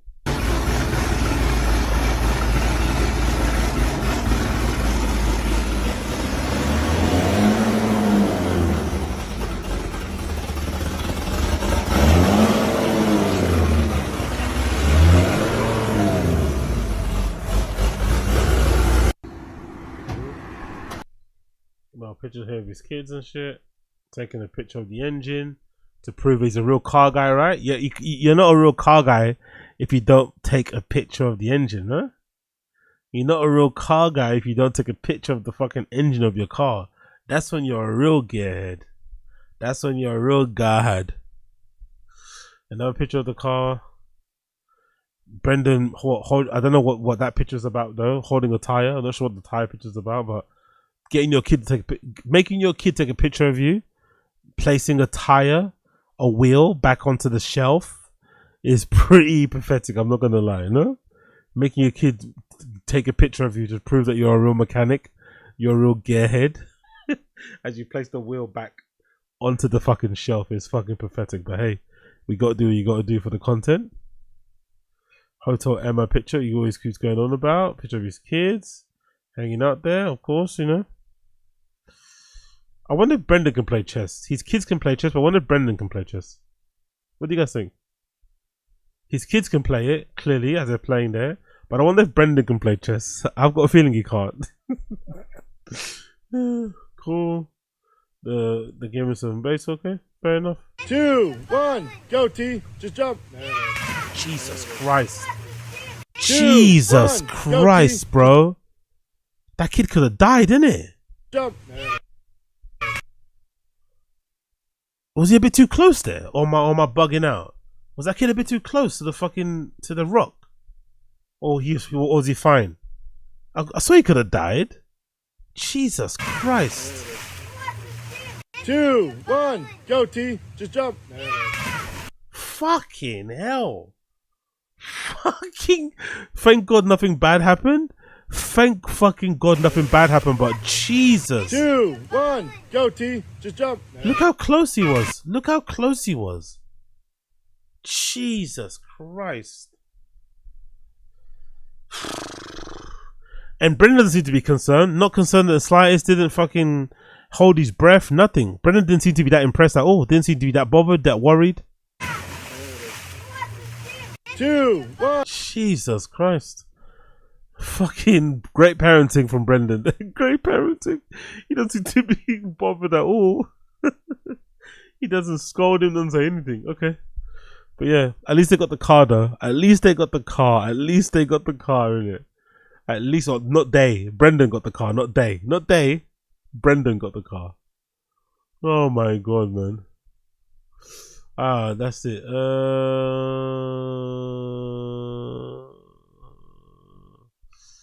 Let's continue. Wow, shocking situation there. Let's go. So we did that. We did the drinking thing. Oh, do you want to hear Brendan talk about not being a fan of weed? Brendan's anti-weed now. He thinks it's a gateway drug. Does that mean he's anti-Joe Rogan? Yeah.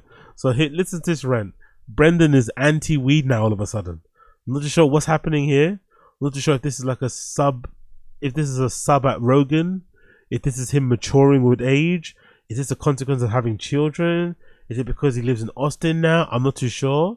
But Brendan goes on a bit of an anti-weed rant here. Listen to Brendan's anti-weed legalization rant. But it's like one of the current, this is a good segue. One of the current events is how Trump's gonna, make marijuana not such a restrictive drug, right? So it's a gateway drug.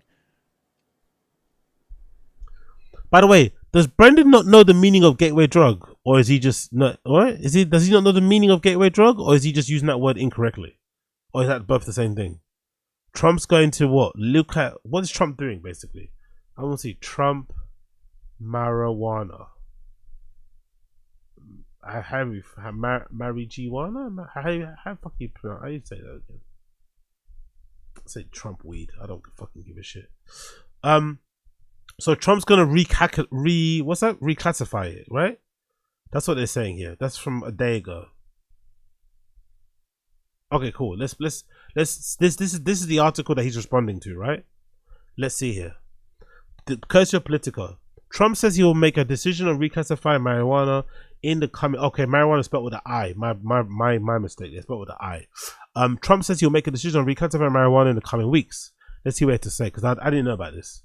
President Trump said on Monday His administration was looking at reclassifying of marijuana and intends to make it a decision in the coming weeks. It's a very complicated subject base, he said. I've heard great things about having to do the medical and bad things about having to... No, it's a very complicated subject base. I've heard great things having to do with medical and bad things having to do with just about everything else. His comments come after Friday Wall Street Journal report indicated Trump was considering reclassifying the drug as less dangerous. That's really fucking cool, isn't it? If you live in the States, as it should be, by the way, like how they do in fucking Amsterdam and Holland and shit, where you can just smoke it in coffee shops and all over the streets and shit. Fucking great in most of, I guess most of Lebanon. The move, which the Biden administration considered but did not ultimately enact, is controversial among some of Trump's base. Okay, so I guess some MAGA people are anti-marijuana. Is that true? I didn't know that. Are some MAGA people anti-marijuana because they're anti-drugs in general? Or are they anti-marijuana because they think it's a gateway drug into other harder drugs? People in the street chat, let me know, because I have no idea about MAGA people and Republicans and how they view things. Because I'd imagine they'd like it because of the taxes and whatever they could claim from it and shit and the money they could make. But are Republicans and those type of people generally not a fan of marijuana legalization because it's a drug or because it could be a gateway drug? We need to protect the public spaces for kids. He wrote on X on Saturday, everything already smells like weed, which is ridiculous. Let's make it harder and ruin public space. Okay, cool. I get that. People don't want places to smell like weed. But then you just limit it to people only smoking it in like licensed cafes and shit, right? You can still make it maybe illegal to smoke in the streets, but having someone in possession isn't a penalized crime, by the way. Let me know, stream chat. Say, bro, the country is a shambles, but sure, let me smoke some fucking weed. They don't know. The church instructs them to be against it. Okay, cool. Church makes sense. On to Southern California. I could give a fuck about that shit being legalized. They think all the above and the crime that comes of it. Okay, cool. Put bills, opiates on, all are good. The Whole Foods. MAGA wouldn't align with weed, bro. There's a whole chunk of MAGA who like to pretend it's 1950s, so it's fun to them to pretend weed is evil. Okay, cool. So it's that kind of whole thing, innit? But again, I'd imagine the money made from it, I think, will be good from them. You'd imagine tax breaks and shit, or whatever. But yeah, I just don't buy this whole gateway drug thing. By the way, maybe I'm just an old school, because I'm an old school fucking druggie myself.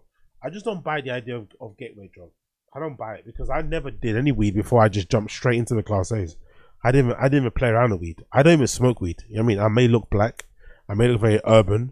I may look very hip hop personified, but I'm not really the biggest fan of smoking weed anyway. I hardly smoke it. If anything, maybe on a holiday, maybe here and there, but it's not really my go-to thing, you know?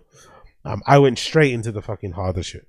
So I don't buy this idea that it's a gateway drug. I think if you like harder stuff, you're gonna have harder stuff. If you like weed, you like weed. I don't know. Having been in Amsterdam this past weekend as well, it's kind of nice, man, to see a place like that so chilled out. People in coffee shops fucking drinking weed, smoking and shit, chilling out. I don't mind it personally. Trump did not indicate at the briefing whether he intends to reclassify the drug, just that his administration would reconsider it. Reclassifying marijuana as a scheduled free drug would reduce penalties without making it fully legal. Ahead of the 2024 election, Trump said that he would vote yes on the Florida amendment that would legalize marijuana through the state. Florida voters did not approve of the amendment. Jesus. Florida people didn't approve to legalize marijuana. Wow. Surprised, actually. I always thought Florida was a bit more of a like loose, fuck it, let's have some fun, right on the edges of your seat, bit crazy place. I would have assumed they would have fucking, approved of that. It's surprising. As I previously mentioned, I believe it's time to end needless arrest, incarceration on adults, he wrote on Truth Social. We must also implement smarter regulations while providing access for adults to safe, tested products. I agree with that one. In the post, he indicated that he would look into medical uses of marijuana and benefits reducing classification scheduled 3. Okay.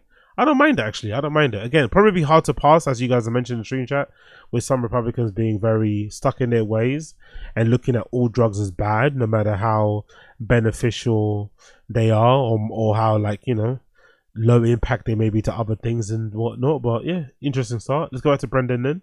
Let's see what Brendan had to say. Let's go back to Brendan's opinion on this shit. Back to the start once again. Let's play from here. Big up the stream chat. Go for it. I know what you're about to say. The idea You know, obviously our boy Rogan swears by marijuana. I'll tell you this right now.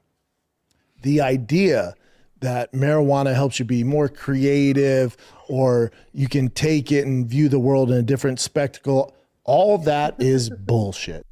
You can view the world in a different spectacle. You mean from a different perspective? You can view the world in a different spectacle. What?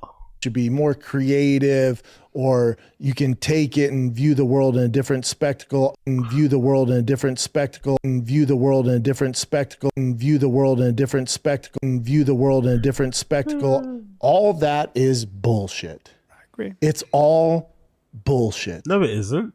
None of that. No, it isn't bullshit though. Some people do.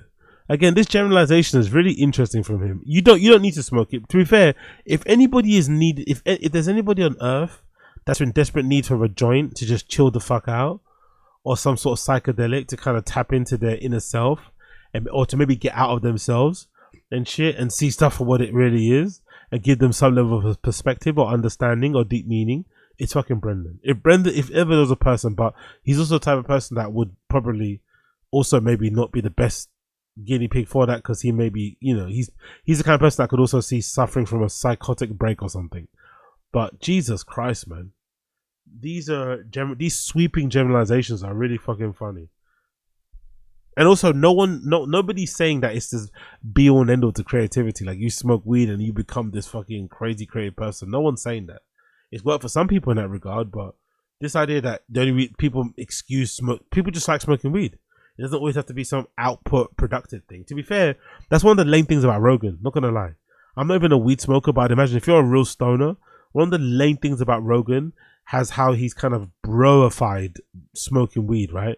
And made it seem like this hack, right? From the jiu-jitsu to the comedy to the podcasting, like weed is this like superpower, super plant thing that will push you to do more and tap into your side. Brother, can I just smoke, please? Can I just smoke, please? Can I just smoke, please? That's real. It's all an excuse for you to zone out and do whatever. You can do it. Big up Two Phones. Exactly. Perfectly put, Two Phones. Schaub is just trying to be polarizing, unoriginal takes. Exactly. He's trying way too hard to go viral, by the way. Way too hard to have a hot take that everyone's going to disagree with and go crazy on. That can kind of get the show back into the algorithm, get them back popping again, get them back relevant again. But it's like, come on, man, this is a nonsense opinion. He doesn't even believe this himself, I'm sure. Without it. Well, you're medicating yourself. So you're medicating yourself. So if you think marijuana is this some sort of passenger to get you to be funny or more creative, that's in you. You can get there without these drugs. Yeah. And you can tap into it with the drugs, though. You can get to that person. You can get to whatever's inside of you way quicker with those drugs, though. So you know what they mean. This guy, it's already in you. You don't need it. Like, Jesus Christ, what a fucking boomer. To say it's a gateway drug, that's not an understatement. And it's not a gateway drug, by the way. I don't believe so anyway. I think if you want to do harder drugs, you will do harder drugs. Science on it, and there's research. Don't get me wrong. For some people, it may be, but I think by and large, I don't think weed's a gateway drug. Research on it that shows that kids that do marijuana before the age of 21, it makes you so much more stupider. It makes you so much more stupider. That sounds so much more stupider. Also, what makes you stupider? Playing football, CTE, UFC like Brendan, or smoking some weed on your 12, 13? What's actually gonna hurt you more? I don't know. I would imagine playing a position that Brendan did, where you're essentially getting hit all the time. That probably have more impact on your lack of intelligence or whatever else it may be going forward. You'd imagine more so than fucking weed. But again, what do I know? Nothing. Seen it with my own eyes. I've seen it with person with our friends who just smoke all the time. What's our it's friends? not Who's cool. the friends? I've seen young kids What who had friends? everything, and I watched them smoke, and they started Lies. smoking at 15, 14. You know, it is. I seen young. Honestly, what is this conversation, bro? Boomer conversation. I've seen friends. Like, what friends? What friends do you see at 15? Name them, bro. This again, made up stories. These made up stories. It's what it is. Kids do it, and man, when they're 25, it's a sad story. It just is. You're just Because I'd say, always medicated. and Rogan's an outlier. He can do it and still be super hyper. He was also productive. that way before he started smoking too. He's so intense and in sixth gear, so It maybe it worked for brings him. him down to fourth, so it works for him. But he also started doing it when he was 35 years Correct. old. Also, you're not Joe Rogan, right? Most of us aren't. So the idea that this can be a less dangerous drug, and So because you're not Joe Rogan, you can't smoke weed. Unless you're Joe Rogan, unless you've got the schedule Joe Rogan, unless you're as busy as Joe Rogan, you should not be smoking weed. You don't deserve it. What? to help people out, it couldn't be more wrong. Now there's some health benefits to it, you know, with inflammation, stuff like that. But as far as like making it less dangerous, I just think it's moving America in the wrong direction. Mm-hmm. My buddy, who you know, it's moving American road. Imagine getting your hot take. Imagine getting your opinions on how to move America forward from Brendan Schaub. Imagine Brendan Schaub is your go-to person on a weekly basis for you to understand where America should be headed. Just imagine. No, Jimmy. We had a friend who had passed away from a brain tumor, but he had glioblastoma, and they were giving him highly concentrated THC. You have a right? gun? Like Yo, big up A. Martinez. They're kinda right. Rogan was 35 when he started. Yeah, but that's also loser shit though, isn't it? I don't know about you, but I think if you're 35 and you haven't smoked weed yet, just don't smoke it. Controversial opinion. I think if you haven't done any drugs and you're ready and you're 35 years of age, just carry on, man. Carry on living your life. You don't need it. People like myself and others who started a bit earlier, you know, you probably can never get rid of that itch. You got to kind of balance it out by doing some good deeds and lock it in from time to time. But I think if you've reached the age of 35 and you've not done a single drug, you should probably just allow it. Just leave it. Just leave it. Leave it alone. Leave it alone. It's okay. Leave it alone. It's okay. highly concentrated, and it kept him alive for I think almost 3 years. So they're sometimes certain THC, I guess they don't know why, is kind of, you know, slows the progression. So Jimmy, who smokes weed periodically, he wet his finger on the dropper. He wet his finger on the THC dropper and went like this. Got blitzed. He didn't just go get blitzed. He went into a seizure. Oh yeah. And he was like this, and he remembers he was totally like cognizant, but he had no control over his body. But aren't these like men the same age as Bryan? These old men, these old ass middle-aged men, recently divorced, got nothing to do. Like, okay, some old ass guy tried to fucking go crazy with some THC and got fucking his ass kicked. Doesn't mean weed is bad. It means that man's very old and should probably not be squirting THC into his fucking tongue. So he had no control of his body, and he was like, oh my God, I'm having a stroke. So they get him to the hospital, and he's lying there, and the doctor, he's fine. Oh, you think so? Okay, big up A. Martinez. You think so? Honestly, it's more loser to be doing it as a kid. I started 15, my friend started 25, and he still kept his faculties. That's a good point. Big up Josie. Wagwan Josie, if you've ever truly been free, would you ever to do whatever jobs we see fit, sharp grandpa? Yeah, I'm of that thinking personally. Having read all the books I've read about the cartel, having read all the books I've read about the fucking drugs in general, the amount of bloodshed, like you read some of these books about the cartel and shit, about drug smuggling from parts of South America, Central America, around the world, all the issues happening in Europe now in parts of Belgium, gun crime in fucking Sweden and shit. Like, it's pretty bleak, it's pretty sad what's going on, the amount of people that die for myself and others to get fucking baggies, you know, in our fucking front pockets when we're going clubbing and shit. It's quite awful. So personally, I'm of the ilk, or I'm of the thinking, just legalize it all and you completely get rid of that underbelly, that crime, that criminal world, that criminal enterprise. You know what I mean? That's where I'm at. But I'm sure it's not that easy. I'm sure that it comes with a lot of risks. But for me, I'd love to live in a future where you just legalize the whole shit. Whoever wants to do what they do, you do it. You be a responsible adult. If you're not a responsible adult, your life gets fucked. You know what I mean? But this mollycoddling of adults or trying to prevent them from doing those type of things by making stuff illegal doesn't help really, you know? Because, you know, it just gets done behind closed doors. That's simply it. It just gets done behind closed doors and away from phones and cameras and shit. So I don't like that sort of shit personally. But hey, What can you do? What can you do? Gateway drugs. Gateway drugs. Oh no, let's continue. It hasn't finished it. Finally coming out of it, and the doctor goes, yeah, you overdosed on THC. That's what happened to you. It's like, and some people get schizophrenic doing it. Like there's just, I just think people would be so much better if, I'm not saying there's not a use for marijuana. There definitely is in medical cases. I just think we'd be so much better off if. So marijuana should only be used in medical cases, not recreationally, according to Brendan. You shouldn't smoke weed. You should just only use it for medical purposes. Instead of smoking marijuana, instead of drinking that fucking whiskey chin, if you just put your fucking, or whatever you drink, if you just put your fucking tennis shoes on and go for a run. People don't run in tennis shoes. People running shoes, by the way. He's not that much of a boomer to say tennis shoes. He's not that old. People don't run in tennis shoes. They run in running shoes or CrossFit or cross-training shoes or whatever else it may be.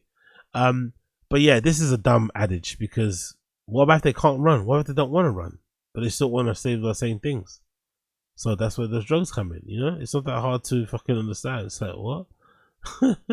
Just go for a run. Maybe I don't want to go for a run, you know? Maybe some people, they don't want to put on their quote-unquote tennis shoes and go for a run. Plus, these guys aren't going for fucking runs. Fuck out of here, man. Brendan hasn't recorded a single one of his fucking runs at 4 a.m. allegedly. Allegedly. Come on, man. Get out of here. Get out of here. And if you can get the same euphoric feeling, you can get the same endorphins, whatever drug or choice, whatever alcohol of choice, if you do something hard and that makes you sweat, you're going to get the same endorphins. There's a reason why. Endorphins. Well, why is it when he says it, it sounds so wrong?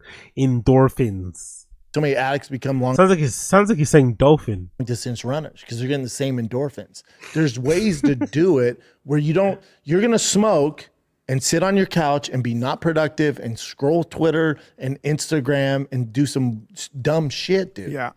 That's what you do every day too, though, no? How you going to pot kettle black, mate? Look at that face. That's the face somebody knows he's projecting and he's talking about himself too. Like, that's what you do as well, mate. We all do the same shit. You do that too. Don't look like you're better than everybody else. Like, what? He does it even without the weed. He's probably dead doom scrolling on his couch with his kids playing around him. He doesn't even probably just get off weed. He doesn't even get off weed. Fucking hilarious. Absolutely blood clot hilarious. I think that may be it for now, right? We're about what? 4 hours in. So I'm gonna save the rest of it for tomorrow. I'm gonna save the rest of it for tomorrow. I'm gonna save the rest of these clips for tomorrow, and we'll obviously do what's his name? Josh Wolfer's new special is out. We'll also do that watch along. We'll do a little bit of Tony, and we'll also do. I also drop obviously the Rap Barbosa doc reaction. Check out for that one; it'll be a good one. So thank you for tuning in. Thank you for tuning in, people. It's been a pleasure, not a chore. It's been a pleasure, not a chore. If it's your first time tuning in, you're still here during the live stream. I appreciate you. Thank you for hanging in there with me. If you're still here and you haven't liked the stream, please like the stream before you leave. If you're still here and you haven't liked the stream, please like the stream before you leave. If you're still here and you haven't liked the stream, please like the stream before you leave. That would be greatly appreciated. Help me out in the algo and shit. Thank you, thank you, thank you, thank you, thank you. And I'll see the rest of you guys again tomorrow, right? Tomorrow, I'll see you guys again tomorrow. Thank you for tuning in. It's been a pleasure, not a chore. Smash the like button, hit subscribe, and I'll see you guys again tomorrow. Thank you. Peace.